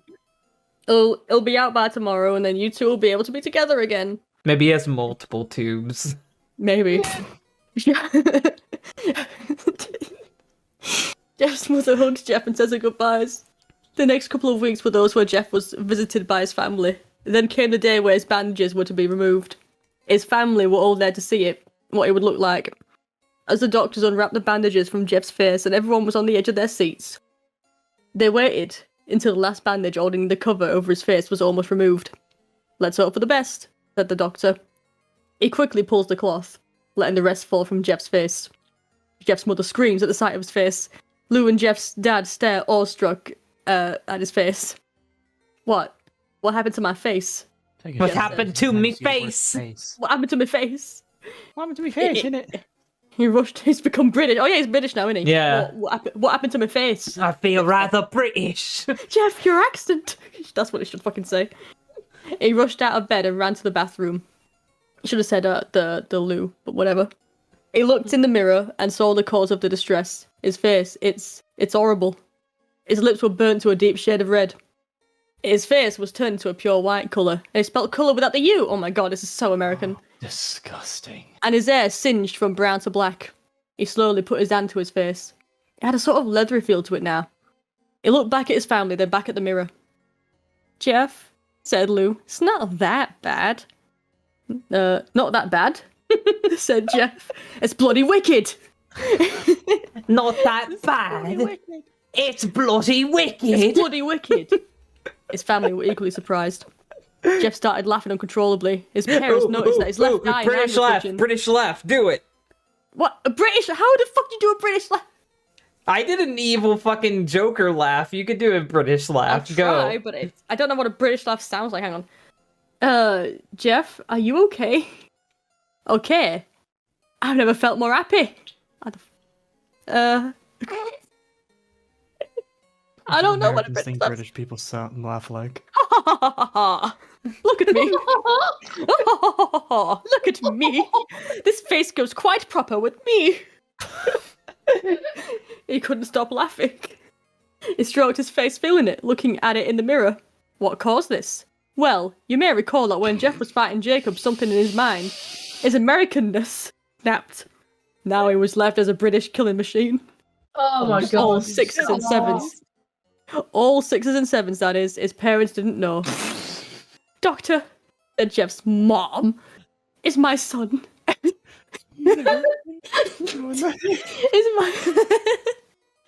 Is my son American? You know, in the head. Oh yes, this behaviour is typical of patients that have taken absurdly large amounts of British culture. If his behaviour doesn't change in a few weeks, bring him back here and we'll give him an American citizenship test.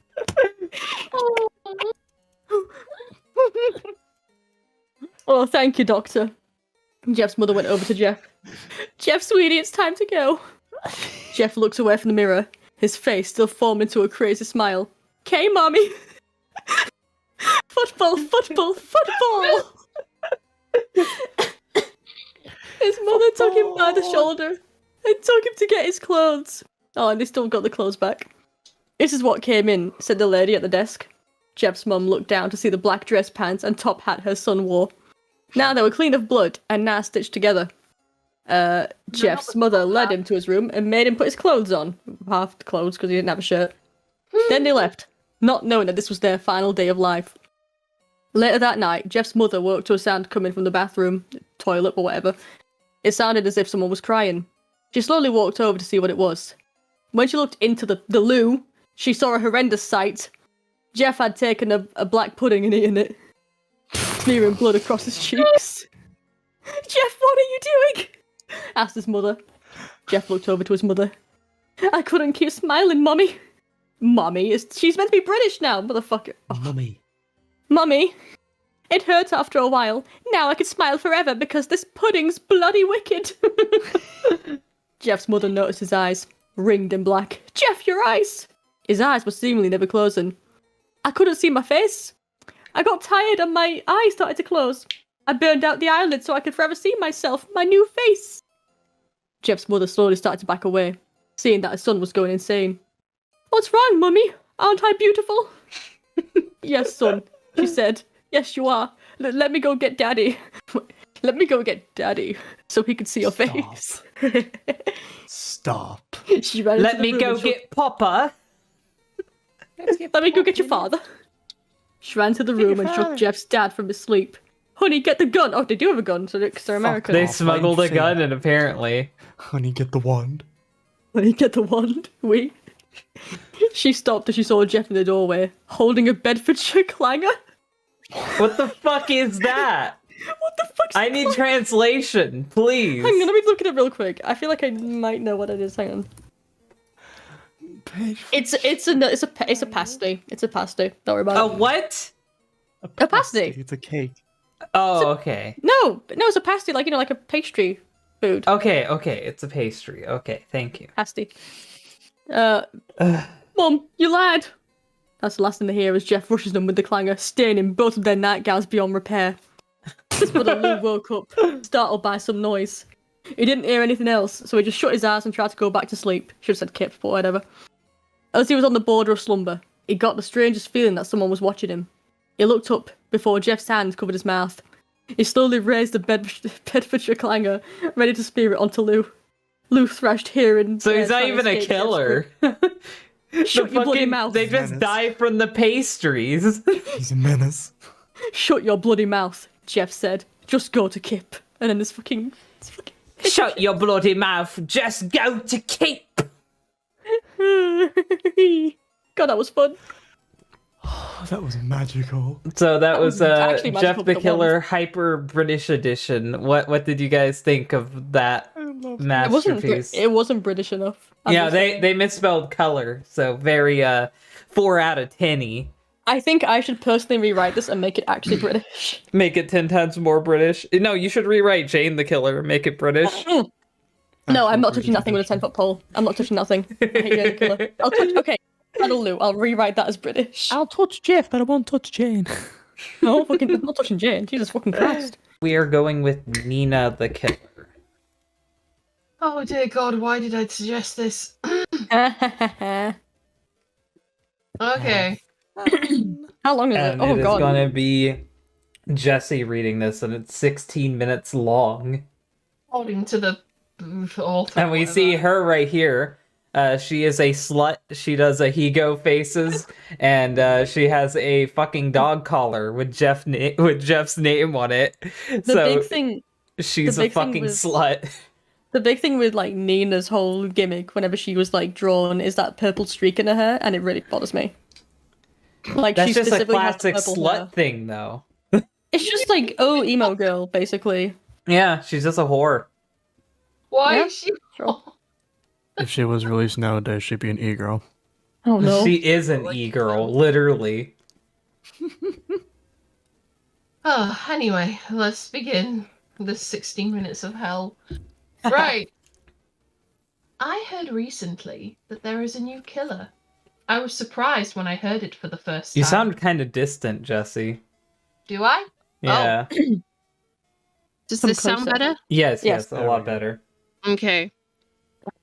I heard recently that there is a new killer. I was surprised when I heard it for the first time. I first Okay, now thought, you're a little too close to the mic. Oh, she's alright. oh my God, you're never happy, right? She's balanced on my end. Okay. If it's okay on your end. Does it sound okay now? Yeah. Mm-hmm. Okay. I heard recently that there is a new killer.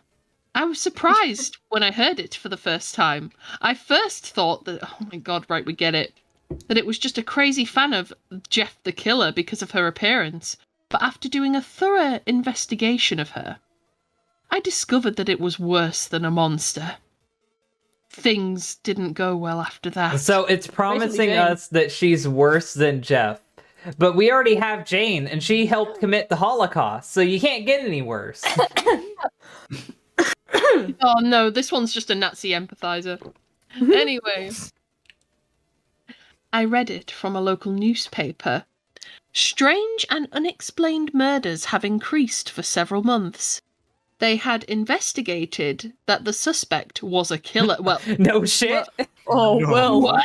A murder? I do deduce that they have in fact killed people. What? No The way. investigators found a witness who said that it was not only one killer, but two killers. He Oh, said no. that both of them are attacking different How would he cities. know?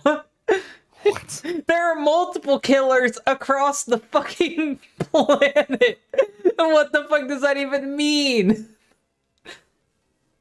God. Throwing Brain. myself. They're just Right. trying to loop this in with Jeff. That's all they're doing. They just want to loop her in with Jeff so they can be like, yes. The Jeff Yes. Extended Universe, here we go. The JCU, the Jeff Cinematic Universe. Oh. Right. It is still unknown if they work together or separately, but luckily I was able to find another witness from the hospital. He told me what happened. Who the hell are you? What? Yeah, exactly. Who is this guy? Wait a minute. Who are you? Exactly. God damn it. Here's what the witness said. It happened one night, the guy narrated. I was walking from my work to home, and I was alone in the streets. Then I had decided to take a shortcut, because I wanted to get home early. But it was a big mistake, as it always is. Dun dun. I am so tense right now. I'm getting worked up. When I was already halfway to my home, I began to feel that I was being watched, and I heard footsteps. I turned quickly, making sure that a thief is not following me, but I found nothing. So I just taught. What? I thought that it was my imagination. I taught myself that. That it was my imagination. Tweety bird. I continued walking, but the feeling of being watched became stronger, and I heard footsteps. This isn't go. British. I'm saying it now. This fucking narrator's Tweety Bird, Tweety Pie. Tweety- I thought I saw a thief. thought I saw a Tweety bird. I thought I saw an eagle. Oh, I thought I saw a footy cat. stop it. I noticed something approaching. Then, suddenly, I saw a black-haired girl with a magenta streak in her hair. It's an eagle! No, it's worse. She looks like she's 16 or 17, aka you shouldn't fuck her. Stop! Though her face did not look like a human. What Her the fuck skin- does that mean? No, what the fuck does that mean? It means she's not. Is she a reptilian? A fucking monkey? There's a lot of non-human faces. Are we going hard in the opposite direction? Last time it was, Jane's a Nazi. Is like this is Nina a Jew? No, oh fuck, don't say that. Don't say that. Don't say that. That's a joke. This stream has been terminated. I think she's a reptilian, and for now on she should have like a reptilian As a voice. person. She should be like, I'm obsessed with Jeff the Killer. Just a snake. Jeff, it's me. Is this a vampire? Her skin was very pale, and her eyes looked at me with a thirst for blood. Because she's a Someone goes Twilight reptile. phase. This was written during someone's Twilight phase. Mm-hmm. She had eyes that are very wide, with a strange, disturbing look. Her smile was so dark, and I was afraid. And turned on. Stop it! Stop, she's meant to be 16! Yeah, some people are into that. Oh no. Oh. I stood still for a minute. I felt great fear running through my body. You've already said that. She didn't say any word. She just what seemed like an eternity. And finally, the girl just gave a speech. A speech. Hang on, what does that mean? Just keep talking. What does that mean? As she moved her head to one side in a way that a psychopath could do. I think they're was talking about. I immediately think they're talking about the fucking yandere stare. Like Yeah, you know they the. made it- Okay. Yeah, they made her a fucking yandere. But that's stupid, because it's like implying that only a psychopath moves their head She's a in this fucking one ethot. direction. She's a fucking ethot. That's why she was doing a Higo face earlier. This is Belle Delphine during immediately- her Twilight phase. What Oh. is this though? I immediately felt nervous. You've already established that you're scared. You have to read it like this, yeah. Jesse. Go to sleep, my prince. Let me do it. Go to sleep, my prince. Oh, She's a no. fucking reptilian because she's not human. That's what we're going with. She's a fucking She's literally reptile. a Jeff simp. She's literally a Jeff simp. This is stupid. Then I quickly run to the opposite direction. No, really? I'm fancy Imagine fuck being- boy.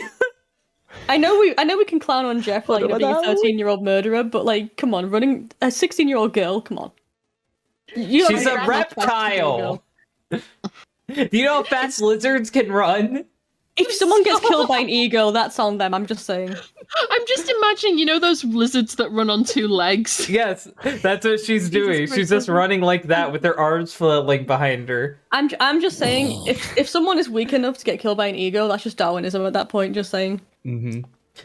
I mean, she's got a wicked tongue either way. Oh, Natural no. selection at full swing. Also, Dillin. I ran as fast as I can, but it was not enough, as she was too fast. Then I suddenly feel her dark presence, followed by a sharp stab through my It eye. was written her by a fucking teenager. sharp lizard tooth. Oh. I fell to the ground with a One, two. groan of pain. She released a hysterical laugh. She used her knife and she stabbed it into my shoulder. I can only She imagine her laugh being like,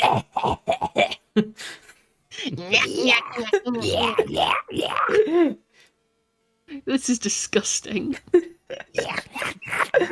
Stop it. Walking soundboard. Anyway. See, She managed to slice off my shirt, making my stomach bleeding. Wait, what? what is this? making my stomach bleeding. Over? Making my stomach bleeding. God. Anyway, But luckily, I hear the voice of a policeman who had come. He was how'd he holding come a now? gun. But the girl just smiled to it, and the gun. She just smiled at the gun. She got shot in the head. She died. The end. Story's over.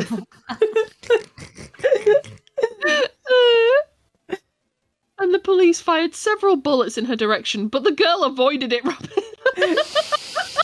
Oh, this is some weeb teenager who wrote this, and it's bothering me. She's this Ultra Instinct Goku. This is terrible. Can you guys still hear me? Is this Yes. okay? Okay, good. But the girl, all right. And she ran quickly while laughing. I saw her climbing one of the houses. She's a lizard! Admit that she's a lizard. Just say it. Say she's a lizard like she climbed up it like a fucking gecko does. I was never able to forget that face, let alone that laugh. I'm not attempting the laugh. My microphone. The laugh is.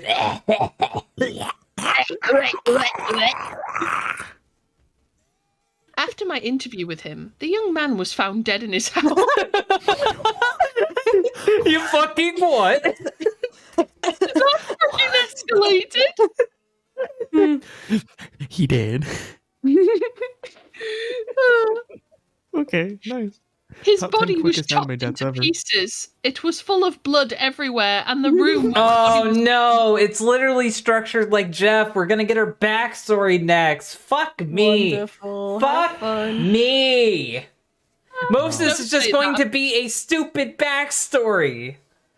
We have to Have deal with fun. her being a totally normal girl. Tells fuck yeah, she's a lizard now. She was normal until she wasn't. Inverted colours. That's literally Jeff because his skin turns white. Wait, are you implying he was black?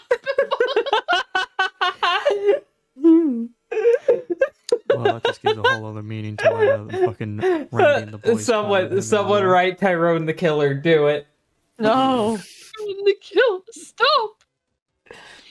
And the room where the body was found on the wall was found written with blood that said, "You didn't go to sleep, my prince." Oh, she's so weird. The Well, at origin- least we made her 1,000 times more interesting by turning her into a lizard. I think we're just going to do that. Every time we get one of these extra killers, we'll change them into something else. We turned one boring one into a Nazi, and this one's a fucking reptilian, so we're going for it. Oh my god, the description of this bitch is literally Danny, but I'll wait. What? Oh god. I'll read this ahead of time. No, she just enjoys sitting down to watch animes and listening to music like rock, J-pop, and K-pop while playing video games or play guitar. Okay, this is the part where I leave the stream. I hope everyone enjoyed. Goodbye. This is Lord Danny signing out. This is Lord Danny signing out. For... This is Lord Danny. So am I not reading that? That if you just skipped ahead? Just read. Just No, you can read it. It doesn't matter. Nina Hopkins is an 11-year-old who transferred to a new school that's... She's even younger than Jeff. Oh no. One Sunday morning, a day before her first day at her new school, she woke up and went to the bathroom and brushed her teeth.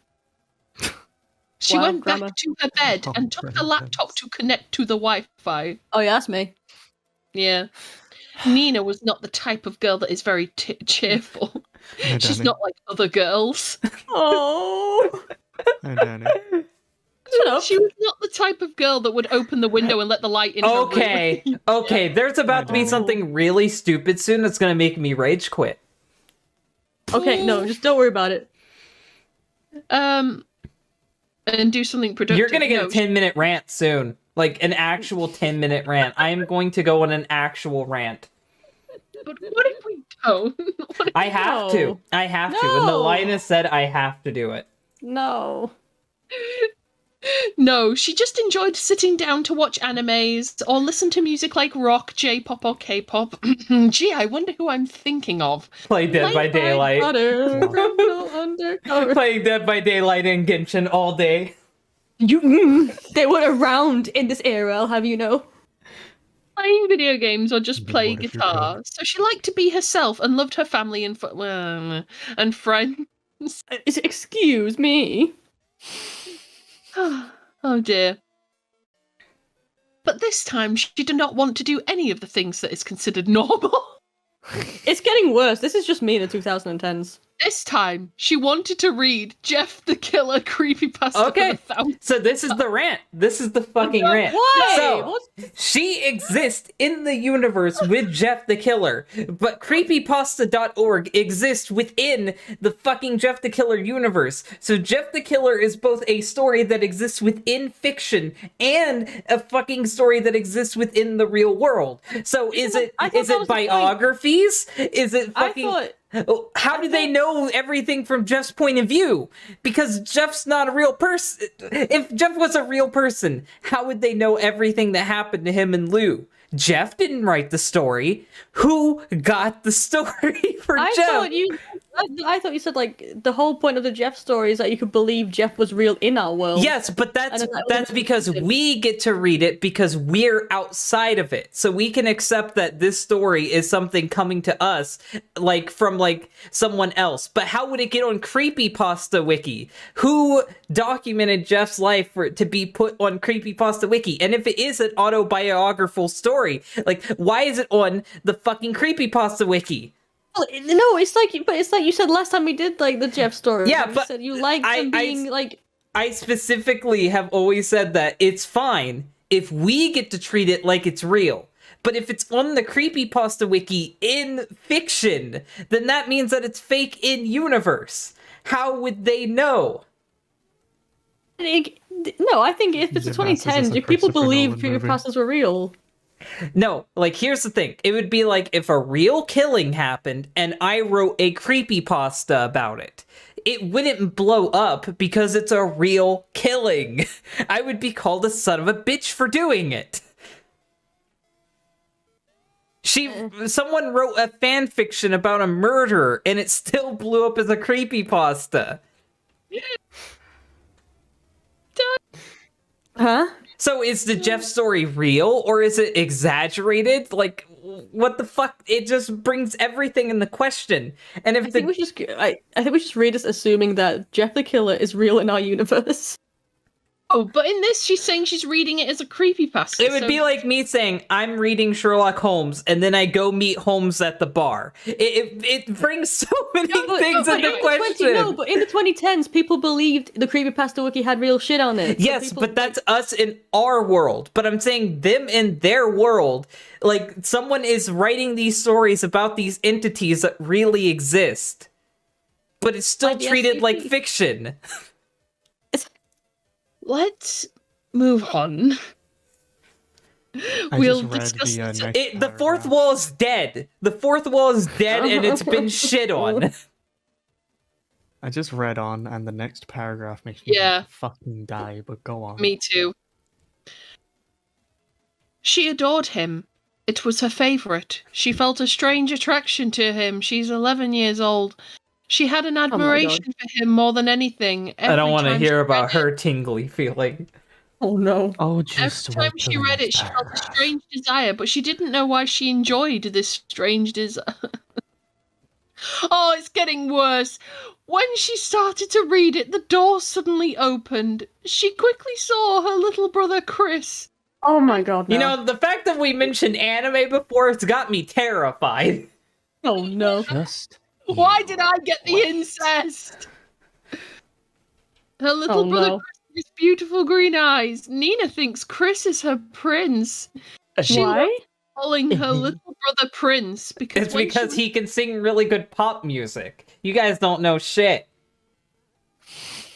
She loved calling her little brother Prince because when she was just little, full stop. Now I just picture her brother as a miniature prince. Stop. Oh god, there's something even worse about that. Her mother would always tell her fairy knows Jeff, tales since when you'll it's know how to do it. bedtime. She's 11. She's not that much. She liked this type of stories, and she thinks that the princes in the fairy tales looks like her little brother Chris. Chris has Sigmund dark- Freud had a lot to teach us. Oh no. Chris has dark hair, fair skin, and light green eyes, like his late father. Oh dear! I'm Oh assuming- no, daddy issues. Daddy Oh issues. no, what are we reading? Why can't we go back to the reptiles? However, Nina has light brown hair, fair skin, and light blue eyes, like her mother. Who cares? Who honestly gives a fuck? I'd rather talk about Jeff the Killer breaking the fourth wall again. We're polar opposites. Sis, it's time to eat, said the child with an Don't innocent do that smile. voice, please. Yeah, no. That just makes so much more disturbing. prince. She's not a lizard yet. She hasn't realized she's a reptilian. Going, my prince. She pinched the cheeks of her little brother. Oh no, please say face. Stop. She left my laptop. What? She on my laptop. Who are we? Oh no. Fourth wall, what is it? What is the fourth wall? The fourth wall no longer exists, guys. Jeff looks at the fucking camera. He's like, I hope you're ready for a good show. Are you ready? The next morning, Nina and Chris went to school. Nina got up and dressed in a shirt that is her favourite, and she took her bag. All she wore was a shirt. Nothing else. She felt something strange, like a strange desire. With her no. brother next to her. No, please God, no, I this was is horrible. literally about to say that, so thank Disgusting. God you said that before She- me. The haunting, I hear a haunting thing in the distance saying, what a lewd sister. Stop it, Mm-mm. please. I didn't know which Jesse I got to read this story. Oh no.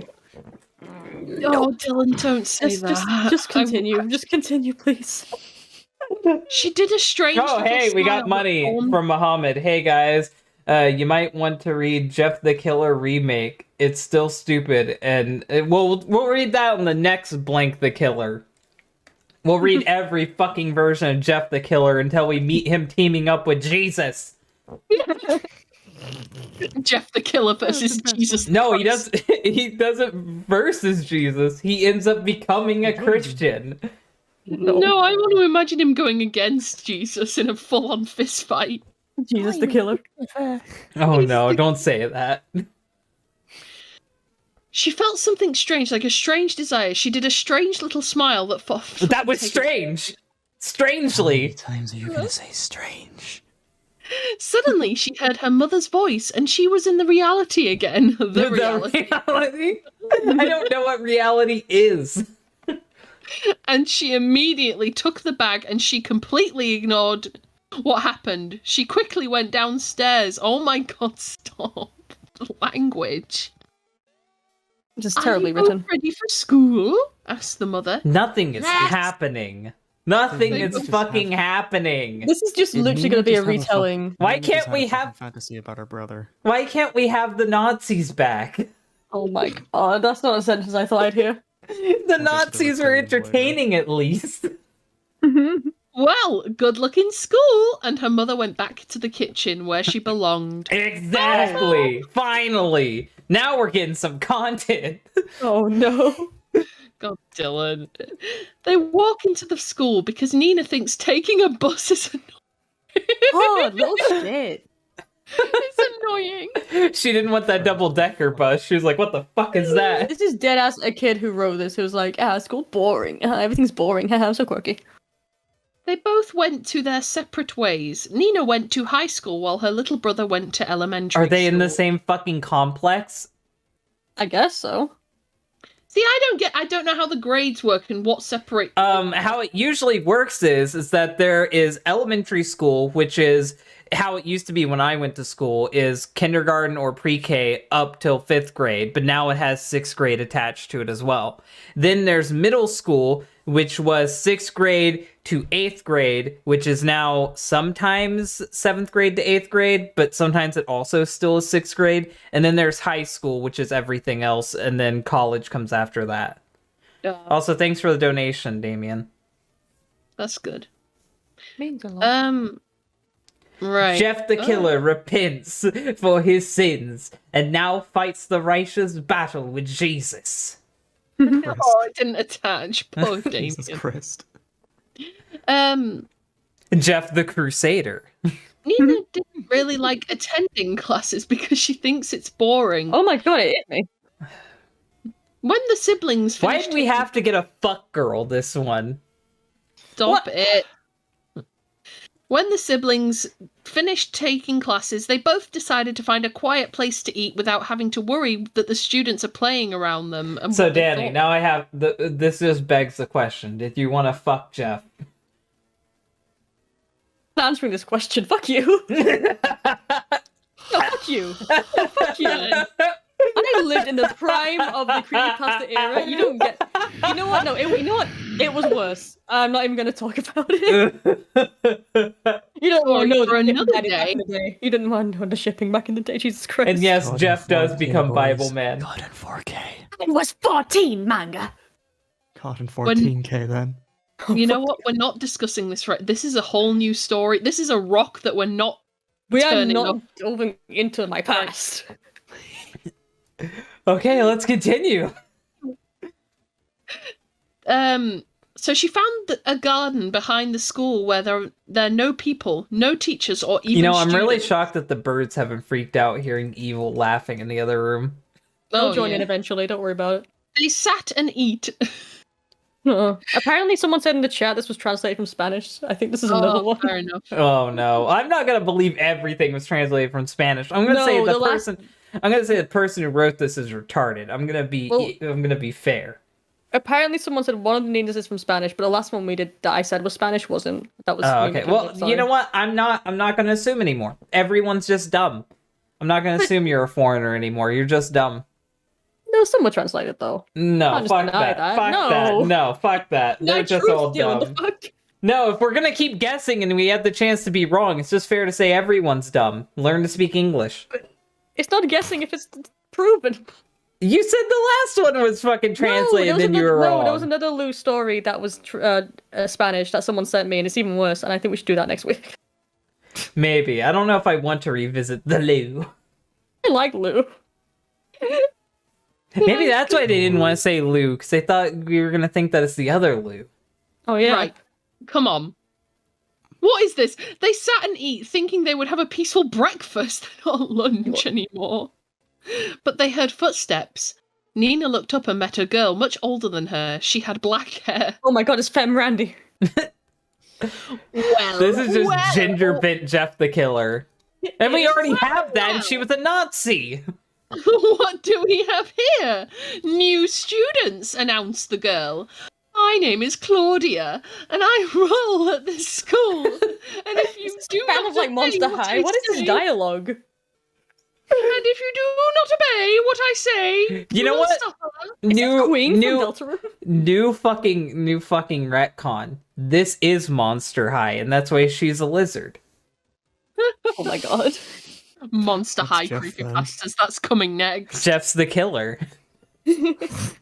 And he might not be real, because we haven't decided if creepypastas Oh my god, no, exist he's a in human. universe. Because humans are the bad guys in Monster High. Oh yeah. She said as she pulled a knife from her jeans. Then Oh, of suddenly course. 2 guys came out from a nearby tree. Just They were known, They're It's just Mal- come out fucking snapping. they were No, known they start as singing Mal- like fucking West Side Story songs.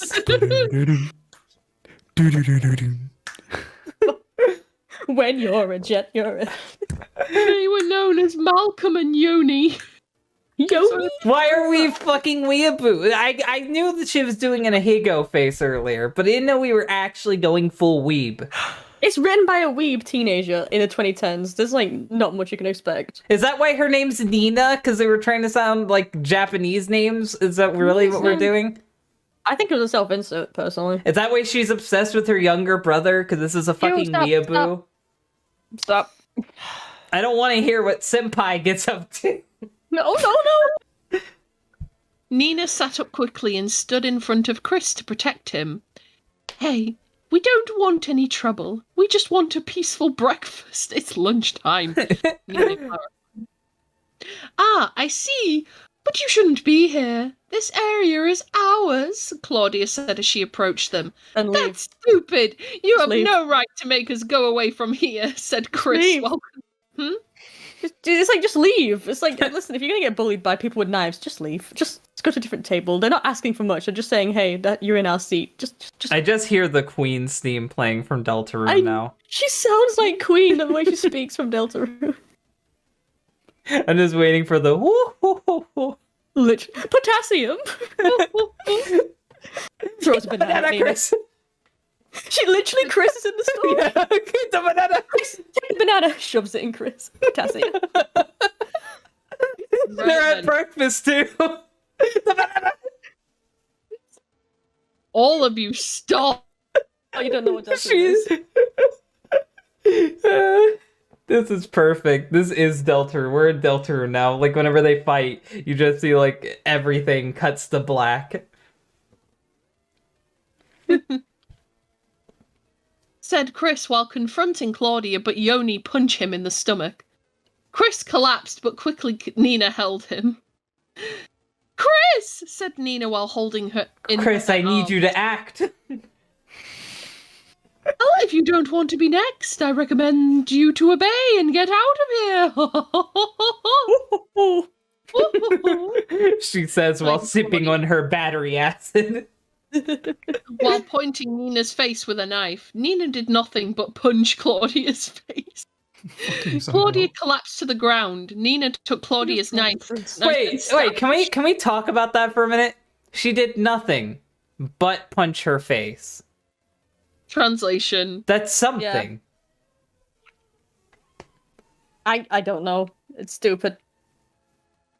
Oh, This is like the exact same fight. This is like nearly the exact same fight pattern as like Jeff versus the bullies. Yeah. Wow.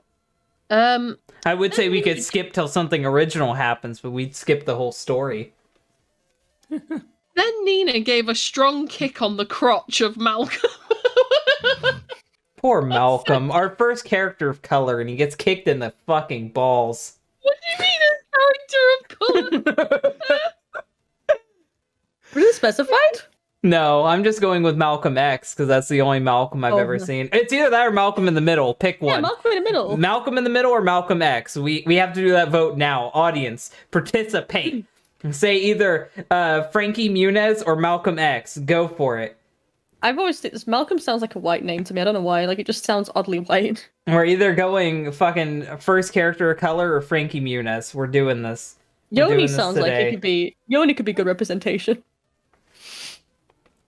I mean, everyone here is Japanese, I assume. So we either have our one black character who's going to offend everybody, or we're gonna have Frankie Muniz randomly.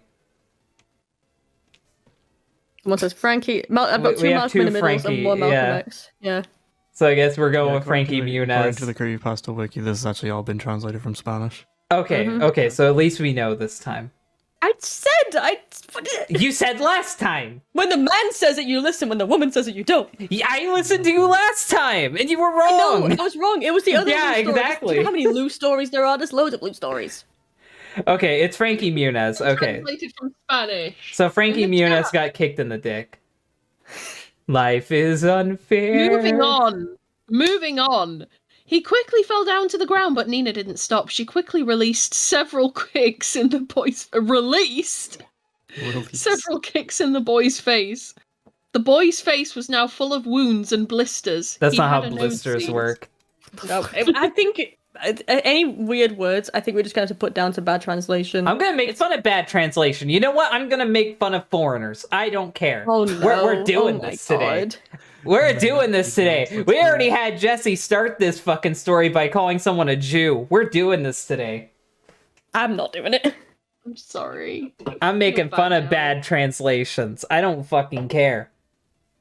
I feel bad. Because I get it. You want to translate this story into English, but with translation, there needs to be localization. And if you can't fucking do that, I'm going to make fun of you for it. I think someone literally just put it in Google Translate and posted it. I don't think Well, they put then it in enough I'm effort. going to make fun of them for it. Oh. You need to localize it. It'd be like if you fucking watched fan translations of Attack on Titan. You wouldn't know what the fuck's going on. Even more than what you already don't know what the fuck's going Okay, on. but no one's getting paid to do this. I don't care. No one gets paid to do any of this. Uh, We're gonna be here forever. We're not even halfway through. Let me make fun of foreigners. Never. you got people in the chat saying Right? they're foreigners. I don't think you want to make fun of your audience. Can I finish? I already make fun of my audience. If you suck at translating, I'm gonna make fun of your shitty translation. Just like if Okay. you suck at writing, I'm gonna make fun of your shitty writing. Continue, Jesse. I'm an equal opportunity bully. Hey, Uh-oh. you've established. He started to run. Okay, right. Yoni became frightened immediately when he saw how Nina attacked Claudia and Malcolm. He started to run away from her, but Nina immediately noticed it, and she quickly ran to him. Notice it. She used Claudia's knife, and she quickly lunged it at the boy, targeting his stomach. Nina! She heard the voice of her little brother. Nina immediately turned to him, and she got confused as to why his little brother had a very surprised look on his face. Don't make the joke. Nina don't make the decided joke, to don't let make the joke. Yoni go and stepped back. She looked at her blood-stained hands. She felt like a monster. But she had to admit that her killer side was extremely good. Oh. I gotta admit, I'm really good at killing people. Not to toot my own horn or anything. Maybe I should be Nina the killer. No, Sunglasses no. drop. Mic drop. She turned back to her brother. Her brother was surprised at what he saw. He was shocked at what he saw. Oh my god. Nina ran back to him and took his arm. Come on, we can't be Just here for took so her- long. Just took his arms, went like, pop. I said, Then we left the garden. What are we What? doing? Where are we? Who are we? Are we Nina? We're everywhere. We're everyone. we are Nina. We are Jeff. We are Legion. We are anonymous. After that, Nina went to wash her hands. She knew she must We're no avoid longer telling Nina. Oh, even mentioning what happened. Her little brother Chris thought it was just self-defense, but she knew something else was going on there. She knew that was something stronger and horrible is starting to form inside her. That feeling of being powerful and strong. The need to hurt someone. That's literally like from Jeff the Killer. Yeah, this is literally copy paste. Well, oh right, the day passed quickly, and when the siblings returned, they sat down to eat with their mother. Well, how is school? Asked his mother. His mother with a She's just Jeff now. It's literally Jeff. Chris stayed quiet and didn't answer the question. Great, Nina commented with a psychotic smile. It's literally Jeff. At I guess that what- moment, I guess she first. felt her undisclosed country of origin snap, and she became British.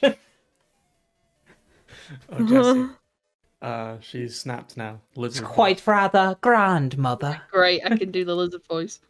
Nina went upstairs after eating and opened her closet, revealing her collection of Jeff the Killer. All of him from all of the multiverse just in her closet. She had several Jeff Jeff into the posters, Killer Jeff verse. clothing, and some Jeff notebooks, as if he's a brand. Jeff That's what I was saying though. Like, is Jeff Jeff like real or not? This is something we need to figure out immediately. You know what? You know what? Is this like in Scream, where like Ghostface is marketed, but it's still a real killer? That's what I'm believe it's like saying. Scream. I Like- want to believe it's Scream. But you gotta remember, despite people forgetting this, Scream was meant to be a parody. It was meant to be a joke on the slasher movie genre. It takes itself seriously now, but when it first started, it was meant to be a parody.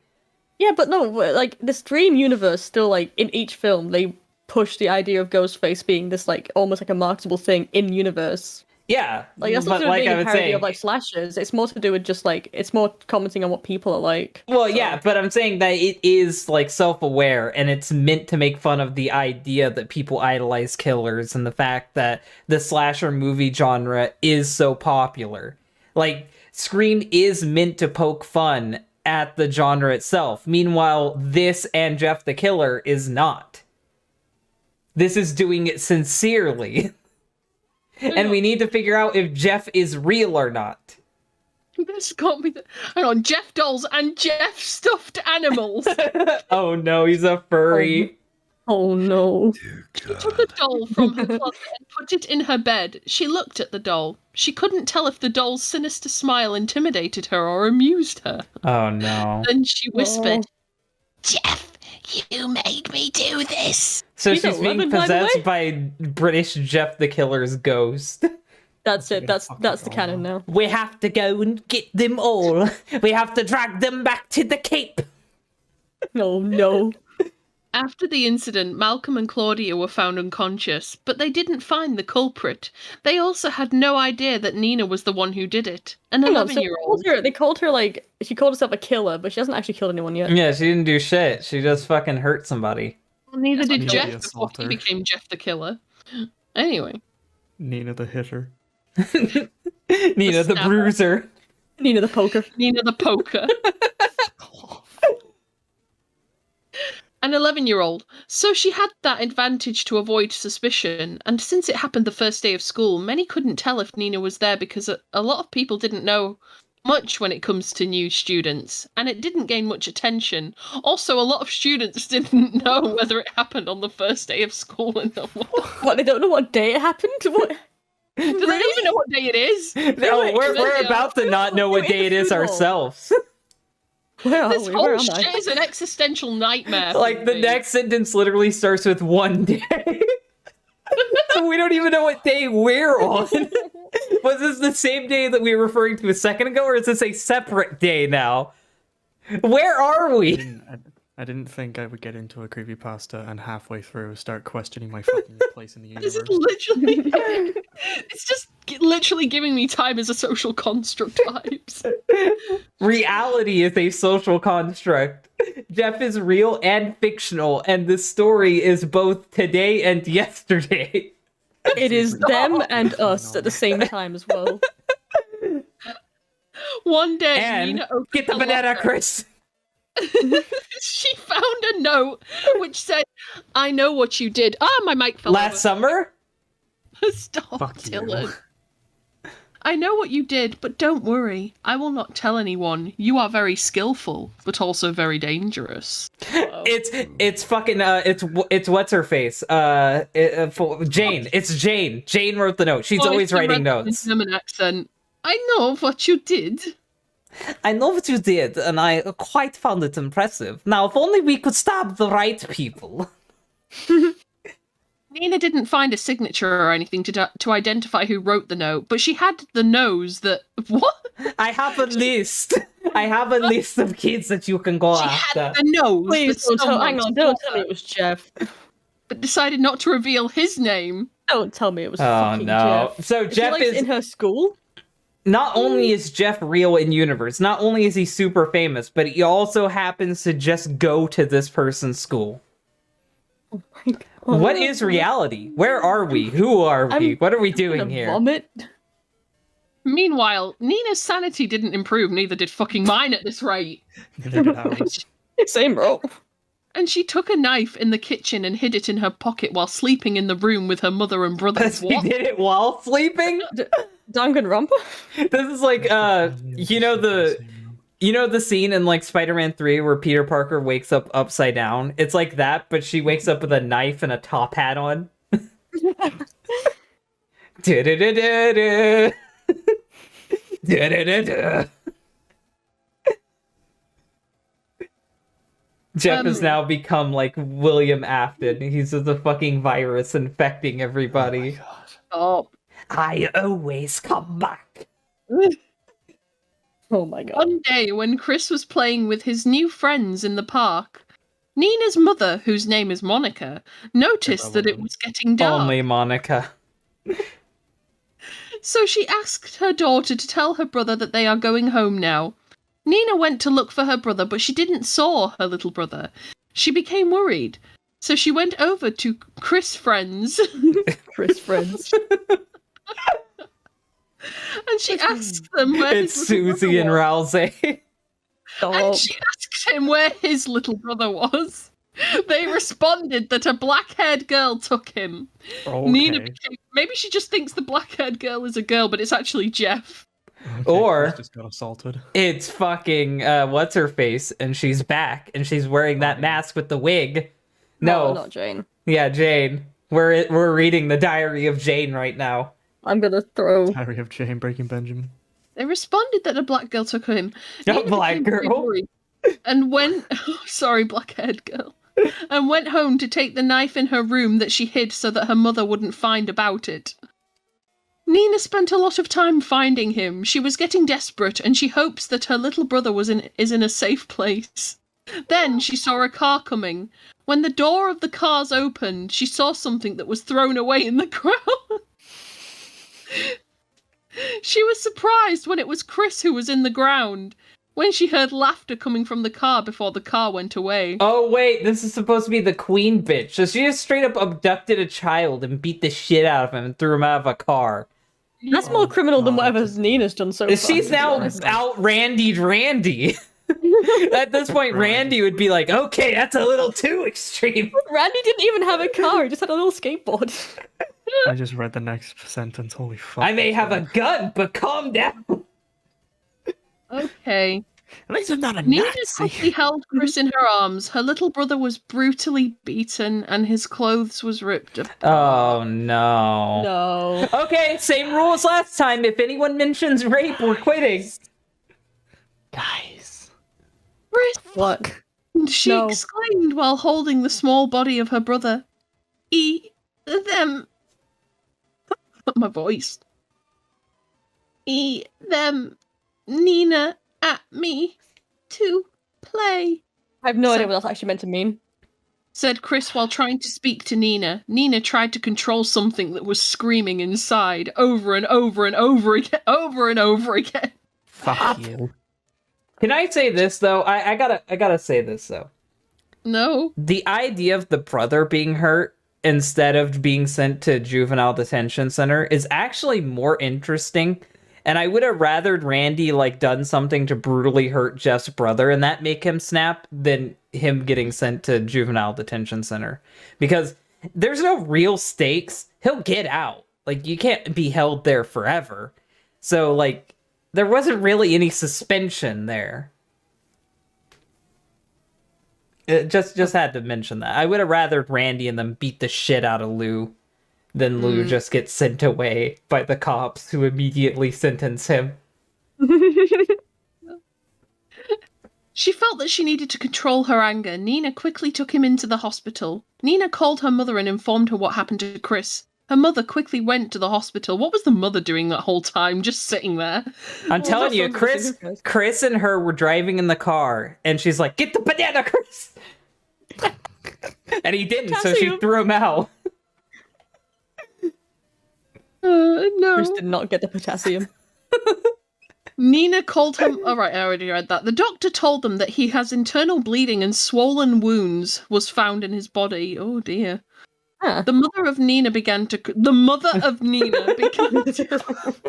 But Nina just kept quiet to the situation. Who are wanted we? I don't know anymore.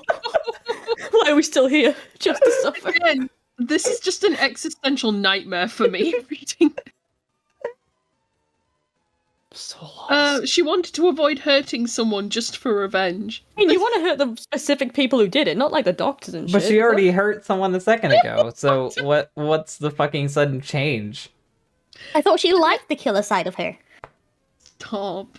The next Motherfucker. day, Chris was released from the hospital, but the doctor told him to rest for 3 weeks. Nina didn't go to school. He because has she wanted- internal bleeding. He's going to die. Did they not know what internal bleeding means? Like, it is going to be a slow and painful death. This is not This is not you rest a couple weeks and you'll be fine. No, you are dying. Just one internal bleeding had some treatments though, but not that. I mean, no, internal bleeding can be helped, but it can't be stopped. You are going to die. Internal bleeding treatment? You can treat it, but it's like AIDS. You are going to die from it one day. You cannot stop it. There's no cure for internal bleeding. You are going to die. There's your Cures for it. nightmare right there, I boys. think my dad had internal. Never mind. Yeah, there's cures for it. Not if you're like beat to it. Like if something happens in you and you have slight internal bleeding, that's fine. But if you're beat to the point where you're bleeding internally, you are going to die. I swear, I just looked it up. Apparently, we've got loads of cures for it. Internal bleeding? Really? Apparently, there's treatments like blood My transfusions and dad shit. had it, and he. Okay, I guess I don't understand internal bleeding. I could have sworn that if you're beaten to the point where you're bleeding I internally, think you're going to die. if you're not treated, you can die from it. That's what internal bleeding Okay. is. But you can get treated. Because I could have sworn that was a death sentence. If you get beat to the point where you're bleeding internally, like I thought that was you're guaranteed to die. I literally think it's if you have internal bleeding and you literally don't get it seen to at all. Like if you don't go Okay. to a doctor, that's when you die. Okay. I thought that people died when they got beat to the point where they're bleeding on the inside. Anyway. But the doctor, right. She wanted to take care of her little brother. She would tell Chris some stories and she would help him by making sure he would take some medications. Nina went to school again. She received a new note. Which Why are we read, just forgetting that he got beat to the point to where he was bleeding internally? Like, how do you... Why are you going back to that school? She just said she didn't want to go back to school and she just goes straight back to school. I know, I'm like, why didn't her mom transfer fuck her? work, Why goes didn't they back to move work. to a different state? Like, what are they doing? The brother was like literally attacked. Like, bro. Jesus. Thanks for putting me down, Dylan. Someone's. Oh. She got a note which read, "I'm sorry about your brother. I hope he recovers. You must never think you're alone. I'm here. I'll be your friend. You got killed a your brother, friend." shut up. Nina suddenly blushed after reading it. She checked the letter again, but she didn't find a signature. She's blushing, but it could be a woman who sent it. You never know. She could be into that, though, you never Progressive. know. Oh no. Weeks has passed and the arrival of the school's picture day arrived. Twice. You know what? That's a good reason. If bleach can turn your skin white, anything's possible.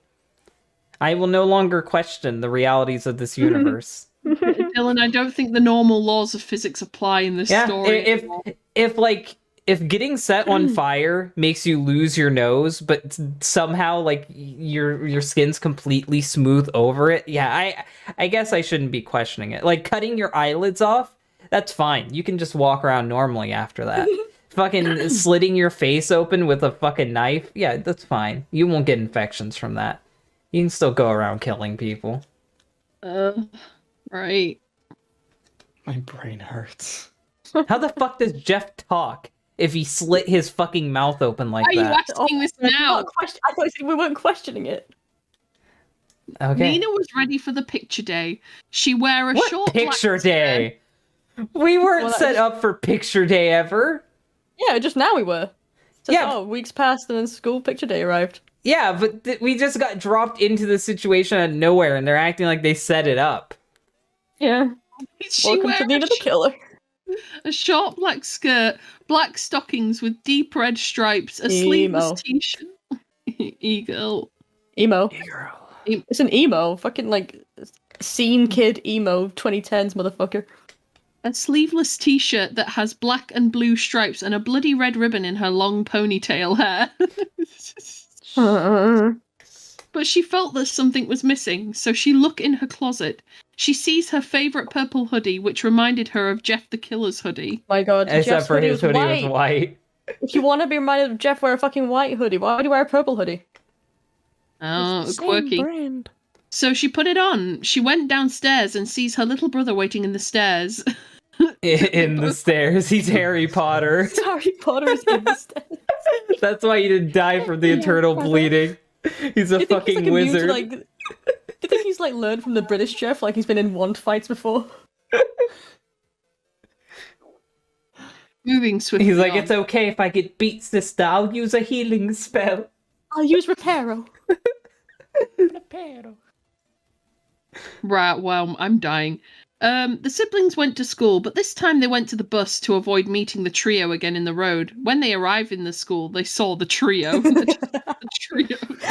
Avoids trio, sees trio. The Three Musketeers. Claudia, Malcolm, and Yoni are walking in the Hang hallway. on, They mailcom. It What? says mail. Oh, Mailcom. Is that like a website for emails? Welcome to Mailcom. They At seem Mailcom. To Mailcom. searching for someone, but Nina was aware that the trio are searching for her and her brother Chris. The siblings decided to stay away from the hallway and must avoid being seen. How by can them. Chris be sent back to school? He has internal bleeding. It's been apparently weeks and weeks, so I refuse to accept that this just isn't a big deal. Like, I've always grown up thinking that internal bleeding is very serious, but apparently 2 weeks later you can just go back to school? Mhm. Dillin, the laws of physics still don't apply here. We can't question it. The day I'm gonna go back to school missing a limb. Just missing an entire fucking limb. They didn't even patch it correctly. I'm still bleeding. It's like, it's fine. 'Tis just a flesh wound. Literally. the trio found them. Nina felt that she is being followed when she turned her face to her back. She received a punch in the face and she fell to the ground. You know what? That's You fair, received though, a because she punch. sucker punched the other one. Then she saw her brother. He was caught in the arms of Malcolm. Oh, not Mailcom again. But she received another punch in the belly. What? And she fell back to the ground and she looked up. She saw Claudia. I get knocked out, but I get up again. So can Google Translate fuck up the name Malcolm? I think that was just them. Okay, because I'm like, I have found you, bitch, said Claudia. while standing- at last, I have found you, bitch. This is my revenge for attacking me last time. What? So I was just gonna say the cunt didn't appear in the last story at all. Oh, And it I didn't. just remembered it didn't appear and I'm sad. Sorry, Yeah, continue. very sad. She said while pulling a gun. What? I don't want to- They're in school, aren't they? They're like Yeah, these but kids it's an are- American school. It's okay. This Yeah, is makes sense. normal. Oh yeah, fair enough. Oh, the fight you, kids Mr. with the pumped up kicks. Stop. You better run. Stop. Outrun. Claudia immediately will shoots fucking Nina, cover this with the using her gun. But Nina quickly reacted to it and she avoided the bullet. No. Nina realized no. she had pumped up kicks and she had to get out of there. An 11-year-old girl could not just avoid a fucking bullet. Jesus. She's a lizard. But Her lizards are lizard slow. powers are already activated. She's Lizards gonna are fucking slow. gecko run out of there. If you shoot a gecko, it won't process it fast enough. Oh my god, these next few lines are exactly word for word what was in Jeff the Killer. Nina, are you gonna stay there? Did you forgot what I did to your little brother, you idiot? And Claudia shouted. To be fair, this one actually works though. I'm gonna give this story praise. Wait, if I just this- skip something, Yeah, shit, you sorry. skipped an entire paragraph. Sorry, I didn't know I did. Well, I'm gonna give it praise ahead of time anyway. This actually would piss someone off. If someone kidnapped your brother, beat the shit out of him, and then threw them out of a car, and then they were like, come on, bitch, come and kill me. Like, yeah, that's actually fucking good motivation to kill them. Yeah, I would do that. I always thought that Randy just wasn't extreme enough for Jeff to have to kill him, but this is appropriate. Like, at this point, even if she kills this bitch, it's somewhat justified.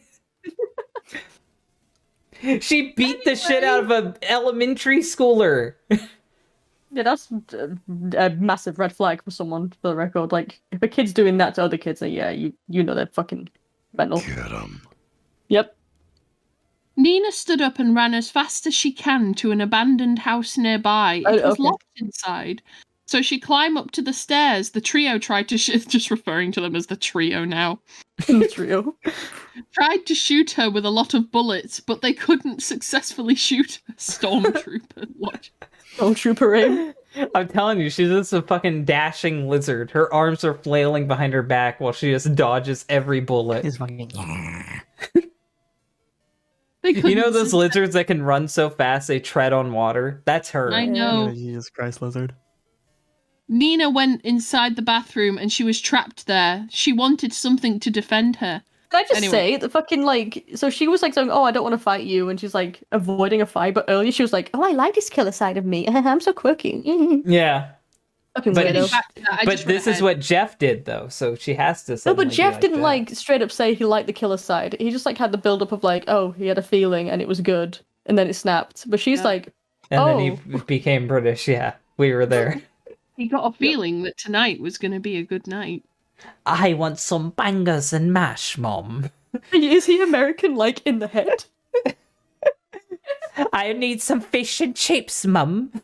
I'm toad in the hole. I could do some puddings right now. Anyway, God damn it, this story is fucking boring. Nina, are you going to stay there? Did you forget what I did to your little brother? Blah, blah, blah. Nina suddenly felt a combination of hatred and anger and that need to kill someone. Nina looked around the room. She saw an iron rod. A twisted smile formed on her face. Random She iron took- rod. She took the iron rod and left the room. She quickly dodged the bullets and hit Yoni through the head, releasing a stream of blood. Yeah, okay, this is where it's stupider, though. Like, in Jeff the Killer, at least by then, the bullets, like, they ran out of bullets, so they dropped the guns.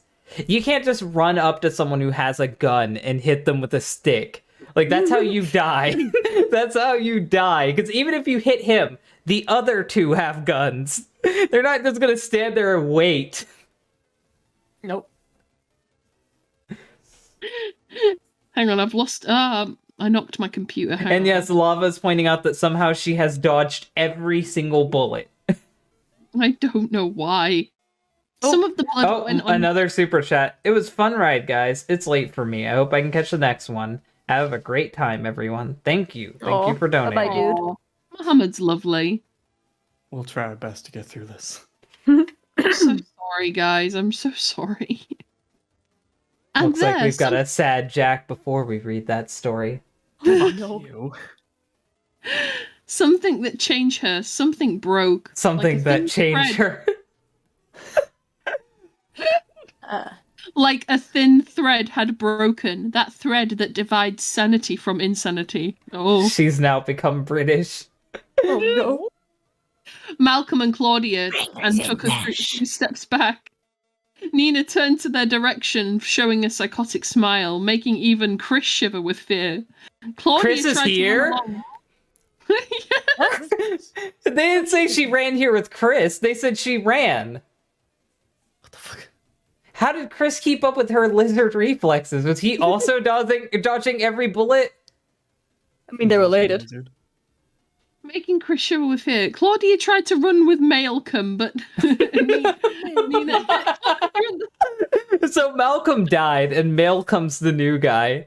Yes. There comes He's a lizard the- replacement. He's he the got hit- reptilian when he got hit in brother the of crotch. Malcolm.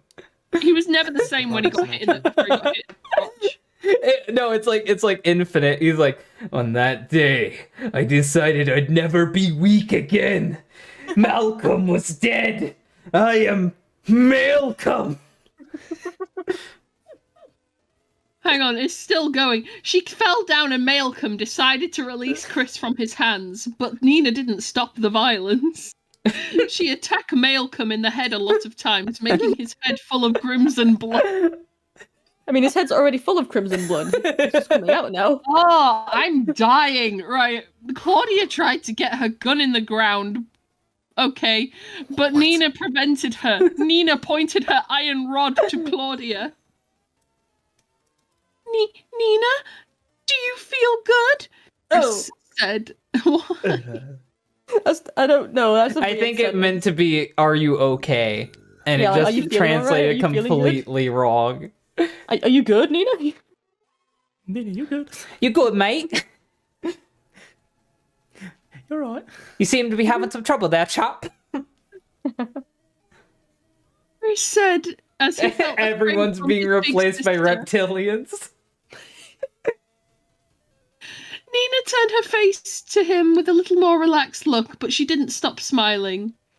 Do I feel good? I feel great!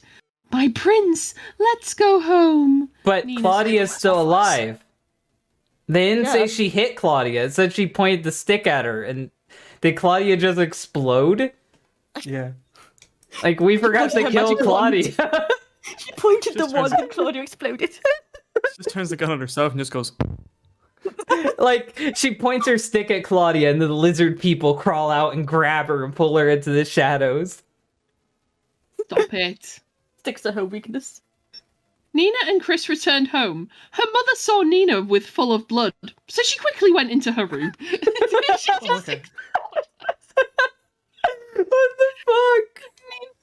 ignored them. Nina grabbed her laptop and wrote a note that perhaps no one will ever read. Nice one. It But was we're midnight. reading it. Wait, no, we're not reading it. Never mind. We aren't going to read it. I'm losing it. It was midnight. The mother of Nina and her brother was sleeping. Good to know that she's his mother, too. However, Nina could not sleep, so she got up. She looked in the mirror and smiled in a twisted way. She went downstairs and she was ready to do the craziest thing in her life. No. She left all of the lights on. Screw the No. electric bill, Mom. Nina walked into the kitchen. She drank a bottle of vodka and She's 11. She'd 11. immediately pass out. Unless she's fucking Annie. She's not gonna be able to drink a bottle of vodka and just walk it off. No. Like, especially neat vodka, like, just without anything in it. The fuck?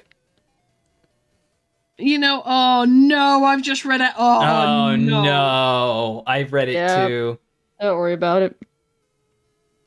Then she started to search for a bottle of bleach in the cabinets, but she didn't found any bleach. Where is the bleach? Nina groaned as she looks for it. Do you want to do the voice, Dillin? What voice did I have? The crazy Like a Joker Joker. voice for Jeff. Yeah, but that was like several weeks ago. Just do a Did Joker you look voice. for these? Did you look for these? There we go. Nina heard a voice behind her. She turned around and she was surprised to find a guy at the entrance of the kitchen. Oh, I didn't like that. My house just rumbled from the wind. Nice.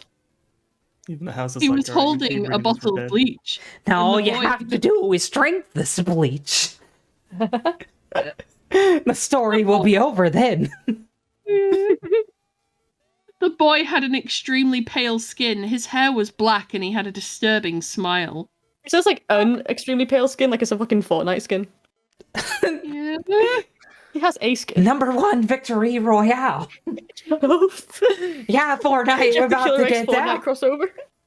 Fortnite dances on your corpse. I've got 10 kills on the board right. You're Jeff the Killer, Nina said. I've been observing you for a while. I think you have become a killer, like me. Jesus. Jeff said. She's not You're killing right. him yet, has she? So Or did she I kill- need that bottle of bleach, Nina said. I can't. My throat.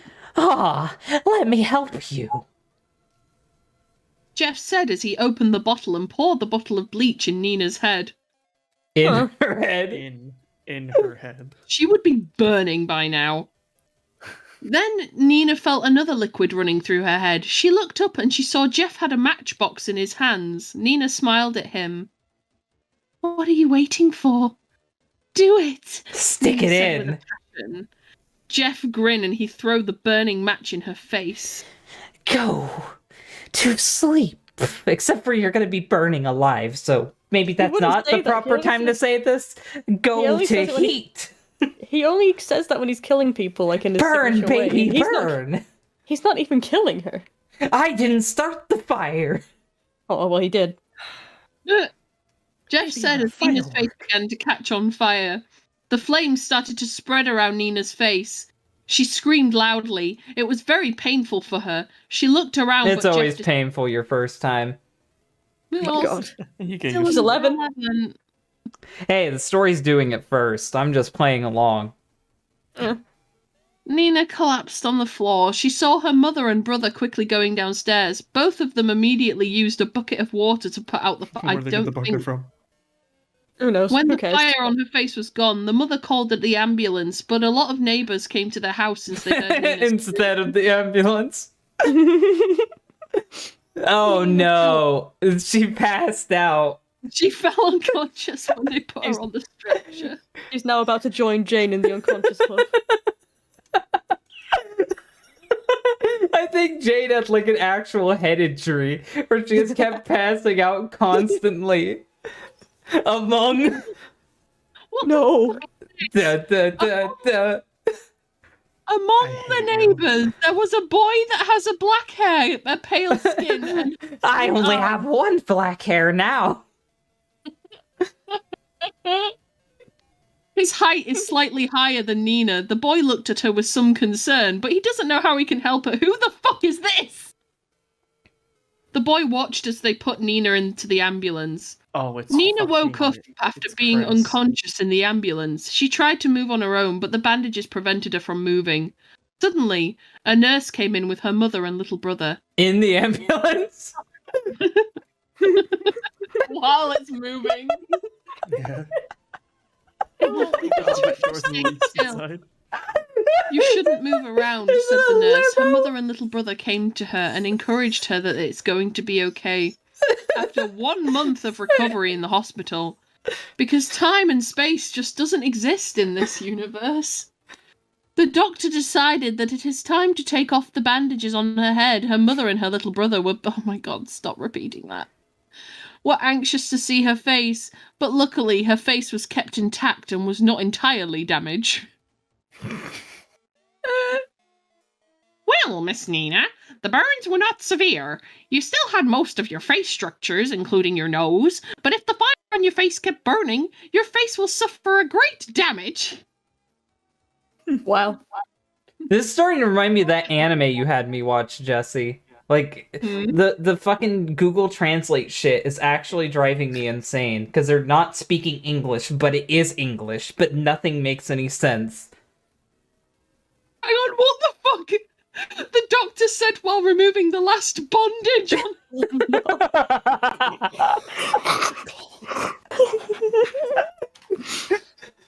Well, when the last bondage was removed. Nina's mother was terrified of what she saw while her little brother was hiding behind her mother. You guys okay? Yes. Bondage. What? What is it? Nina said while she's getting up from the hospital bed. She run towards the bathroom and she look herself in the mirror. Her face. It was very different from before. I've got to give this to Jane the Killer. At least she had somewhat of a more realistic, like, facial reaction to being... But you know, like, her face was brown and sagged and marked. It wasn't white. Mm-hmm. Her skin had turned completely white. Her hair used to reach on her knees, but now it's on her back. You mean she had hairy knees? Oh. Her skin was very soft, like a marshmallow. But her family was very surprised at her new face. Sister, Chris said while hugging Nina. You still look as beautiful as before, Chris said. But the child knew that he lied to his big sister because he actually felt afraid from her sister's disturbing. her sister. Gender is irrelevant. It's a cunt. We are all of them and none of them. You still look as... Okay. Oh, Chris, you're so nice, Nina said while looking at him in that way so disturbing. But I want to be more beautiful! The story went from a 1 to a 10. Jesus. Nina's strange behaviour confused her mother and her little brother, but it also made the doctor confused at the girl's behaviour. Is she still American? This face is perfect! Oh, my dear Jeff, you gave me this beautiful face! The girl continued shouting. Doctor, is my daughter okay? She seems to have a bad case of the creepypasta.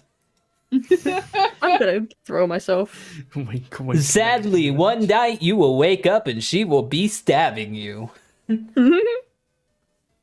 We've had this happen 7 different times. Well, usually things go well after a lot of resting, but if her mental health doesn't improve, I'll give her a psychotherapy. I'll give her a psychotherapy. Is that a pill? I understand, Nina said. I know. I wish I understand. Who is this Jeff she's shouting about? Should we be concerned? I mean, it seems like she should know who Jeff is. He has fucking merch. We have to go now, Nina's mother said. Our planet needs us. Sure. That's the end of the series. The end. Nina died on the way back to her planet. Nina said while looking at her face in the mirror. The nurse handed her clothes, which is her purple hoodie with a short black skirt and black stockings with deep red stripe. Why? We know. It's literally Jeff the Killer. Nina dressed up as she left the hospital. Never mind. She went home with her family. She doesn't know that she had become a monster that will kill anyone. They came to the house and Nina kept smiling in a disturbing way. Then she noticed a boy in one of the windows in the house. He had a black hair and green eyes. The boy was watching her, but he quickly disappeared. Who is this fucking boy? Is Jeff real? Is Jeff real? Because no one else is acknowledging that he's there except for her. At night, Nina's mother woke up after hearing a sobbing of a girl. Her mother gets up from her bed and she wanted to find the source of the loud noise she heard. She walked quietly and she saw the door of her daughter's room was open. She went inside the room and the room was very dark. Was it a room still, though? Then Nina's mother saw something terrible at her daughter's bedroom. Oh, thank God it's still a room. Nina keeps stabbing a lifeless body of a girl. She keeps stabbing her with a kitchen knife while smiling. Her intestines and internal organs was removed, and Nina put it on her bed. Oh, how tidy. Her entire clothes was stained with blood. She stared at the ceiling. She used to bully me at school, said Nina as she kept staring. But no one bullied you. They just beat the shit out of your brother. Like, literally no one bullied her. And I thought we killed Claudia. No, she pointed an iron rod at her. But then she disappeared. This is a very anticlimactic death for the main villain, I must say. I'm becoming more beautiful, she exclaimed, and she turned her head to her mother. Her face was really bad. Her smile was shocking, and her eyes were very wide open. It was very wide open. I get tired of being worried. I get tired of being sad and suffer all the time. That's my new fucking thing. I'm copying that. I'm making that my new bio. Jeez, Dillin. Put this in Cyclone. No, it's gonna be my fucking Discord bio soon. Now I'll smile always and people will see my beautiful face. This is the face that Jeff gave me. Am I beautiful, Mama? Nina asked her mother. Nina's mother could not help but take a few steps back, shaking her head. No, Nina, you've become a monster. You have killed someone. Nina's mother started running. Nina quickly followed her mother. Killing people! Killing people! Pebble. Pebbly. Pebble. Killing Pebble when the run is ready! Uh-huh! Nina said as she followed her mother. Nina's mother tried to run at Chris's room to wake him up. But when she was just about to touch the knob of the door of his room, Nina quickly stabbed her mother's skull. Oh. With a knife. As she fell to the ground, she's like, potassium. Potassium. Oh. Her mother immediately fell down to the ground. I'm kind of sad that Mum does not believe I'm beautiful. How sad. Nina said while pulling the knife out of her mother's head. Hang on, it says I'm very kind of sad. It's like, I'm very kind of sad. She can't decide her emotion. I'm very kind I can't decide anything. Very kind of sad. How sad?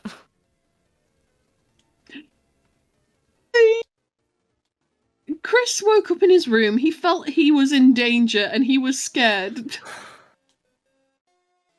Nina slowly opens the door, revealing her shadow. When Chris realized it was his sister, he took the sheets off to see his sister. When he saw his sister holding... Can you stop repeating? Was it her sister? Was it his sister? It's still his sister, thank God. Okay. Chris I've lost became it for a second. scared again, and he snuggled into his pillow. Aw. Chris, Nina said in a whispery tone. Then Nina asked her little brother a question. Am I beautiful? I fucking hate women. Quit What? with this What's am I this got to do with beautiful women? shit. Quit with this am I beautiful shit. No one cares. You're killing people. I don't care about your insecurities right now. Dillin, that's literally from Jeff the Killer. He was a man. No, he only asked that to his mother. He didn't ask that to Lou.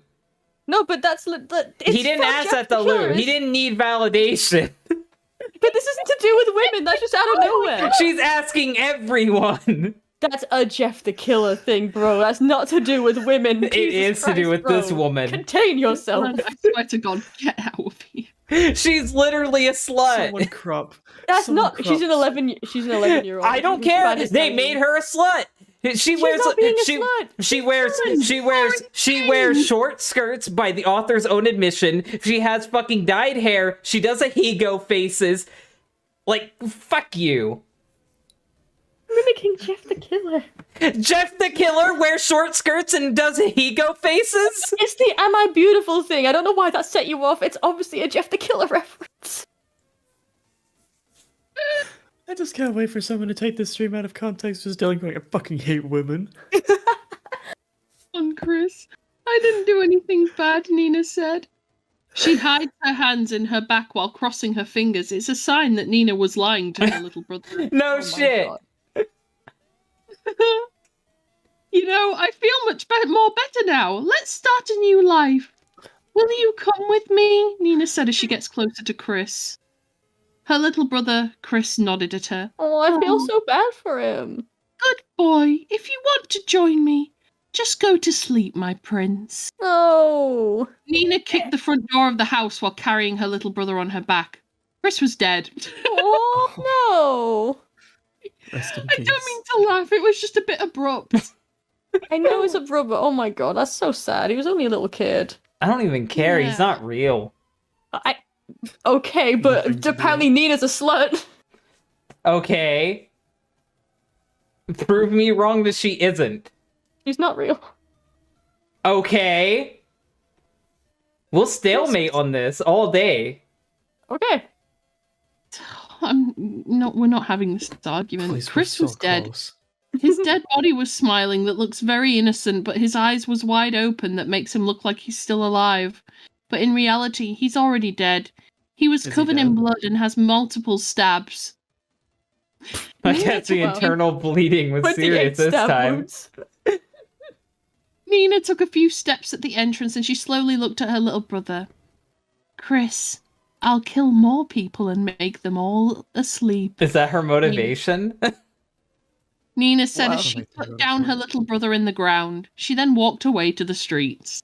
And there's a picture of someone cosplaying Femme Jeff. But they painted the hoodie purple, so it's obviously Nina. God, Oh. Femme Jeff. I That's all she I'm is. done. Oh, that was a terrible story. So, why did we start with her being 16 and then have her de-age to 11? So that was her origin, I think. Yeah, Like, but what was even the point? Like, we know how long she's been a killer. I don't Also, know she anymore. never slit her cheeks like it shows in the drawing. So, I think it just assumes you were supposed to know that, but it's, you know, Nah, it in should've that told version us. of the story, it's a different version of the story when the artist drew that. Oh, okay. So this story got rewritten too. Why? Why? What is wrong with creepypastas? Why are like What? 80 different versions of the same Why story are so many floating around? Spanish ones? Spanish people just love fucking killers, I guess. So all I can take away from this is that Nina is a very inappropriately dressed 11-year-old who talks about getting weird feelings for her brother, and she makes people disappear. And I don't know what time it is. I don't know what day it is. I don't know who she is. I don't know who's narrating. I don't know who I am. Yeah. The Jeff choker is definitely a slutty thing. I refuse to accept any other fucking anything. Like, she is a slut. She is dressed like a slut. She acts like a slut. Yes, she's 11. It's even more fucked because she's 11. The story's weird. It's weird and gross. So, manga, are you ready to read Sad Jack the Murderer? Definitely the fucking Kmart brand Jeff the Killer. Alright, boys, it's time you hear my very deep and sad origin story. Are you all ready? Oh no! Can you hear my microphone just fine? I know I'm not peeking, am I? No. You're a bit quiet, but it's not that bad. It up. Okay. Here we go. Hi, I'm Jack. Or at least I was. I will get into that. Who are you now? Reality's a myth. He's manga writer, can't you tell? We can't do this realities of myth shit again. I just went through this with the last story. I need to know who you are currently. Can you see he's Sad Jack, not just Jack, he's Sad Jack. Fuck you. Sad Jack the Murderer. That's my new name. I changed it Is this legally. is this like the opposite of Laughing Jack? Ryan Jack. Depressed Champion on Jack. the inside, to be honest. Okay. Wait. It's not murder. It's Sad Jack the Murder. Thank you for pointing that out, Lava. It's not murder. It's the murder. This is one of the shorter stories as well. Oh, I'm sorry, Jack. One night while my mother was walking home from a long walk at work, a man in a white hoodie... Wait, okay. Okay, we're done. This is different. It was nice reading, guys. Hang on. I'm joking. You can continue. They aren't describing the rape. At least it's not fine. doing what the other one did, where they went into graphic detail. Yeah. Like, when they backstory. describe the rape, that's when it's over. But this is fine. Yeah. Well, he just raped her, I guess. 9 months later, I was... Oh my... Oh, don't tell me he's the kid of fucking Jeff the Killer. No. Wait, Jeff that what it rapes was? people? That's what I think a man in a white hoodie is. I think. Oh, that's meant to be Jeff. That's why he's got a no. white hoodie. So, is he the kid of Jeff Uh-oh. the Killer? Is Jeff 40 now? The Jeff Jack legacy. is the son of Jeff. The Jeff legacy. Sorry, kid. I went out for a pack of smokes and I got smoked. 9 months later, I was born. I had black hair and blue eyes. Oh, nope. It's not Jeff's kid. He has green eyes. Thank God. I think my- Jeff was supposed to have green eyes in like the original. No, he had blue. No, he had blue eyes. No, he had blue eyes. Where But he are has we brown and what hair. color are his eyes? Right, Jeff normally has blue eyes and brown hair, so the black hair means that it's not Jeff. Wait, did his black hair pass through from his burnt genetics? Did his DNA get burned? Did the burning go into the woman during the action? Like, what happened? Did he burn the woman? No! Burn her while she was giving birth? Lava is saying that this is a shitpost. She's calling it. It's gotta be. Let's hope, anyway. On my 4th birthday, I got a long black and white striped scarf that my mother made herself. Laughing Jack, After I laughing went to Jack, bed, laughing Jack, laughing Shut the Jack. fuck up. But he's not laughing. He's sad. I'm crying on the inside. Either that or it's homicidal Lou, because he had the fucking striped You know scarf what? too. Now in my head, when Jeff got set on fire and the bleach was on him, I just imagine that scene from Spider-Man 1 where like the DNA starts being rewritten. That's what happened to Jeff. Like it zooms into his fucking burnt arm and you see the DNA being rewritten. I'm gonna. Oh my Just god. keep going, Jack. This is going to hurt. After I went to bed, I heard a scream. When I went to investigate, I saw my entire family sitting on the couch with smiles. We don't carved even into know their your faces. family. Well, they're dead now. I don't know how to break it to you boys, but you know. Let's see, I saw the man who came up to me and painted a smile onto my face with their blood. I saw his face. His skin was white. His hair was singed black. He had no eyelids and a gruesome smile was carved into his face. I screamed and ran to the neighbors where I called 911. When the police arrived, they saw me crying my eyes out and saw the smile painted on my face. Why so serious? Fucking hell. They asked who did this to your family. It was a man in a white hoodie. Okay, so it is supposed to be Jeff that raped his mom. Oh no. Yeah. I thought you were gonna say Jeff the Raper then. Jeff the Rapist. He is Jake. He is fucking Jeff the rapist. Jeff the Raper, boys. This is their canon story. Jesus Christ. Ugh. Oh It was a no. man in a. It was a man in a white hoodie with singed black hair, leathery white skin, no eyelids, and a gruesome smile cutting. You get quieter when you do that voice. No. Oh, really? Nice. Cool. They. Fuck. They asked if they could do a DNA test, and through my tears, I agreed. They took the What? sample at Sacred Heart Why? Hospital. I don't know.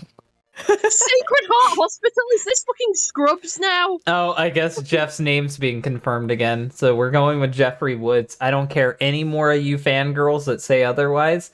It is Jeffrey Woods. That's his name. A few months later, the results showed. I am the son of Jeffrey Woods, who was also the murderer. Oh my fucking god. They told me a little bit about his Nope, past. skip it. Skip all of it till we get past the fucking... Hang on. No, read it, you read it. Read it. No. We are not acknowledging homicidal Lou. No, we're reading all of this. No. There's more stuff in this. He killed his whole family at the age of 13, except for his brother Lou, who later became homicidal Lou, another serial killer after the death of his fiancée Susan. Wait, what's fiance? That's from the other one. That's the real Spanish one that we didn't read. Like that's the one I think we should do next Oh. week. That's But the proper wait. one. So he survived, went on and got married, and then Jeff killed his fucking girlfriend? Yeah, I think I do vaguely remember this actually. Like the story. Get cocked! Stop. At least he has a reason to like start killing after that though. Oh my god, Jane, Arkansas, it's all one continuity. We're really doing this? Hang on. They changed her. No. They changed her name because originally it was Arkansas with a W, and now it's just the state. Now she is the state of Arkansas. This is the alternate universe. Yeah, The Jeff cinematic universe. because in Jane's story, Lou died. Yeah, like how is any of this going to work? Carry on, Jack. Jeff also kidnapped a girl named Jane Arkansas. Fuck it. And set her on Arkansas. fire. Arkansas. Arkansas. I'm sorry. Ugh. Okay. She ran away from the hospital after receiving a package. She is believed to be Jane, the killer. How do they know this? I don't know. Okay. Something that they told about Jeff's past, I suppose. They put me into foster care after that. Most of the family, sadly, were abusive. Being the son of a serial killer, I didn't really make any friends. I just stayed inside. They drawing told pictures of the everyone? gruesome face. They told Okay, everyone? You had a different last name. Did you take on the name just for the fuck of it?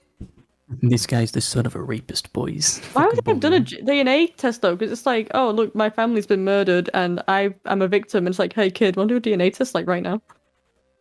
I'm That's gonna fuck stupid. around and find something out real quick. This is the result of reality shifting.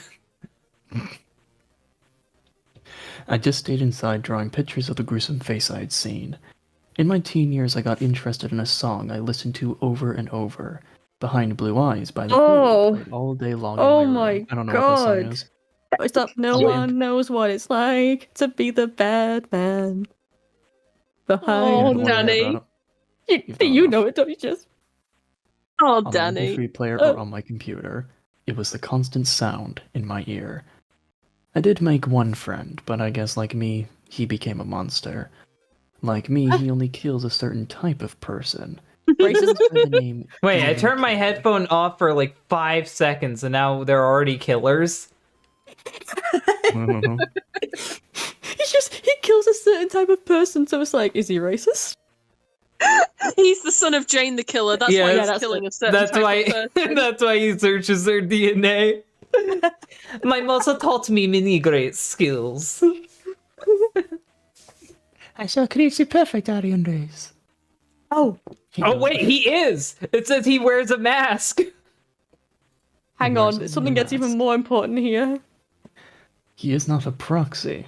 That's all you need to know for now. No. Y'all know who the proxies are, right? No. Are they Slenderman?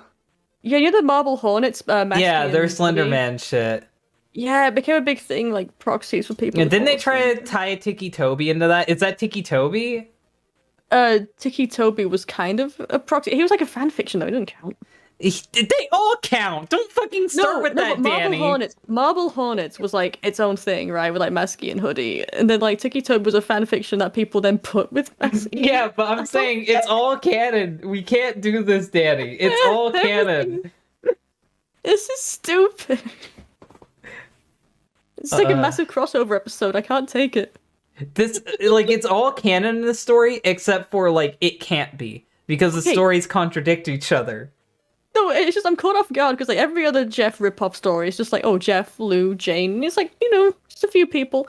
This is now acknowledging Slender Man and his proxies. This is like the greater creepypasta continuity and it just can't happen. This is like my old webcomic. Jesus Christ. Stop. Marble Hornets does have connection to creepypasta, even though they don't call him Slenderman. He's fucking Slenderman. Mm-hmm. Let's Go on, Jeff. Continue. I had to move, leaving my only friend behind. On my 16th birthday, the 12th anniversary of my family's death, I woke in a cold sweat. I felt a cold liquid being poured on me, and tried to move, but I was duct taped to my bed. Oh no, that's not with this fucking Jeff. It was cold bleach on my skin, and Jeff was standing over me laughing in a way only a madman can laugh, and holding a box of matches in his hands. As he lit a match, he said, "Go to sleep." I screamed. Okay, can we skip the hospital, please? I will go crazy if we fucking do this again. Please, No. please No, it skip gets the funnier hospital. though. It looks, the way they try to explain him is so fucking stupid. It's only a short story. I'm muting my headphones. Fine, we'll take over from now. We'll read without you. Fucking like give him a letter in chat once we're done. But yeah, we'll ping the chat. Let's see, where was I? Okay. My family rushed in and put the fire out, then rushed me to the hospital.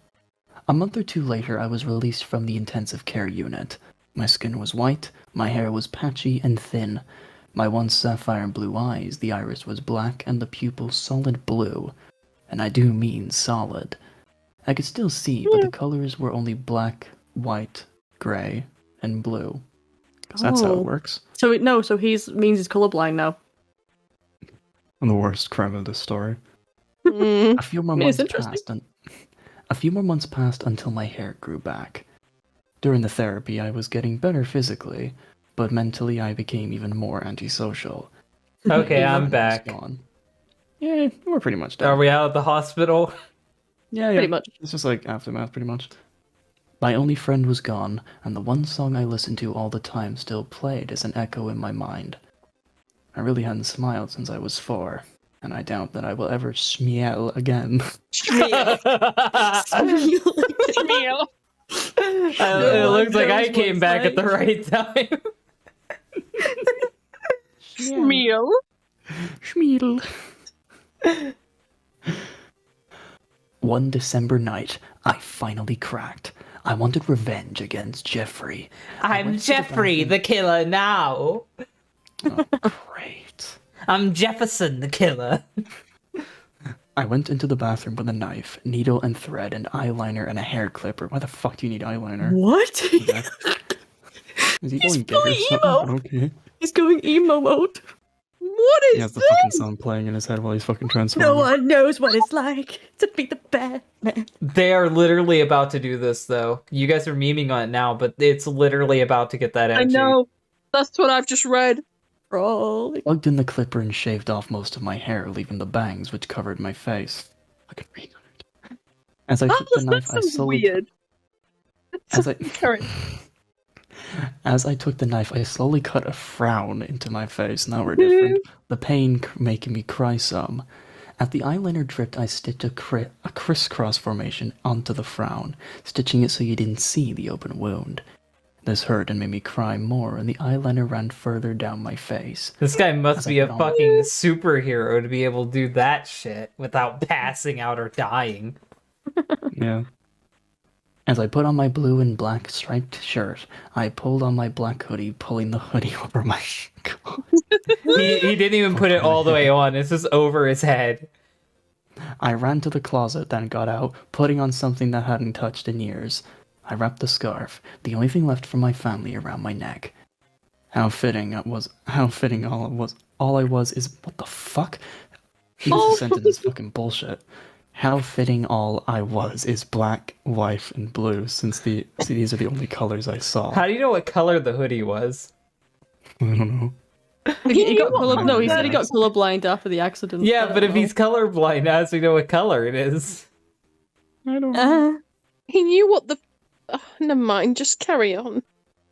I wrote in blood on the mirror, goodbye. I grabbed 2 serrated knives with holes in them, and my backpack and a red heart pin, and frowny face, of course. I also grabbed a can of black spray paint and put one of the knives in the pocket of the bag, rushing into the night. Why is it the night? K-N-I.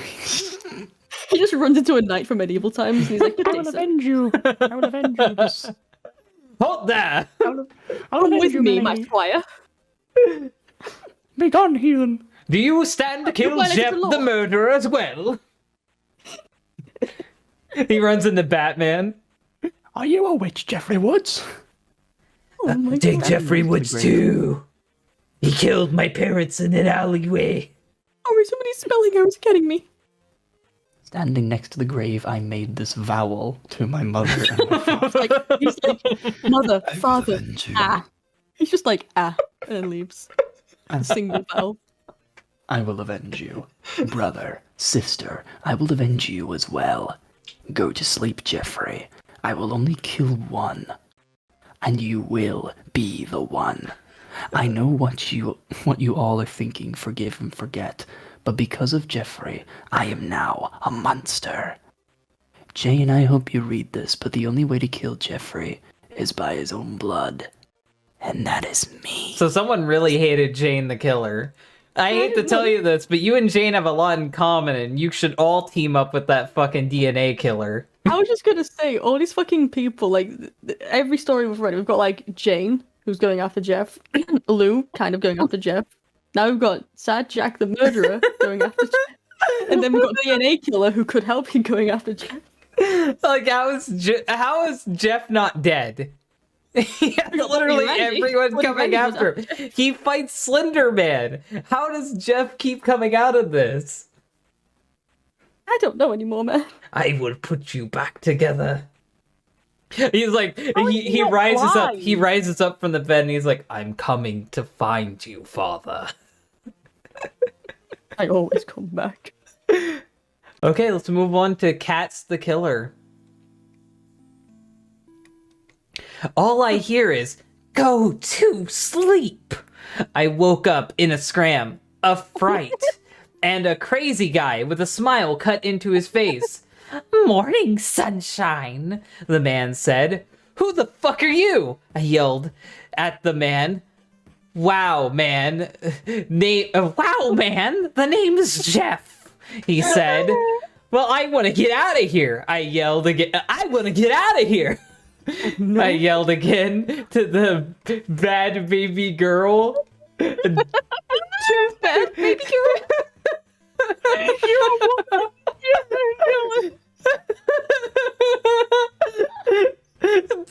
Too bad, baby girl. Don't you fucking call me that. Damn, okay. I won't. There's no periods, by the way. I won't. Got it? Now do what I say if you want to live, okay? What? No. Stop fucking yelling. Oh wait, who am I? So I did what I was told to and killed people, cleaned the house and did the dishes. I did the fucking dishes. Like, what the fuck? Hey babe, come here. Don't fucking call me that. Okay, come here. Coming. And so I was like told to do what I had to fucking do. So I woke up. I was tied up. Oh no. I couldn't move, and I saw blood everywhere. I did not really have any clothes on, just my bra and panties. I'm a woman, I guess. But the blood was not mine. Jeff walks in. Jeff is here, by the way. In no shirt, no pants, just boxers. No. I look to my side and I see a gun. I shoot in my side. I try to get free. I could not go. Jeff got closer and closer with a knife in his hand. I knew it was rape somehow, but it was different. I just did not know how he held the knife high. I screamed and screamed. He cut my mouth off. Blood went everywhere. And let me say, it hurt. He said, "Hey, babe, I got a little drunk last night, huh? Murph, murph, murph. I can't hear you." He put a spoon into my eye and took both out and kissed me. Fuck man, my mouth, haha. After a while, I passed out. I could talk. Jeff, get your ass in here now. Okay, babe. Sup, baby girl? Don't fucking call me that. What? Oh, you are mine, bitch. So you do what I fucking tell you to. What? Yep. Ha. Wait, I can't see. Oh, right. 1 sec. Okay, back here. Won't hurt. Okay, Jeff, thrusting. You know, okay, 1, 2, 3 screams. Jeff, I can see you. Yes, Jeff. 1, 2 would like kissing later cats. Bye, Jeff. Just rest. No, okay, babe. Okay, Jeff. So he came back with a needle and sewed a smile on my face, and we lived. No, let me see you smile. The end.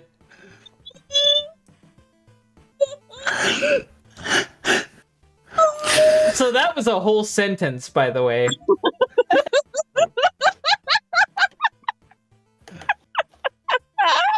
I mean,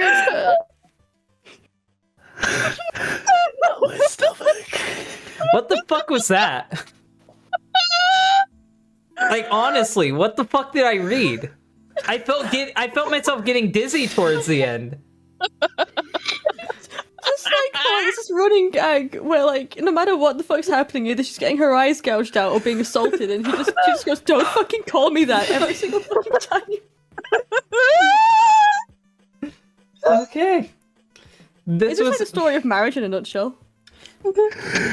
This was Blank the Killer week. I guess we ended off on the best story. What did you guys feel about this My week? cheeks hurt. Ow! I have had my mouth open this whole time. I gotta get a fucking 6-pack, holy fuck. My stomach, my was ribs, my cheek. Someone was just talking to themselves. Oh, my ribs. Oh, my asthma. Oh my god! No, we've gone through all the motions tonight. I think this is our sending off point. How did you guys feel about our selection of stories tonight? I don't know anymore. I'm so fucking sorry. Where's my brain cells? Okay. Well, thank you guys for watching Pasta Fridays. It was good. I had a lot of fun reading these stories. Just as always, hopefully you guys will be here 2 weeks from now when we continue more Blank the Killers, unfortunately. I'm sure it'll just be Jeff's story for the 18th time, or 5 more people trying to kill Jeff. It can't get any worse. It can't get any worse from here. Cats the cat. Oh. So, yeah, thank you guys for reading this with me. Thank you guys for watching, and thanks everyone who donated. Bye, guys. See ya. My eyes hurt.